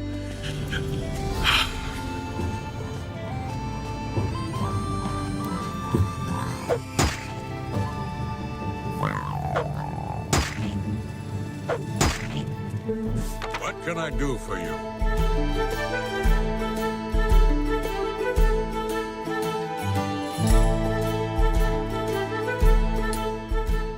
Lord Farquaad, is that you? I should have played an orc. Just name myself Shrek. Can I Actually, let's try that redhead wig. Rumpelstiltskin. Now excuse me while I enjoy my high tea.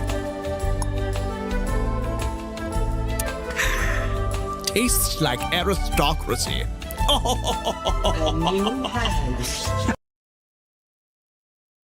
Again? Really? All right. It's good, Sigma. Can you sing?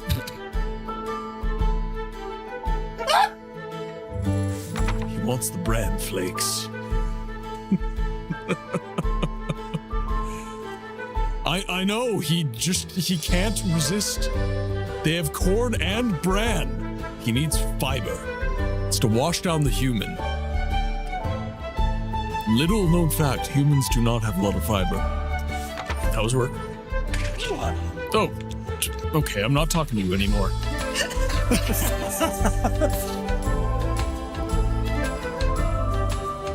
Not my fault! Chat, say hello to Mrs. Books. These fuck-ass Nords Nerevar, they're injecting the kids with skooma to change their natural Dunmer skin color. Are you telling me someone willingly slept with Amron? That motherfucker has been trying to find his rusty iron sword since the Second Era. I know exactly what voice you want me to read it in as well. I know exactly what voice you want me to go for. Okay, let me pull it up. Shotgun-chan, désolé.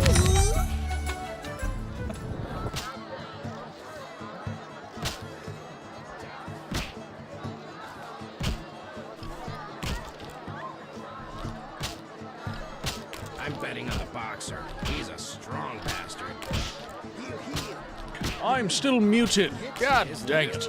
Right, thank you for accommodating the feed the dogs break. Let's get back to playing some dice. Yaze is... Monty is like, you're muted.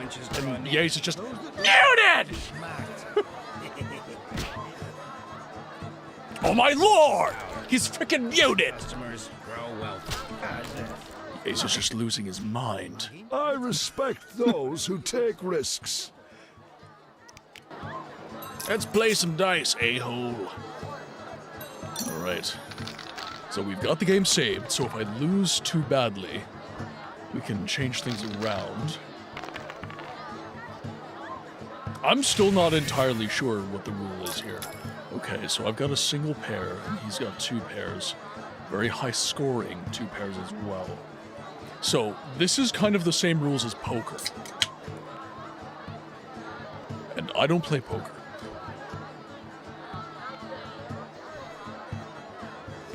So you know what I might do? You know, we're gonna keep rolling with this, but I might need to look up rules. Okay, I'm gonna bet up, just in case I can win. Alright, so we're gonna re-roll these. Ah, okay. Three of a kind.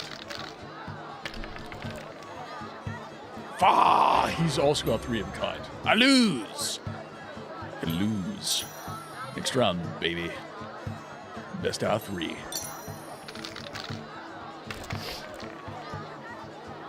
Okay, not bad, not bad. Okay, so I've got two pairs. Okay, so I'm gonna raise.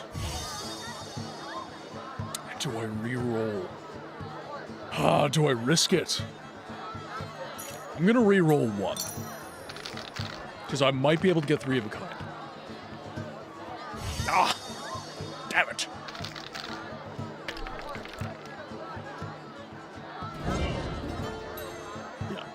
Yeah, okay. Ah! Dang it. This guy is actually really hard to win against. Let's see what we can do. We lost 20 organs from that.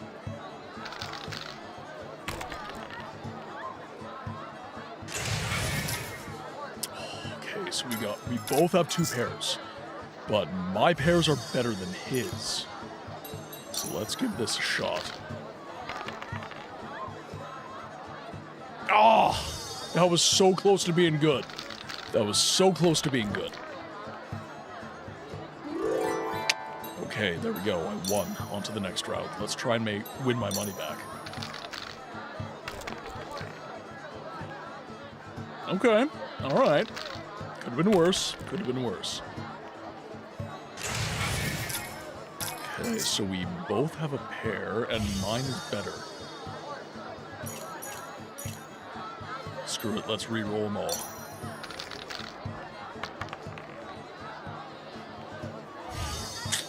Didn't really improve anything.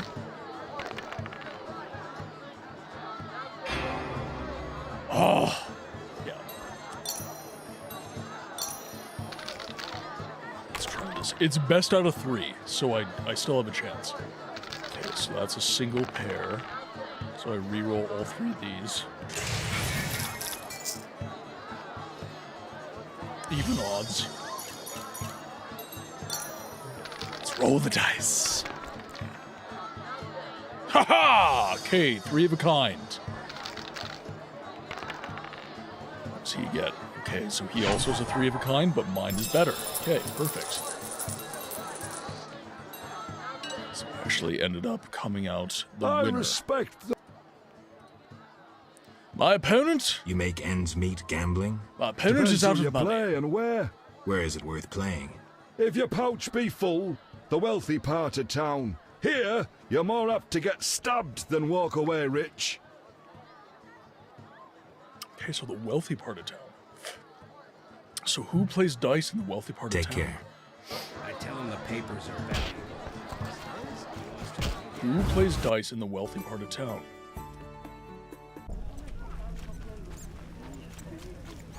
Because I'm almost at 1,000 orens.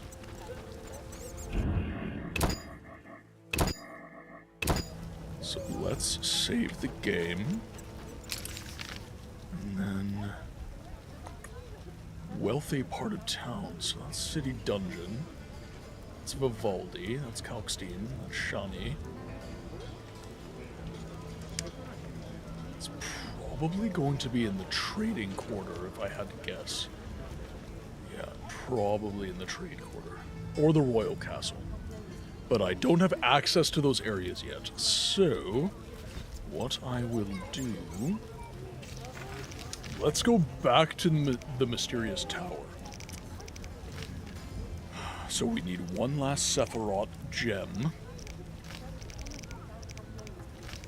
So let's go back to Kalkstein's notes. Crown Kethar. Destiny. Here Kalkstein outdid himself. His notes indicate I will find the last Sephiroth by chance.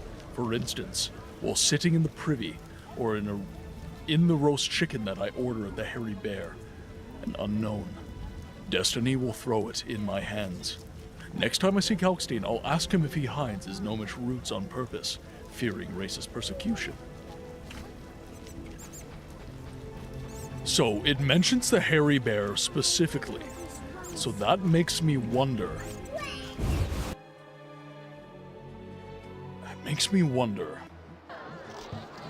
So we bought a bunch of food from... Made up your mind? We bought a bunch of food from them, but...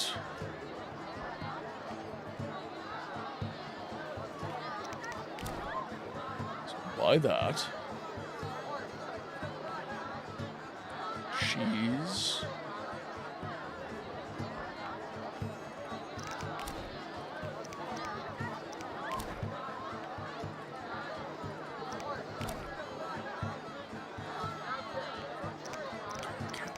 Leg. So it mentions the chicken in particular. So let's...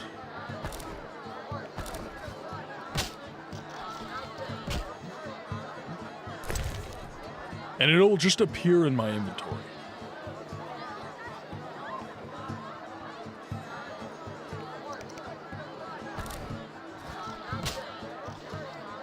Let's eat some cheese.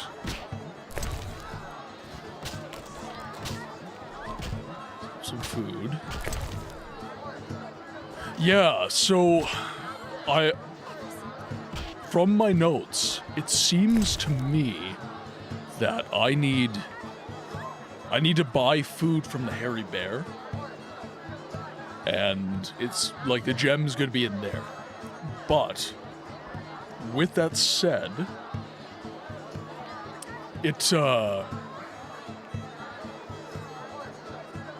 yeah, I don't know. Elma, how's it going? Hope you're having a good day. Hope you're having a fantastic day. We're trying to figure out the monolith quest right now, and anyone in the chat, if you have input, I'm looking for, it's supposed to be specifically, yeah, I bought all of the roast chickens they had. I bought every single one from the waitress. And it wasn't in the chicken. I ate it. It was not in the chicken.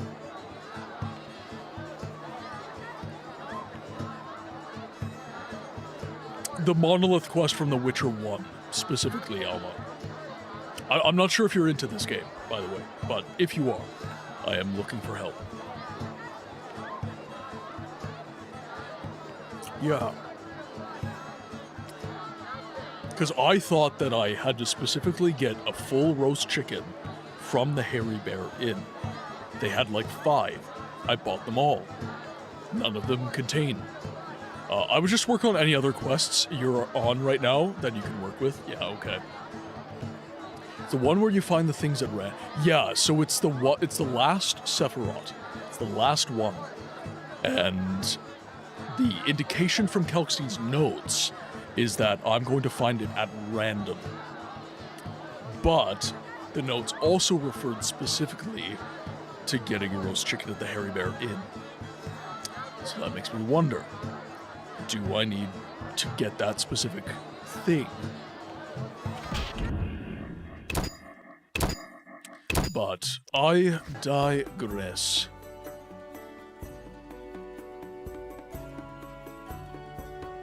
Gotcha. Alright, so let's just work on... Let's just work on Looks other like quests. I have to deal with the... Looking for something? All right, go in. Alright, let's talk to Ramsmeat, see if he has anything on offer. What do you want, Wolf? How's things? Old whores have wings. Beat it. Okay, there's no point in wasting that 20 orens.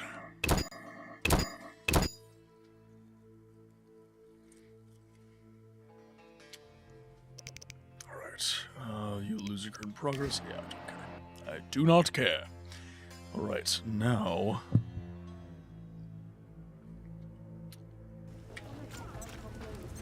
see if there's any... Actually, there's a notice board over here. I'm pretty sure they only give you, like, a certain number of quests. And I haven't done the... Yeah, no more. I'm not killing the dogs to get their fat. I'm not doing that quest for the Gravekeeper. I'm not doing that.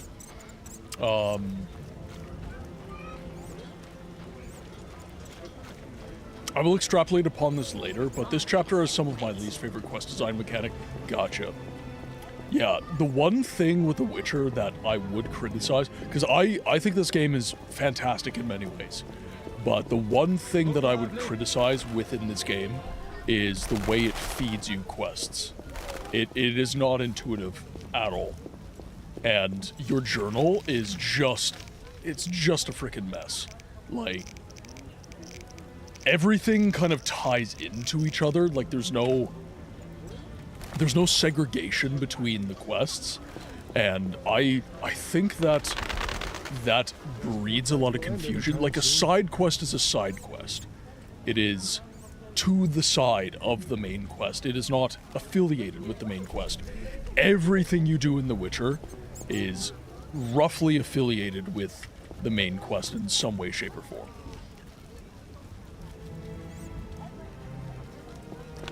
So, actually, I don't think we'll go to the Gravedigger. Let's go...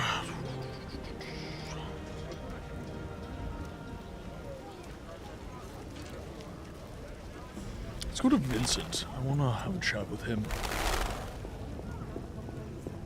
Because the quest that we have, so we have the Lost Lamb, can't do that until later. We have a game of dice. We've officially exhausted all of the dice players in this part of the game. Can't play that yet. Barongar's Secret, waiting. Mysterious Tower, waiting. Flowers and Gold, don't necessarily have to do that. Monoliths, waiting. Old Friend of Mine, doesn't seem to be going anywhere, so waiting. Dog Catcher, just don't want to do it. Vizima Confidential, must find a way to lure Azar into a trap, waiting, because Monoliths and a Mysterious Tower and Vizima Confidential, they're all connected. Wanted, Luvarden, help me deal with Salamandra, I wait his next move, waiting. Witcher Secrets waiting. So Witcher Secrets, Wanted, Vizima Confidential, Monoliths, and a Mysterious Tower. All of these quests are connected. They're all basically a part of the same quest.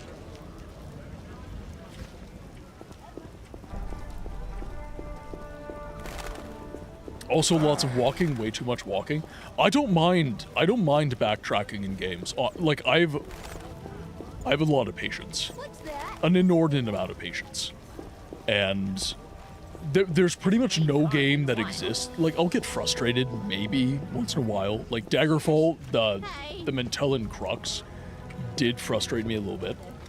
But for the most part, it's very hard to frustrate me. It's very hard to wear out my patience. But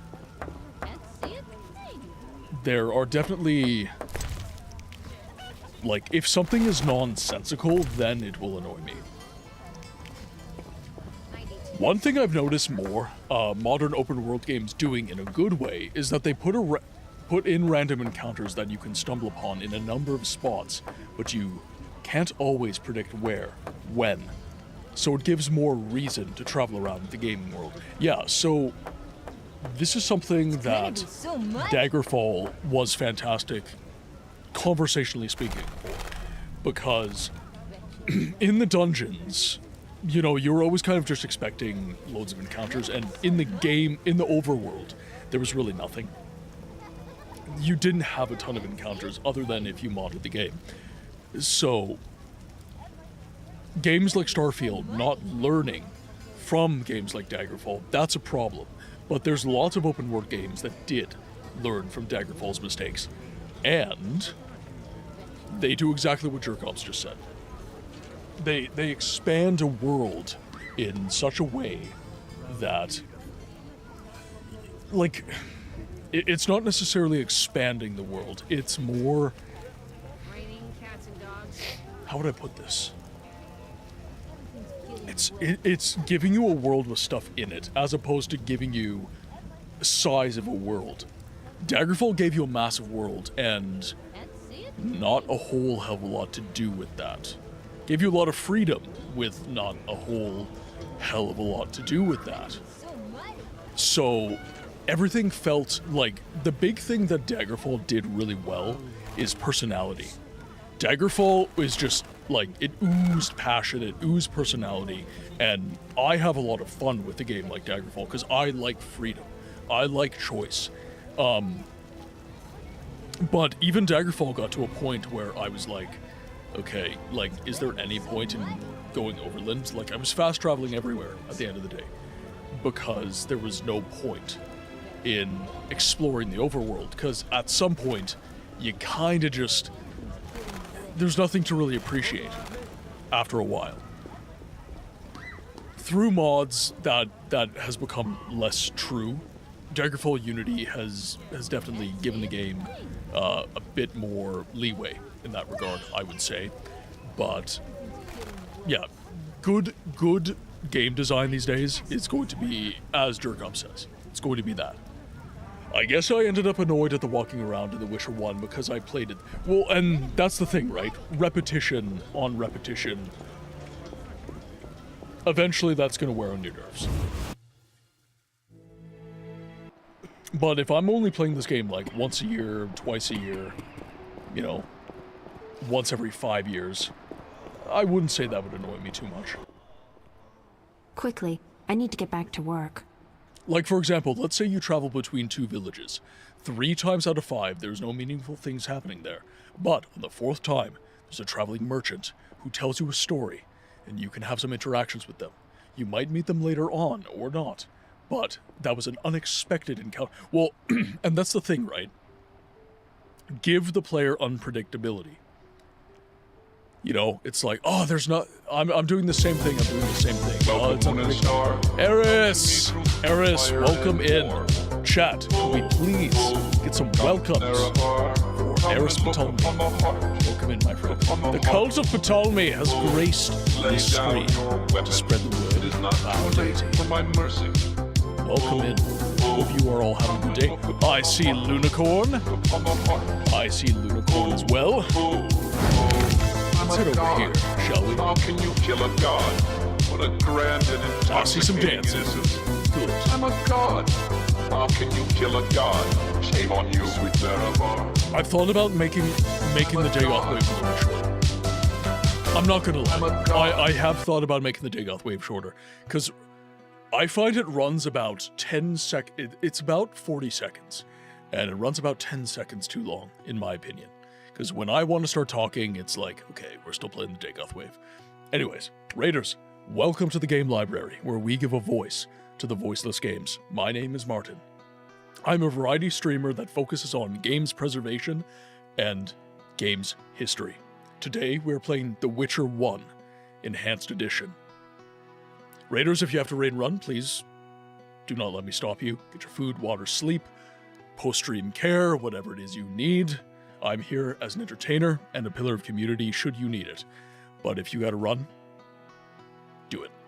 Do it. Live your life. Live your life. I will be here.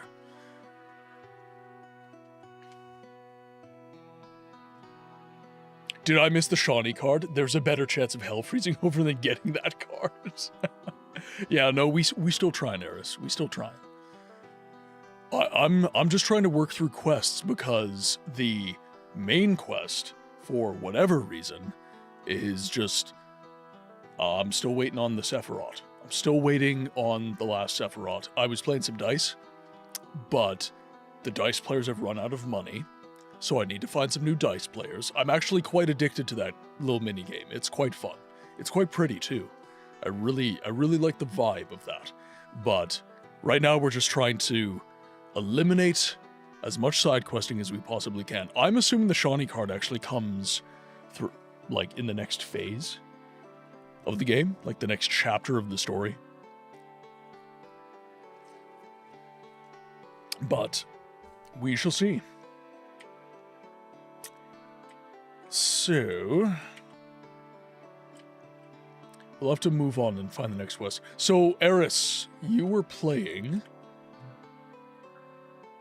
Oh! Ha! Yes. Yes. Eris was playing Vampire, everyone. Vampire is a fantastic game. Absolutely fantastic game. It has been a very long time since I've played it, but it is... The choice making in that game is so good. So bloody good. I adore it. I'm not going to spoil anything, Eris, but it is such a good game. Eris got ragey and may have rage quit it for now. Yeah. It's definitely not, you know, sometimes you make some choices and you're not exactly happy with your choices. Vampire is that game. Vampire is the game where it's like, you make a choice and you're like, oh, like, yes. And then the game, like, the cutscene does something and you're just like, no, that is not what I wanted. No. No. Not at all.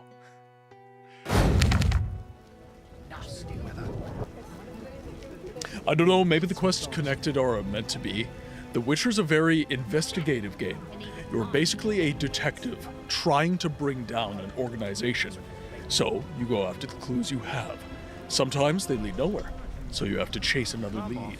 And then, all come together in the end. Yeah, like, I'm not saying that quests tying in together necessitate bad. I'm just saying that the game could have done a better job at showing where the threads cross, I guess is what I would say. Now, one could argue, rightfully I believe, that would kind of take some of the mystique out of the choices and out of the quest paths and stuff like that. If you know quests are connected, what is the point? But at the same time, I think that the UI for questing could could have been a little cleaner.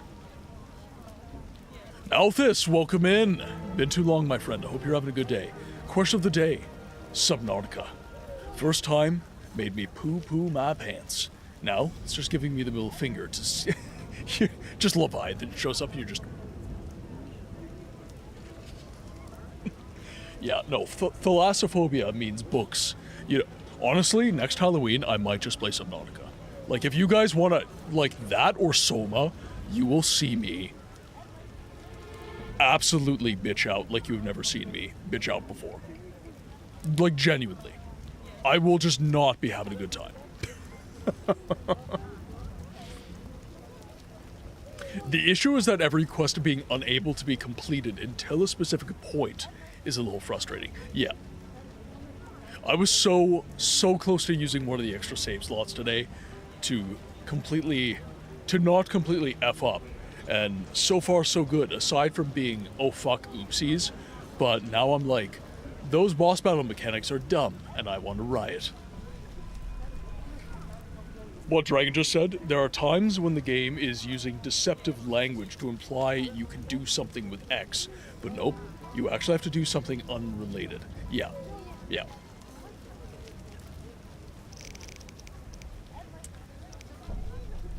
So I don't think we have anything else with old friend of mine, and we're waiting on everything else, so...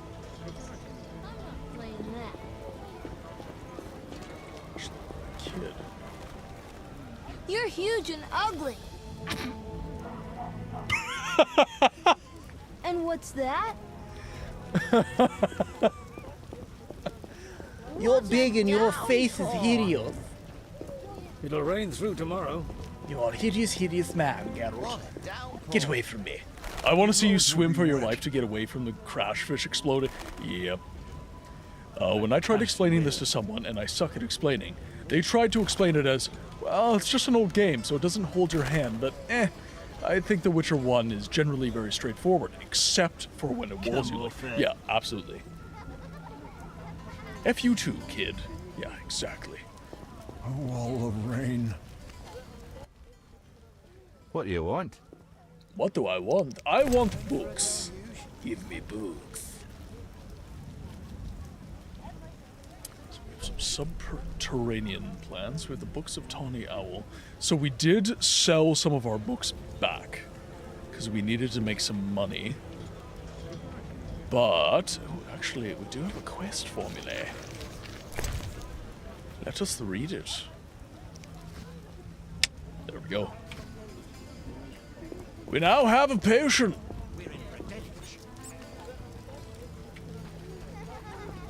Okay, so what do I want to do? It's really raining. Okay, nothing on the notice board. Not even the Leviathans made me do a 180 as quickly as the Crashfish did. As soon as you hear them, nope, turn around. See, my problem with the Leviathans, I have played Subnautica, by the way. My problem with the Leviathans is the noise. Like, Can't see a thing. I cannot express to you I detest this weather. when I hear the Reaper. When I just hear the Reaper, the image I get in my head of what it's going to do to me is worse than anything I could possibly see in the game. It is so, where my mind goes is so horrific. Just hearing that noise. I'm just like, nope, pause game, walk away. It's like, we're not doing this. We are not doing this. The best part of any horror game, for me, is sound design. Does the sound design scare me? If the sound design scares me, then my brain will do all the scary shit you need it to do. The game doesn't have to do anything. Doesn't have to do shit.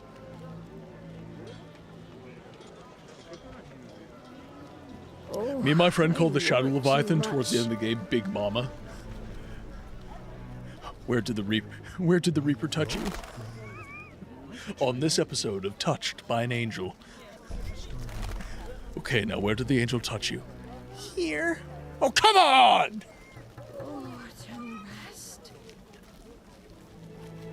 What's that? Good old Family Guy. I have no idea where to go. I feel absolutely stonewalled right now. I have no idea where to go.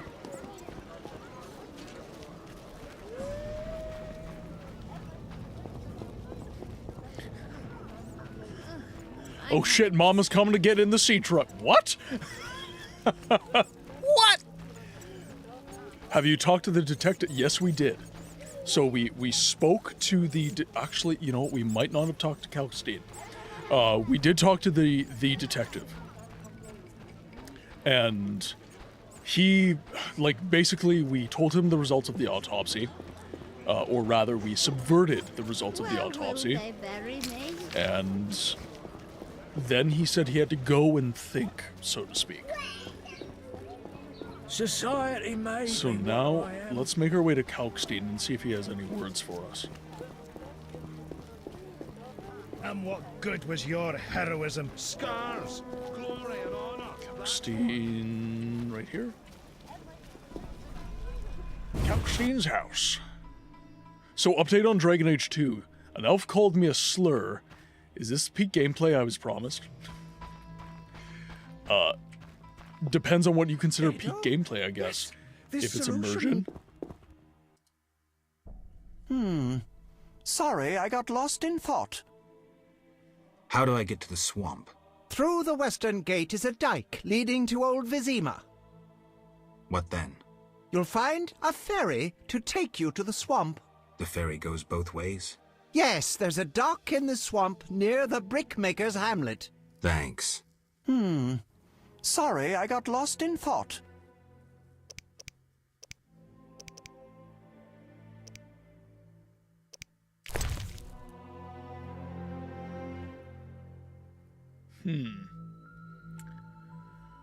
Interesting. Oh, I've been to the swamp a ton. Yeah, I've done pretty much everything in the swamp up to this point. We did receive a quest.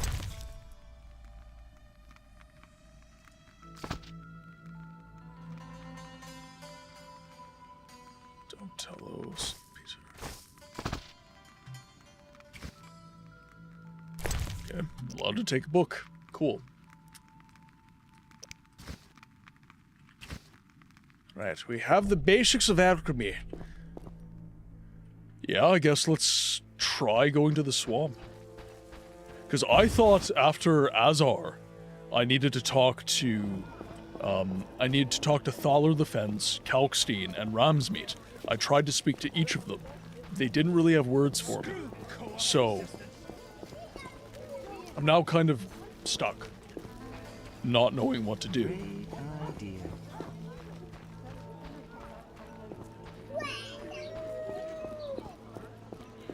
I'm sorry, doggies. Don't worry, I'm not going to slay you.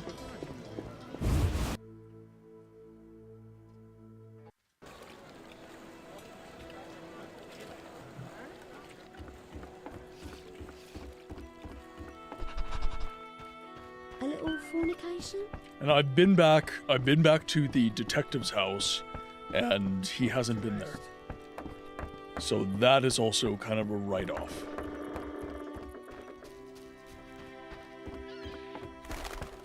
I wonder if I might be able to get dog tallow without slaying the dogs. Just purchase my way around it. There you are, ferryman. Transport services at the best prices. Could see if the druids have any quests. Necro, welcome in. Where do you go? We are going back to the swamp. Hi, ferry people. Yeah, so we're kind of at, Take me to the other... Times are wasted. We're kind of hitting a wall with this quest. Or rather, the main quest. So we're not... Ready to go? I'm not really sure where to go from here. And the How game many isn't times really... are you going to ask me that? I'm talking to different NPCs that I've talked to a million times before, and it doesn't really seem to be inferring the information that I'm wanting. Which is, you know, what to do next. We're still waiting on the Sephiroth, which is going to appear at random, apparently. Mass Effect 1, really? Mass Effect. I was not expecting to see that. Yeah, Mass Effect is a game I will, like, I will replay that. I love the story so much that I will just replay the entire trilogy endlessly. I adore those games. Also the minigame in Mass Effect 2, like, I love that minigame. Just getting, stacking resources so your end game is just chef's kiss. So good. Okay, so let's try and have some conversations with the swamp people. We can't find the boy yet. So... Tears of the Kingdom. Is Vizima really a den of depravity? Absolutely, madam. Ooh, story of Lara Doran.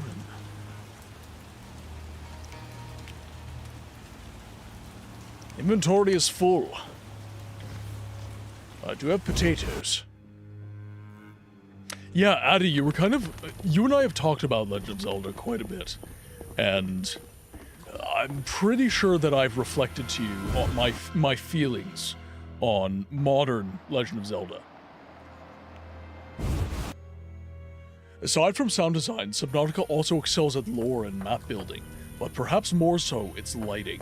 We all dread, even veteran players, re-emerging fear when we swim around 100 meters deep at night, where everything around us and in front is pitch black. You see neither any ground beneath you or silhouettes in front, just black void with occasional bubbles of water. Nothing for reference or orientation. Nothing to tell you what's beneath or how deep the pit is. Even in the Cyclones. Yeah, that didn't give me PTSD at all, Malthus. Yep. Yep, nope, I'm A-okay.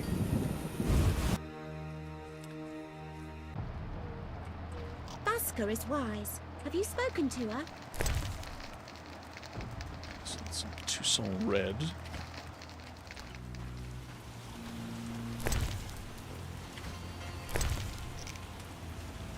Right, have some honeycomb.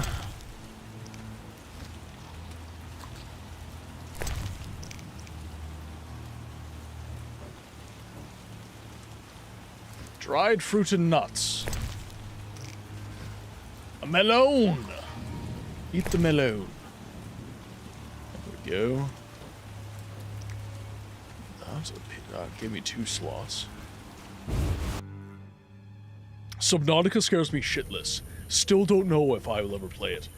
I've played it. I struggle a lot. All right, Vasker. The Water Lords and The Water Lords and I. Life in the swamp must be dull. We can't complain. Work during the day and evenings filled with stories and playing dice. We should play sometime. The Water Lords and I. Let's play dice! Yes! Let's do it. I will lose, because I have to save my game first, just in case I lose. The Water Lord. Let's play some dice, madam.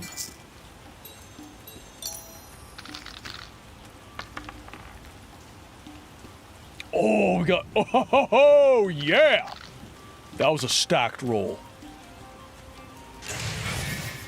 Oh, okay. Shit.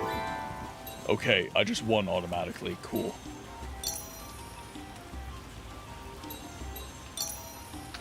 Roll, baby, roll. Okay, no, we could definitely do better.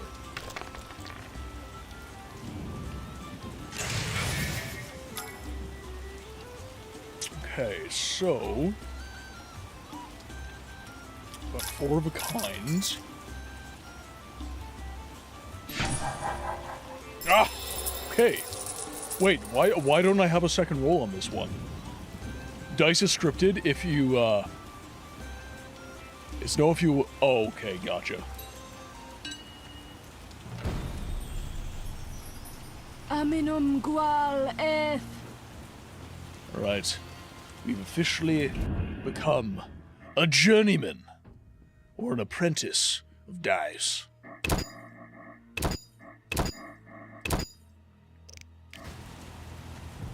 Thief 2014. Pretty sure you can go back and replay levels.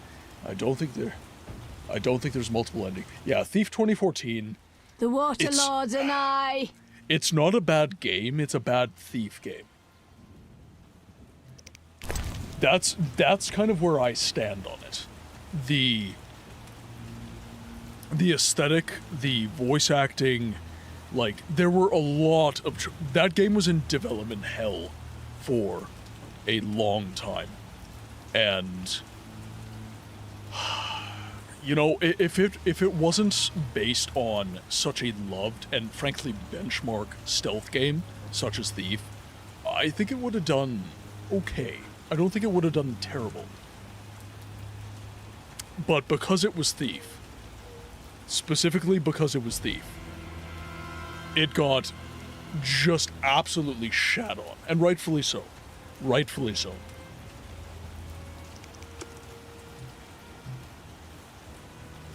So she just sells food. Dishonored 1 and 2 would have been my next answer, honestly. Really? Really? A lot of people love replaying Dishonored 1 and 2. Interesting.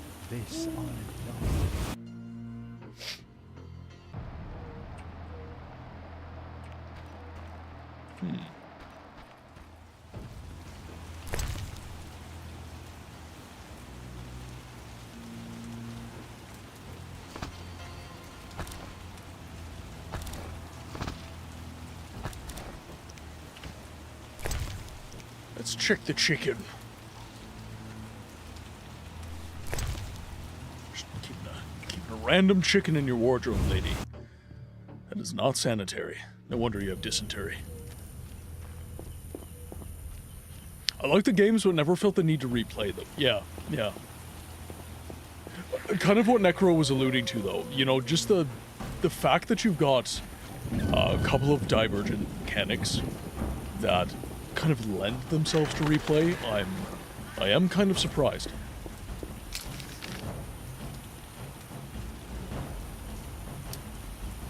Okay, so let's go to the Scoia'tael camp.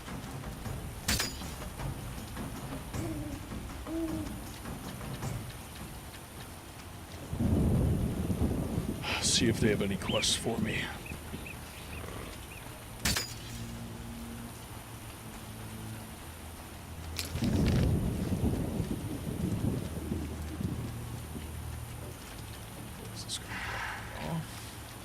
Probably. See, Elma, I'm one of those weird people that even 100% completion of a game does not turn me off of it. Like, Legend of Zelda Twilight Princess, I have 100% of that game.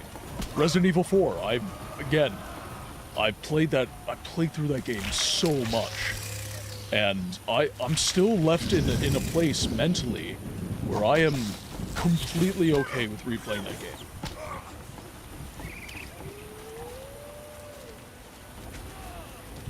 So, let's see. You're the man I need to talk to. Yes. Got more work for me? You proved apt at moving around the swamp, and performed a favor for us. There is something. I'm listening. I've heard that Knights of the Order of the Flaming Rose have entered the swamp. Those fanatics detest right. Yeah, They'll Resident Evil come 4 for us OG. sooner or later. It's in my top 3 What's games it to do of with all me? time. I'd like you to lead the unit to the Golem Burial My Ground. top 3 is where probably Hadkarn awaits Fable, with the weapon shipment. If Resident Evil matters 4 turn dire, OG, I expect you to prevent the unit from dispersing. Morrowind? Yeah, that's probably my top 3 as of right now. Ghost of a Tale. I think I've heard of Ghost of a Tale, but let me write that down. Ghost. I think I have heard of that. But yeah, Resident Evil 4 OG, I've played the ever-loving crap out of that game. It's absolutely fantastic.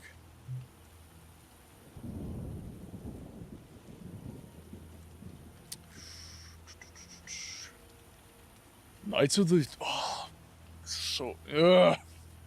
We're not getting involved. I'm not sure I want to get involved.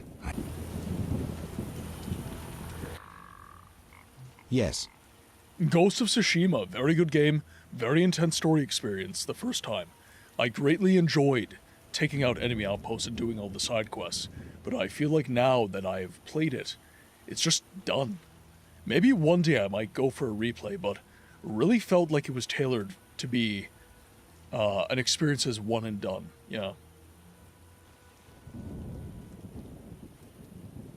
I've 100% all modern Spider-Man games, both modern God of War games, both Subnautica games, Skyrim, excluding repeatable quests, Fallout 4, excluding repeatable quests, Ghost of Tsushima twice, and Bloodborne. What are you preparing for? None of your concern, Witcher. But you're no fool. Think hard. Perhaps you'll figure it out. An uprising against humans? What if I inform the authorities? Correction. We aim to win the war we're fighting, not start an uprising. And worry about your informing on us? A non-human yourself? Humans will take you no more seriously than they do us. And even if they do listen, we are prepared. So well, in fact, that nothing can stop us. Vizima will burn soon. I hope I'll be far away when it begins. Knowing you, we'll doubtless meet in battle. Question is, which side will you choose?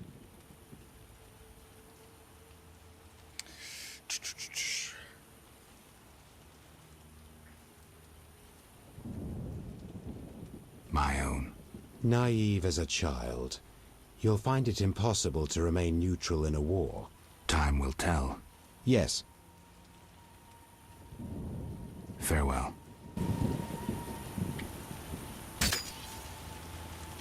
So...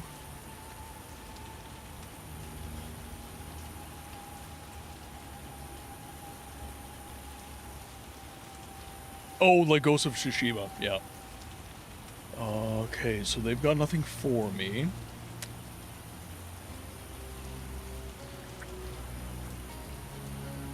It's maybe Druid's Grove. Some power.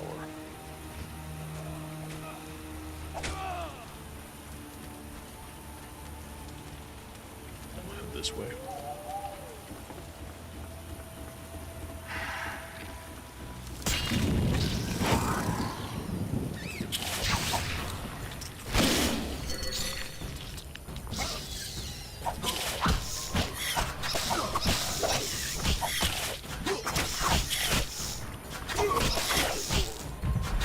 Go.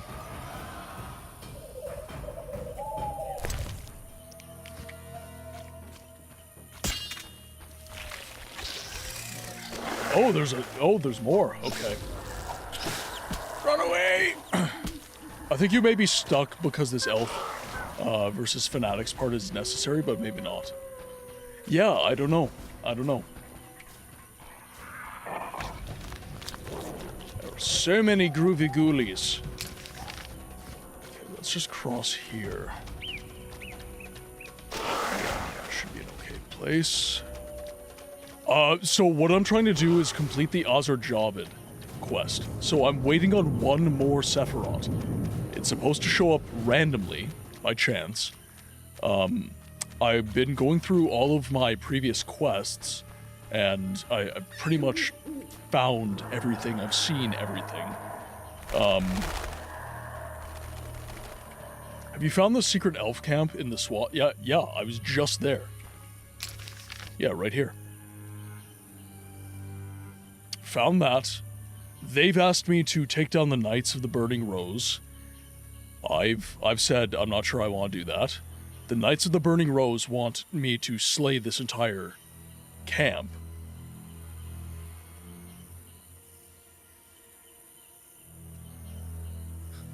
Every playthrough of The Witcher is 1k times to the swamp.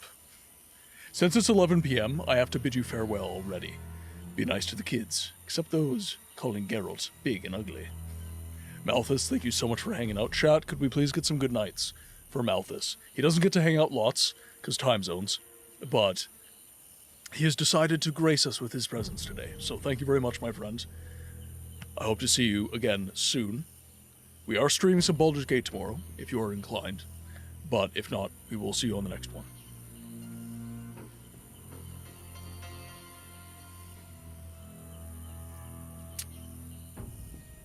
Okay, so nothing there, nothing there. What do you speak to in town? Shawnee stuff is not moving forward. Like, every time I talk to her, there's nothing. So, there's no quest, there's nothing for context, it's just same plot, same talking points, just over and over and over again. So, return in the morning. Return in the morning. Return in the morning. Good night. Elder Druid. Oh, he doesn't want to speak to us. There's a campfire down here. Knights of the Burning Rose, they want me to slay all the druids. I don't want to do that. See, this is the problem, right? If you're genuinely playing as Geralt, then it's very hard to be true to his character, because Geralt likes to be neutral. Geralt does not like to involve himself.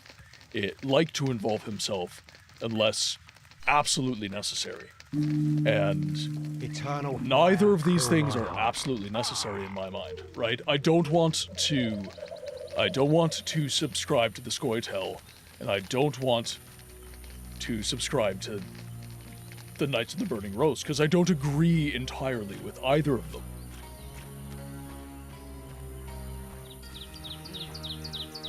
So I guess let's have a chat with the druid. What is it? Aren't those wyverns? Wyverns, indeed. How did you master them? Tamed them through hard work. Oh, that was loud. I guarantee they're not that. drugged or their wings clipped. See for yourself. Any accidents? Only the fool who tried to brush a wyvern's teeth. I see. Any other questions? So he trades.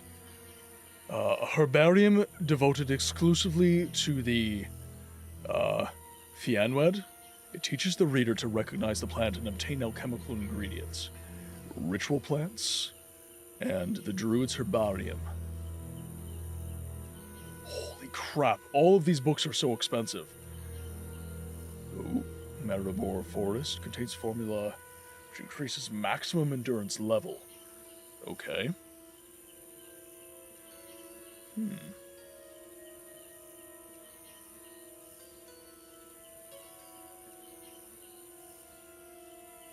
Distilled mandrake root. Yeah, these are very expensive. How can we be able to buy them right away? Oh, they fly now? They fly now.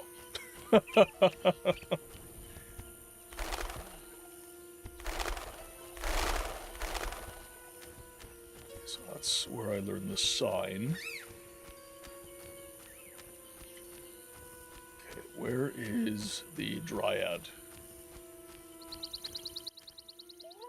Windblade. Those jiggle physics, though. Alright. Okay, so we've gone through all of the conversation points with her.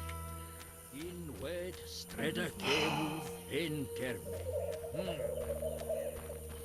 he wants to take down the Druid camp.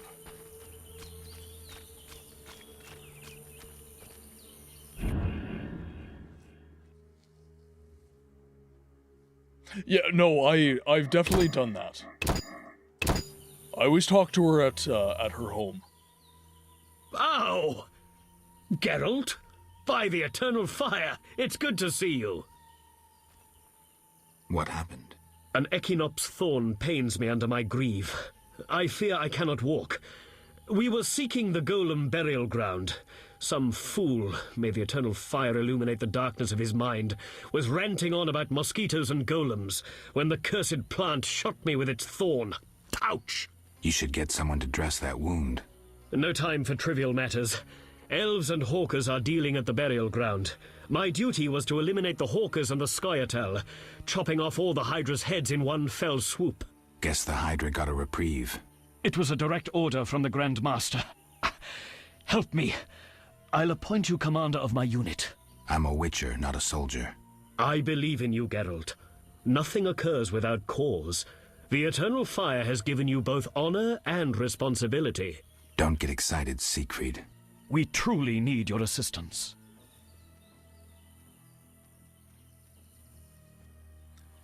So, chat, can I not progress it? No. Or... I wonder... I've got a save game. All right. I'll lead your knights. I thank you. The elves and Hawkers are meeting at the Golem Burial Ground. Strike forcefully with confidence. May the Eternal Fire lead you. It might not be a bad idea to imbibe one of your potions. Of course. And one more thing. Who are these Hawkers? Rare criminals who supply weapons to the Skyatel. Their name derives from the Elven word for ravenous greed.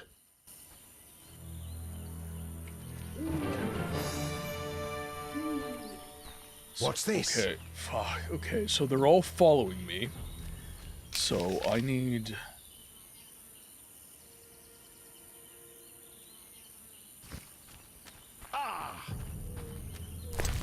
Okay, let's see. If there's no dialogue beforehand, I'll have to go back. Muffin, welcome in. Hope you're having a good day.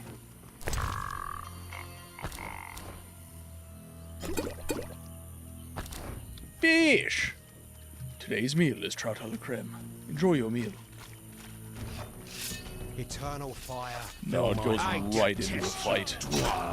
Yeah, it goes right into a fight. Ah, that's so frustrating.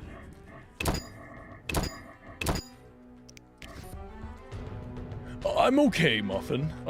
I've been a little bit frustrated lately just because life has been lifing, and I've not been able to be as consistent with the channel as in days past. When I went on construction, I thought that I'd be getting more consistent hours, but it's not necessarily the case.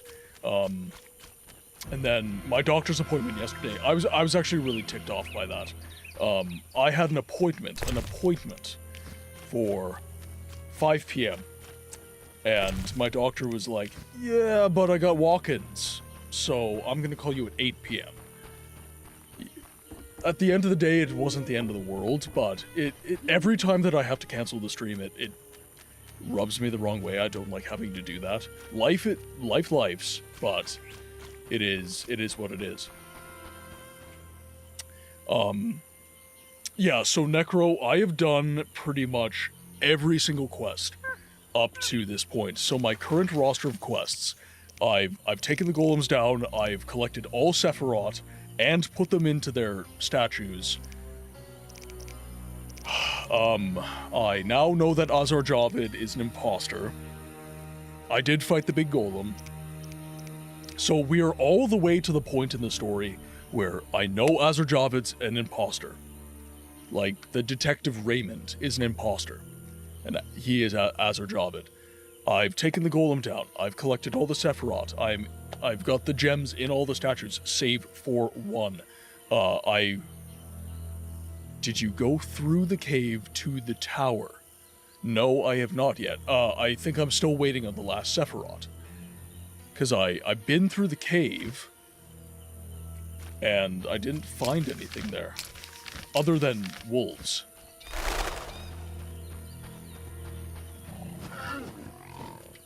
But now that you've said that, might as well go take a look. But yeah, what I'm really looking to do right now is just get that last Sephiroth, but it comes by chance. So I'm just, I don't know, flipping a coin as to whether or not I can actually find it. But yeah, like all these have the stones in.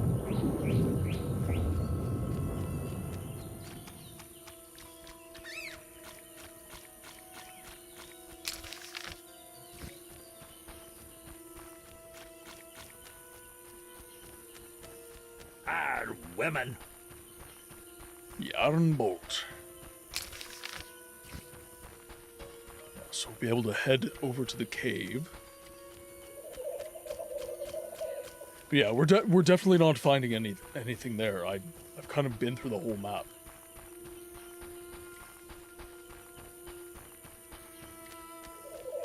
So almost there. Ooh, crow's eye. Yep.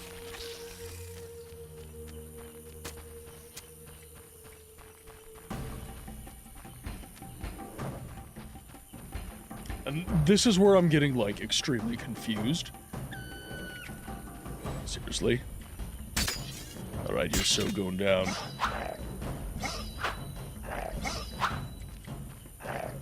Come on.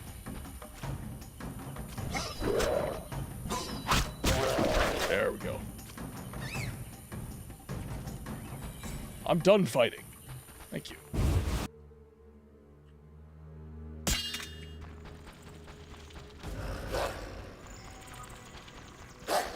Come on, wolfies.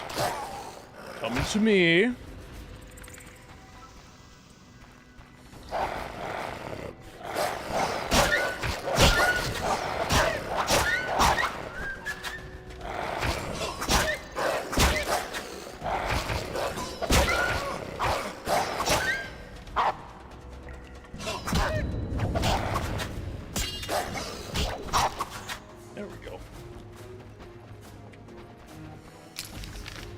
So, we've been to the Circle of Elements. We've mapped out pretty much this entire cave. Shawnee and I did the autopsy, which is why we know that Detective Raymond is an imposter. So, again, the point that I am at now is all of the stuff necessary to get to the point where I am at the last Sephiroth. I'm at the last Sephiroth. Yes, I went back to talk to Raymond. He got the autopsy results, and now he has said, I have to go think. And he's no longer in his home. I cannot find him. I've returned multiple times, so...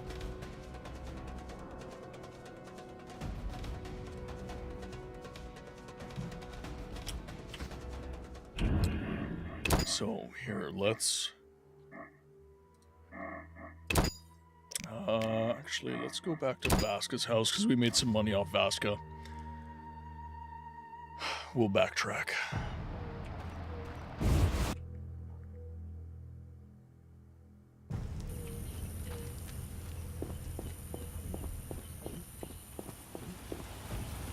Because I most certainly do not have the last Sephiroth in my items.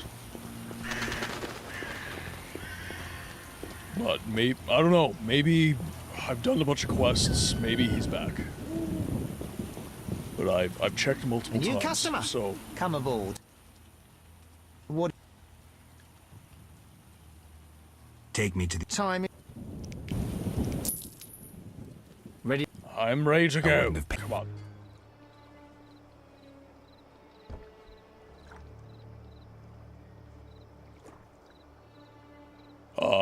That I don't know. We got the results. Yeah, I don't know. That much I don't know. I just assumed that it was the correct way. I did get a bunch of books, so. But that should definitely not stop me from progressing. Because we did get through the autopsy.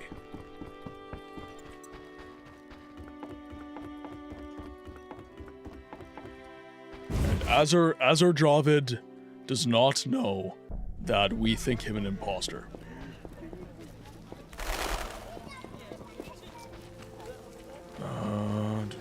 Detective Raymond's house.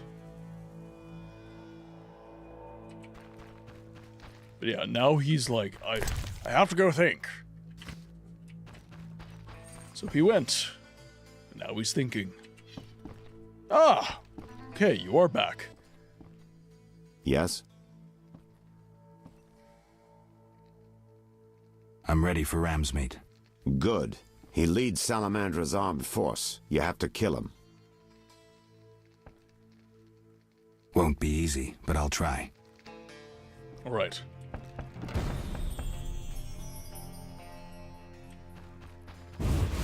Let's go have a conversation with Ramsmeat, shall we? So I guess it was just a time thing. Must have just been time. Let's see.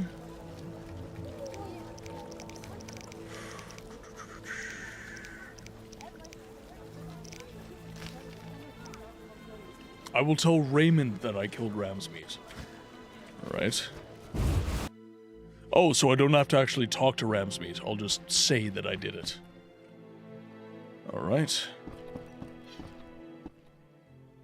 Yes? Good news. You'll be happy, Raymond. You killed Ramsmeat? He won't be bothering us anymore. But that's not it. We'll nab Javed soon. I have a plan. Your family will be avenged. So, what's your plan? I wanted to take care of this alone, but if you're willing to help... Of course I am. You're paying me, after all. Besides, we're friends now. Yes. Friends. Now, since we've defanged Javed by getting rid of Ramsmeat, let's plan what he and Kalkstein want so much. And that is? The secret's inside the swamp tower. I know how to open it, and I'd like you to do something. Of course. What? Come with me to the swamp, and when I open the tower, take the secret books, hide them away from me. We can't let them fall into Javed's hands. Right. When do we go? Now. We need to secure what's hidden in the tower. All the books and scrolls. Bait for our target. Just one thing missing. I have yet to unlock the tower door. That's where I come in. This stone is the key to the tower, or part of the key. You make sure you get Kalkstein interested, like we agreed. Alright, there we go. We are officially unstuck.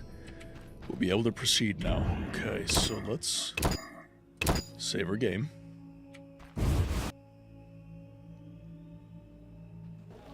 Okay, so we've prepped a bunch of potions. We have a bunch of new spells. We have all our swords. Let's think about this. Okay, so I should just be able to head straight to the tower, I would assume. Alma, thanks so much for hanging out. I really appreciate it. Hopefully work was good. And we will see you on the next one. Chat, could we get some goodbyes for Alma Negra? Be alert. Okay, let's head back to the swamp.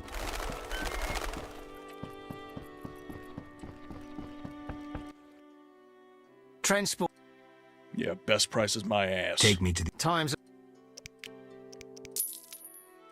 Ready. Oh, I'm ready. How many... I was born ready.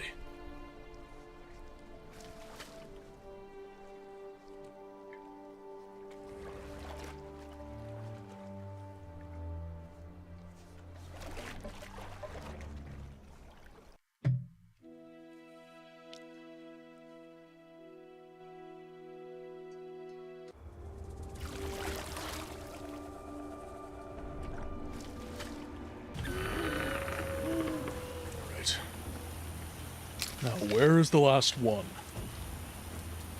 So we've got... There's the Mage's Tower, Clay Pits, Campfire, Cathar Obelisk, right there. So let's head over to the Cathar Obelisk. Good sir. Do you need a boat? Not right now, ferryman. So I should just be able to beeline straight from here.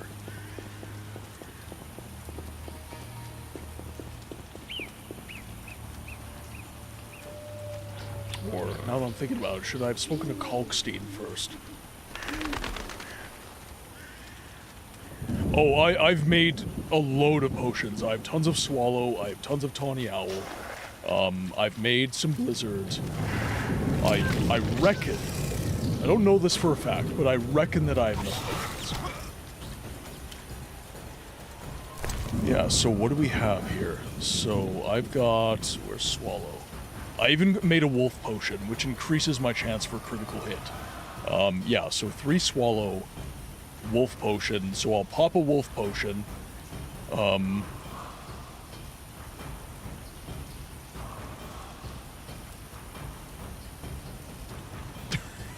Me watching books.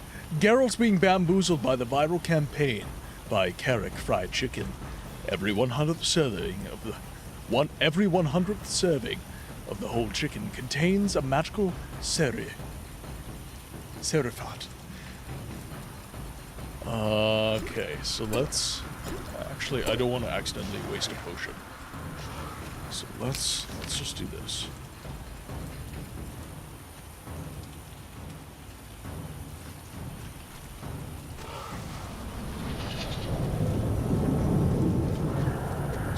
Past that.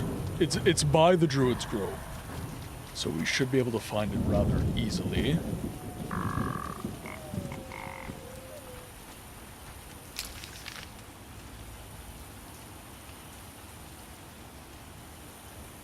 Yeah, right by the Druid's Grove.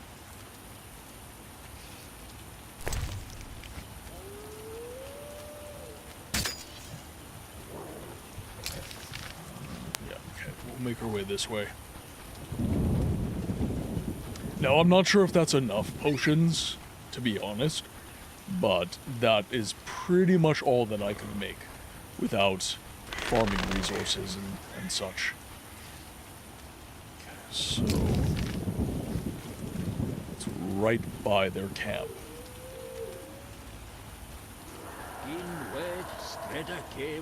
There it is. Let's grab some white myrtle. All the Sephiroth are set. My medallion's vibrating like mad, so the spell must be working. The tower door should be open. I can't wait to see Kalkstein's reaction.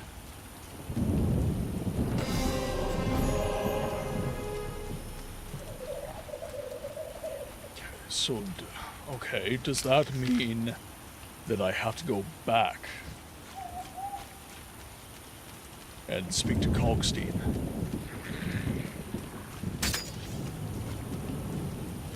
That's what that seems to mean to me. Is now I have to go back to Vizima, talk to Kalkstein, tell him all the Sephiroth have been placed, then make my way back to the swamp again. Actually, I don't need... where am I? I'm here. I'm going the opposite way that I want. I want to be going south. Find a place of power, teleport back to Kalkstein, and then, I guess, face off against Azur. This has been a long time coming, Chad. I've been grinding on this frickin' quest for entirely too long. It's taken a minute. It's an unknown herb.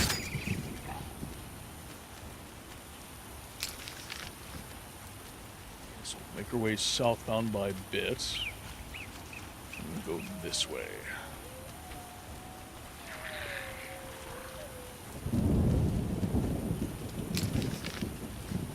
Appears to be heading the right way. Place of power coming up in just a moment. Place of power right over yonder.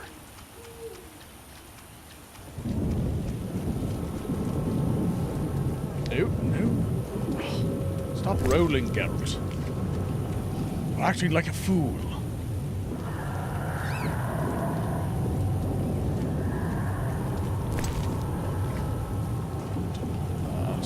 Where's the place of power?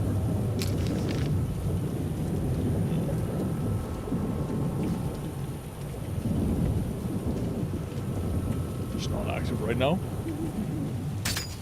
Interesting. Right, there's another place of power over this way. So I'll make my way to it.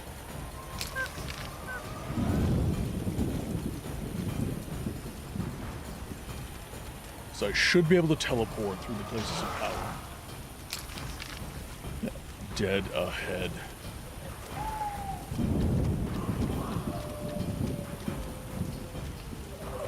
So, okay, it's because it's nighttime.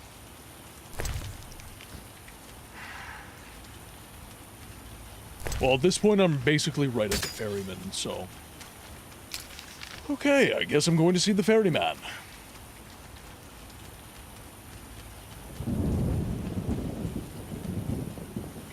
So the bricklayers.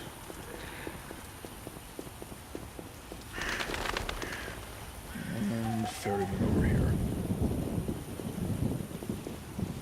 Here I am, trying to save an Orin. What do you want? Game won't let me. Take me to the other side. Time is... In the words of the Doors, break on through. Ready to go? To the other side. I wouldn't have...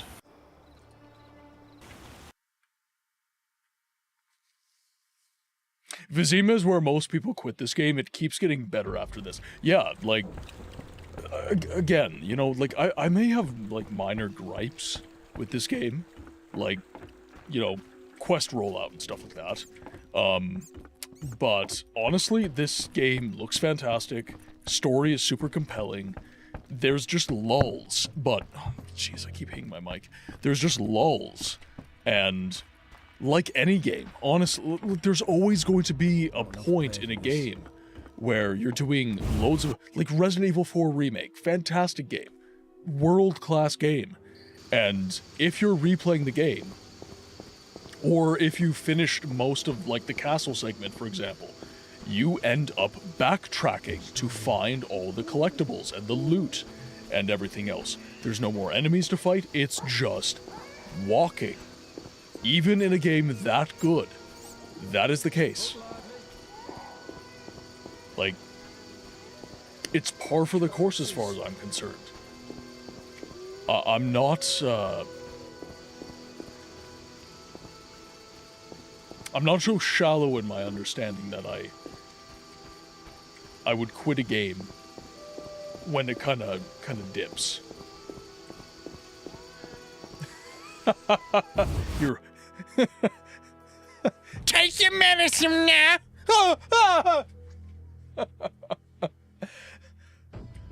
I need the medication because of this alarm. The hell? This is ridiculous. I quit.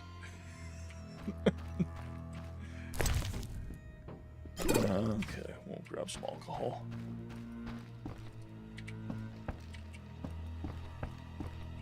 That's not a chest.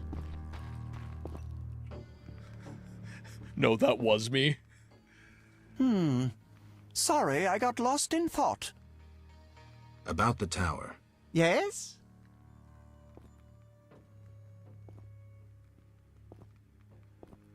The Sephiroth are on the obelisks. The tower door is open. Finally! I've waited long for this day. Kalkstein. The greatest discovery of my life. Witcher, I must prepare. Know that you fully earned your reward. Thanks. I enjoy this game's atmosphere a lot, but some parts of the quest design are just badly thought out. When the game feels like it's bugged or some script failed to function, or when you're searching for that one thing you are missing to be able to push the plot for. Yeah, exactly. And I do have to remind myself a lot of the time that this game, this was CD Projekt Red trying to figure their shit out, right? This was CD Projekt Red really trying to, I mean, it was arguably their first, like, major game. So, Jerkops has definitely played the crap out of this game. He definitely has. But, yeah, okay, I've been there. Yeah, no, every game has lulls, though. Every game.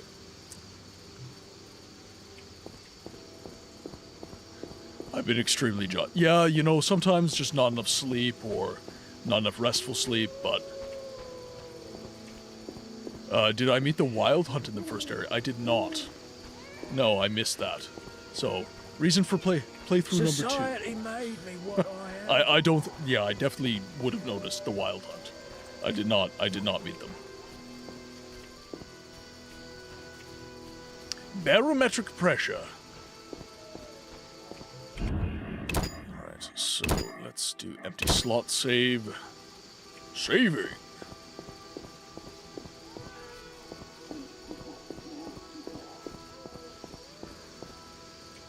Oh, okay. Yeah, no, I definitely missed that. Yeah, I was not in one of the houses. Interesting. Alright. Well, like I said, reason for playthrough number 2. You could probably speedrun this game super fast if you knew what you were doing.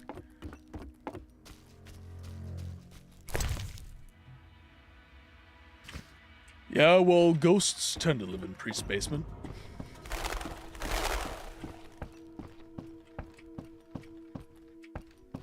Let's see.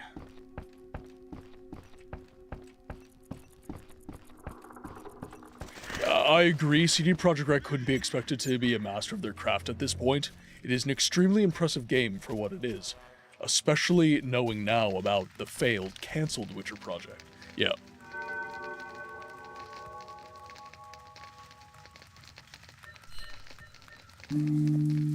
Yeah, when Dragon told me about Rise of the White Wolf, that was...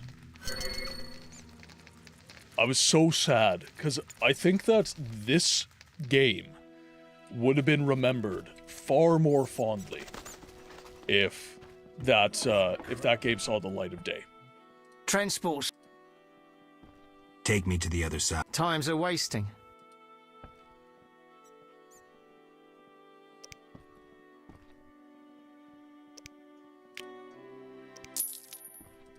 Ready to go? How many? All right, time to go into the tower. Prepare for battle.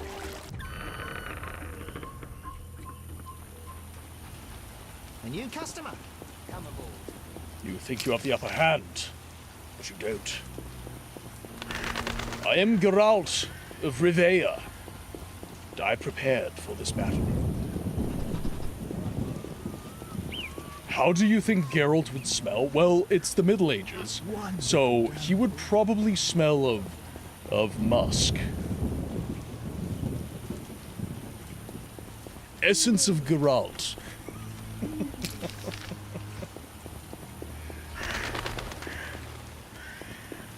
Yeah, that's the thing about BO. You kind of just get to this point where it's like... It's just like, okay, yeah, it is what it is.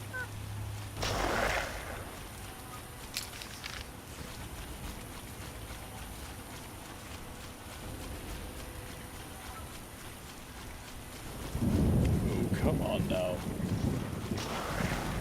Let me in. Okay.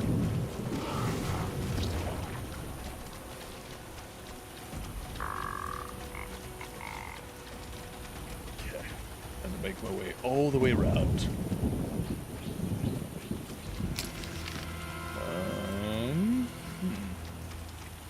All the way around. Great. I will not fight you. Run away!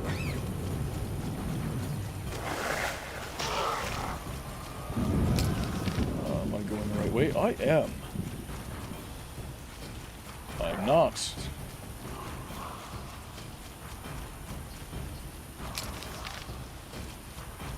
Oh, there's a specific path. I'm so sorry. I gotta run. I gotta go fast.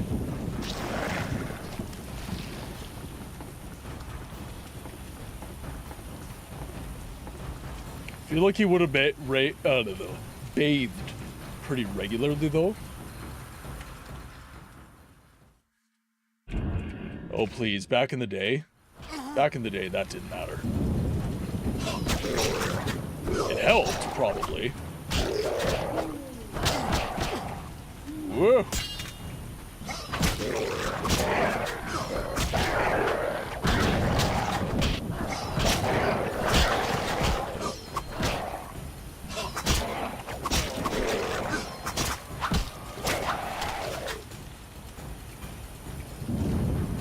Down. Okay, we're good.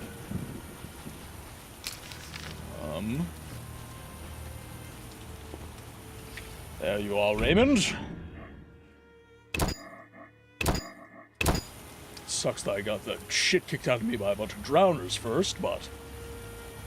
whatever. Whatever. Let's do...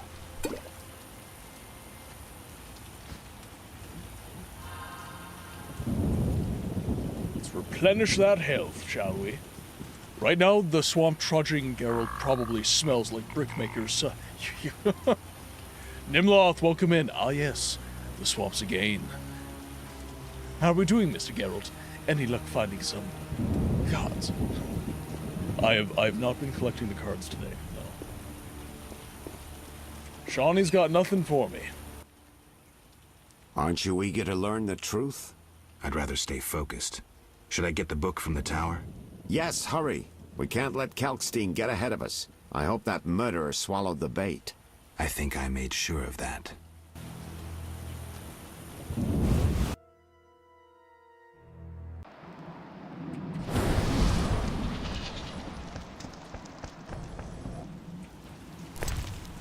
Ooh, Tower Mage's book, unknown potion. Diamond dust, dried fruit, dog tallow, swallow, increase. Alright, I must prepare to face Azerjabin. Gate of water.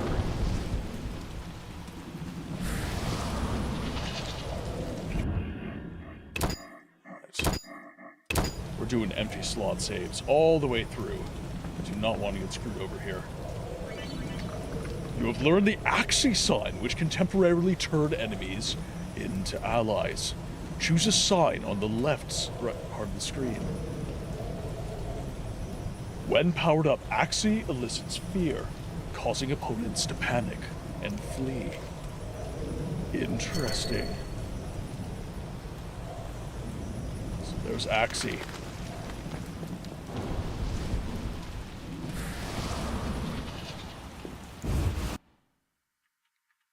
Interesting.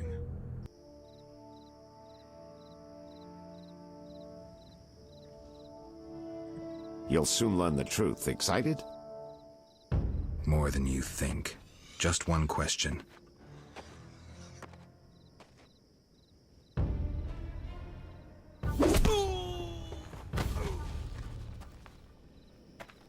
Where did you get the idea to assume Raymond's identity?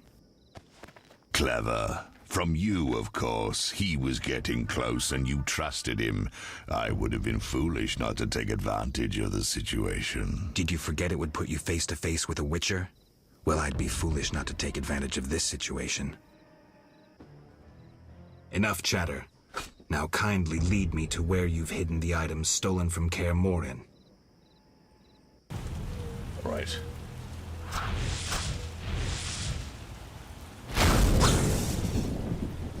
Interesting. Okay, so, first off.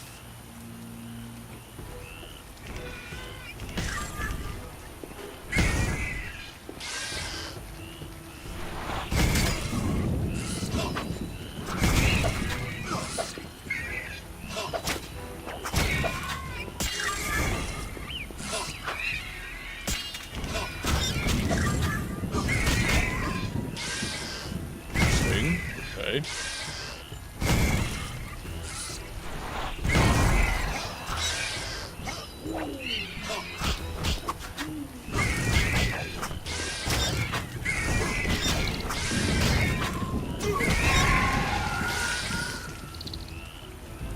Haven't lost any health yet. I come at your command, Master. I listen and obey as a G Okay, so we have Axii. Professor, cut the crap and get him. You see, Witcher? Too much water around for Azar to feel comfortable. Fire mage is limited. He needs me to do the wet work. Good. 2 worms with 1 stone.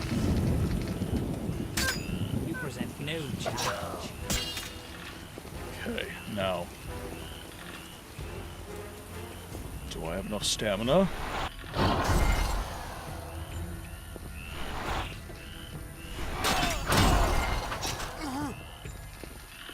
This fast means no.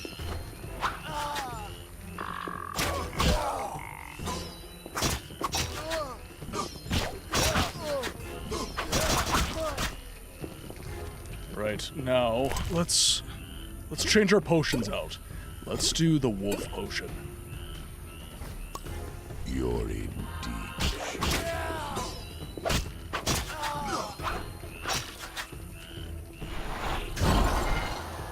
Make you my ally quickly.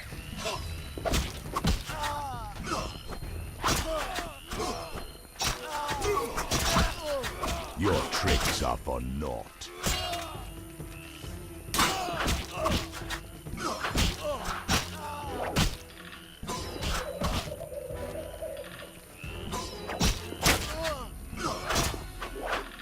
Sorry, chat, locked in. Oh, okay.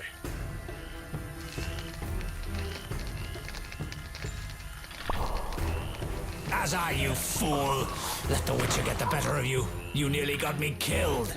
Silence. Back to the base of the trade quarter. Hurry before he recovers. Oh! We shall meet again, freak. Interesting. All felt the battle in the swamp was the beginning of events that would soon rock Temeria. Sensing the approaching conflict, both sides were eager to test the enemy. A routine skirmish between patrols erupted into a regular battle. Led by unwavering faith, the Knights of the Order showed greater determination and emerged victorious. The Scoia'tael learned that freedom could only be achieved by shedding blood, their enemies and their own. Azar excluded me from the battle. When Triss woke me, heaps of bodies appeared before my eyes. It was the last time I was able to avoid taking sides. Oh, okay. God. Oh, the story's so good. You're mistaken. I have him under control. And not just him. They're all eating out of my hand. I regret that Foltest is away at the summit, but I trust you'll tend to the King's Council. I assume you've resolved matters with Levarden as well. Yes, I made an offer and he accepted. He claims his superiors had similar plans, but we beat them to it. Men can do nothing but talk and then always claim the initiative. And how is your Witcher?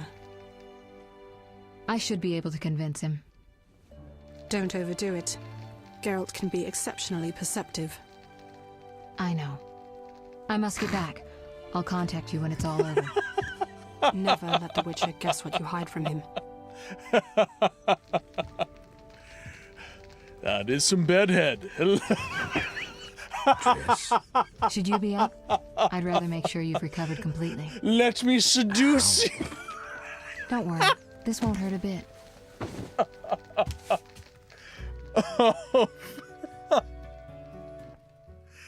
Oh, okay, Well, now we're back to normal. You seem to be at full strength. It must be that unusual Witcher's metabolism. Triss, how did I get here? Pure coincidence. I was scanning for magic anomalies So and good. happened upon a false trail set by Kalkstein. You found me in the swamp? The hair What happened physics, there? I don't know. The alchemist is still there, examining solid stone. But he won't find anything. The greater anomalies are here in Vizima. Magic anomalies in Vizima? Yes. I'd appreciate it if you could help me figure them out. But back to your health. I thought I was at full strength. You misunderstood me. Oh, I probably did. Physically, nothing's wrong. It's your mind that worries me. Explain. You raved for hours. I had no choice but to read your thoughts to learn about your injuries and which poisons you took this time. I'm sure you read beyond that. I couldn't help it. Your thoughts were quite loud. In any case, I know about your recent adventures. Can you help me? Recover your memory? I doubt anyone can. But there's a small chance... A small chance of what? From what I saw, I think you would benefit by creating a stable personality. Meaning? Geralt, please, this is important. Just Sounds like limit my the therapist. psychobabble. You You need know, to you take might a need a stand stable on the world's personality to get through problems. life. It doesn't matter what position, just that you choose one. A strong identity may help restore your memory. Can't you just tell me what you saw? No, I don't want you turning into my vision of Geralt. I want you to decide for yourself who you are, without looking back. I shouldn't take an interest in the past? Exactly. Your memory should return in due course. We'll see. Geralt.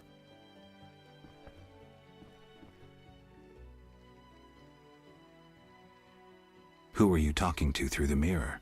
You heard me? Ah, sorceress business. Nothing important. Sounded serious. I had to make a few promises to learn about Salamandra. You could. Trust me, it was nothing important. How did you get here? Long story. When you men went chasing around...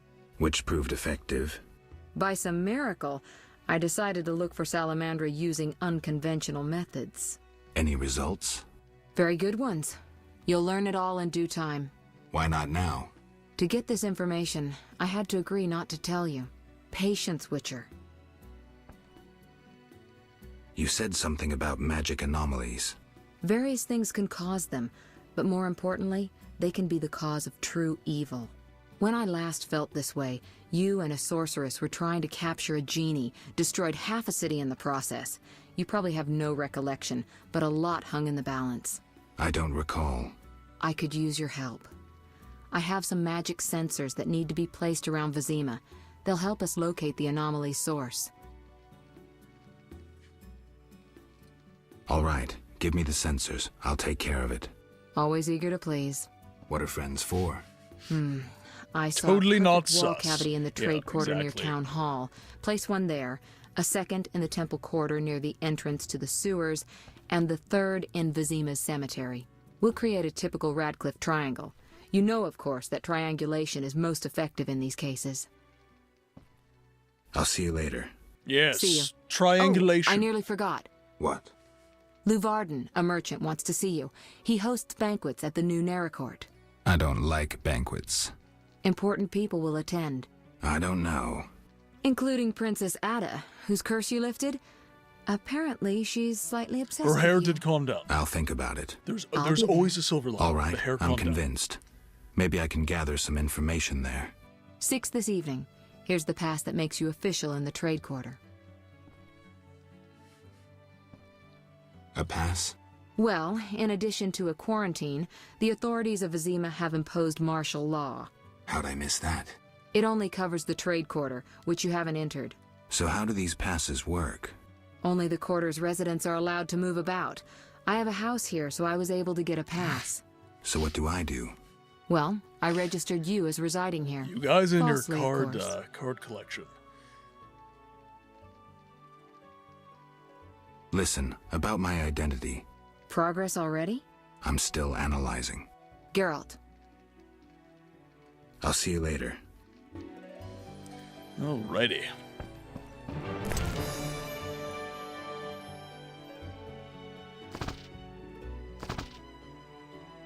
Do we not have a room? Right, I guess I'll have to eat. Go. Red shawl can be given as a gift to a woman. Okay.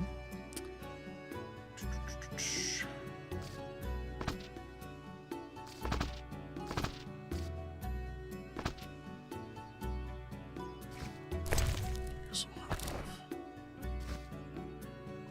I'll have sugar dough. Give me some space.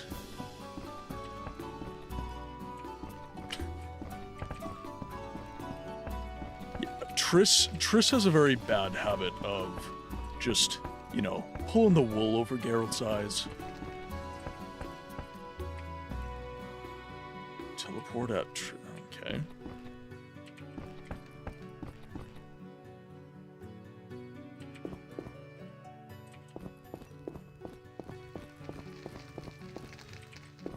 Okay, so which way is the way out? That's a locked door.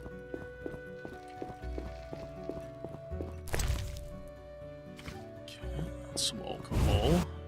Right. To the trade quarter. Maybe Triss is Geralt's bad. Okay, that is fair. That is fair.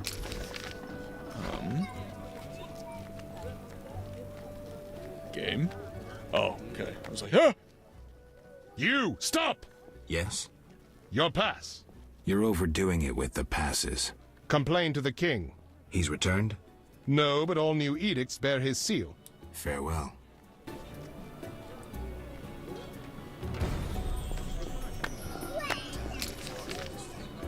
Okay, so let's walk around. I want to map out the entirety of the area, if I can.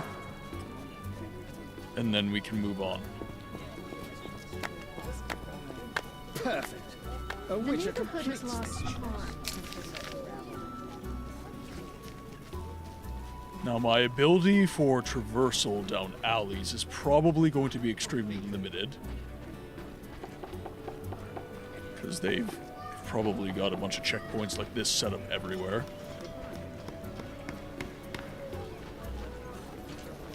So that takes me back to the temple quarter. So what do we have here? Temple quarter. House of the Queen of the Night. I wonder what's in there. How could I make coin here? Sounds like eager thighs. That's the watchtower.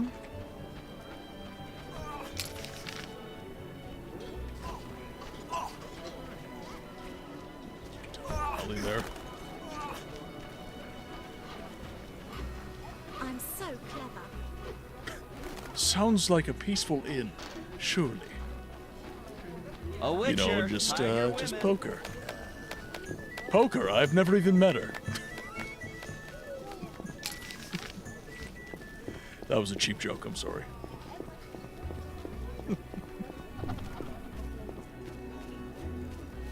This is Geralt we're talking about here, guys. This is Geralt. Another sent you.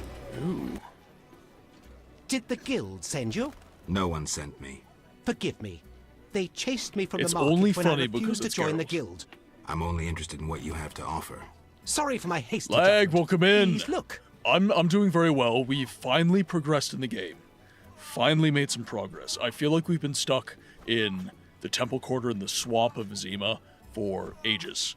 But we've finally progressed past that point, and we are now in the trade quarter. We have a new area. We did a boss fight, so we're in good shape.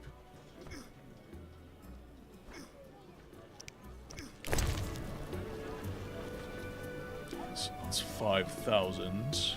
Still. Oof. Okay, I think I still have another bit of flint. And what about you, Lag? How are you Out doing of the today? pan into the oven. Hope the weekend's been well. Hope you've been enjoying yourself, been productive. Hope everyone has. I hope everyone is having a super productive weekend. Perfect. A witcher completes this mess. Yes, that might I need me to out. rest. Because I would like to go back to old, like the town outside of Zima. Might be some more people to play dice with.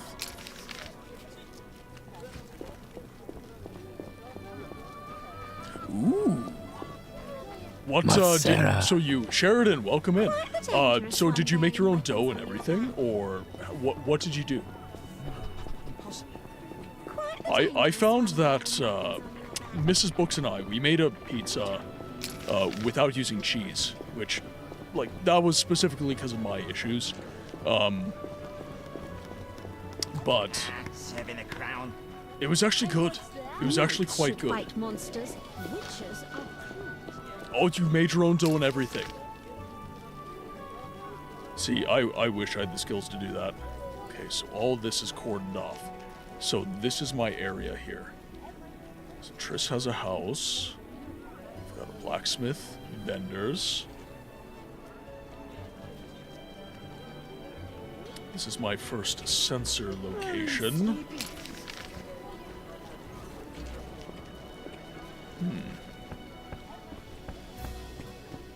I'm mad. Town hall door.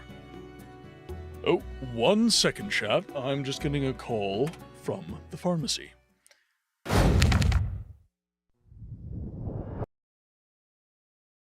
Now, if you'll excuse me, I have to collect foreskin for Dagoth Vivek mole-egged his ball. So much so that it made history. They wrote a book about it. The entire sermon is a prolonged allegory about post-nut Claire. No, I can't. I can't do it. Oh, wait. You wanna know the best part about the Hist? Their entire existence is a pun. They're arboreal appearing entities that exist outside of space-time. They see all the timeline, forward and... Just an automated call to let me know my new medication is ready. Because I am on more pills. I hate it. I do not like. Okay, so that's Town Hall. Should I hurry? So that's not quite the location I'm wanting.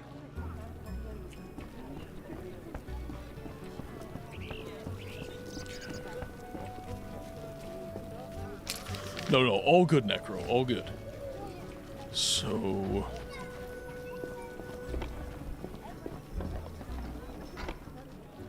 it's the bank. Where's the sensor location?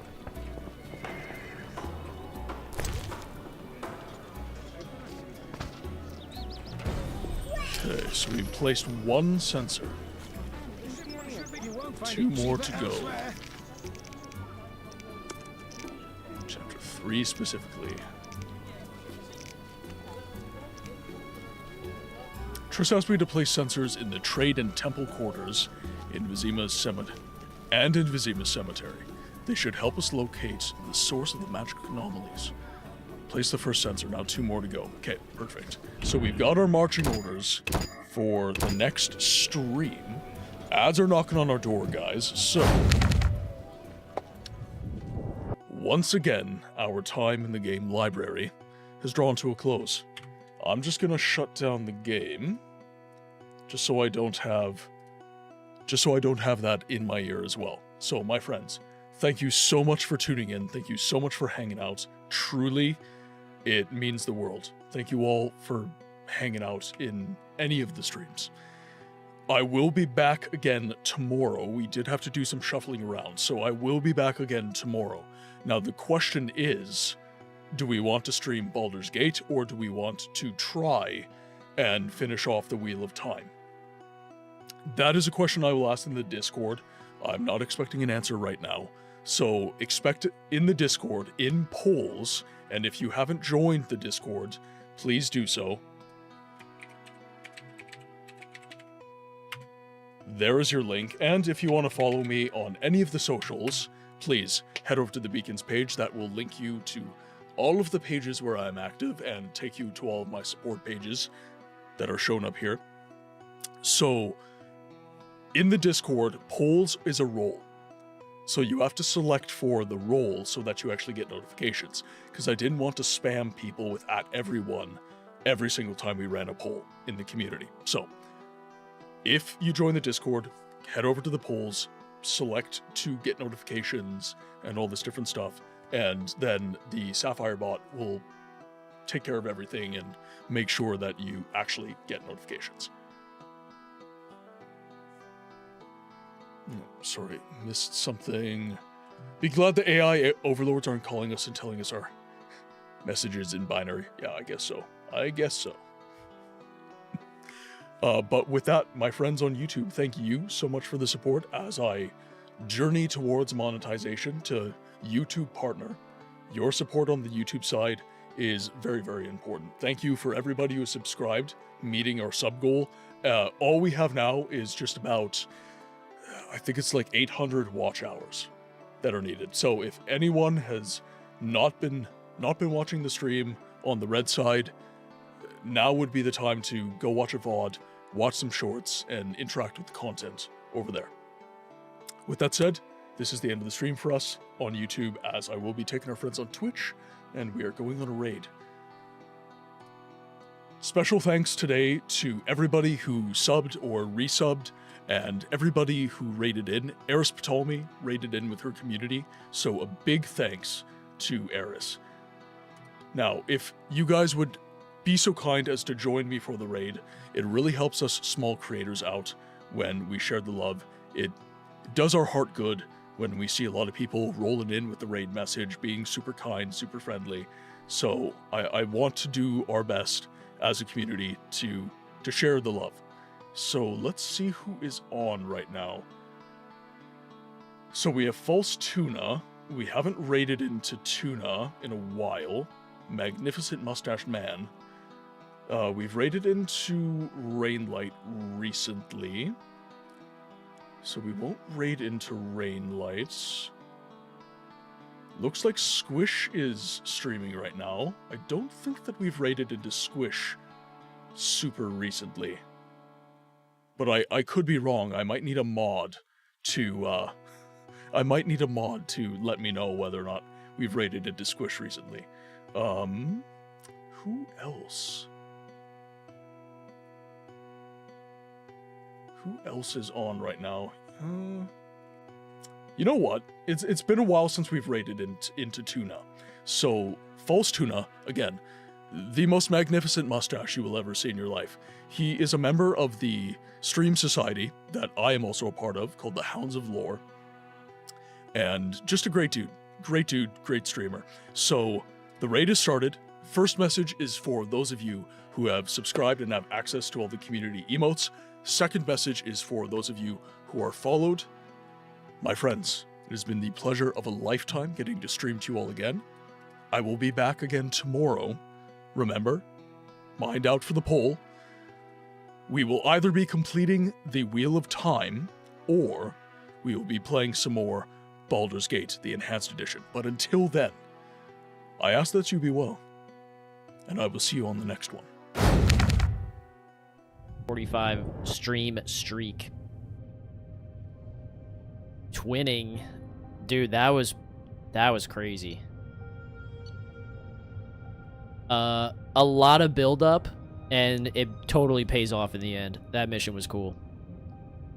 Plus 40% health. Big dubs. That was a really cool mission. Commander, you've received a new message at your private terminal. I never would have guessed. How may I help you, Commander? Is there anything I should know?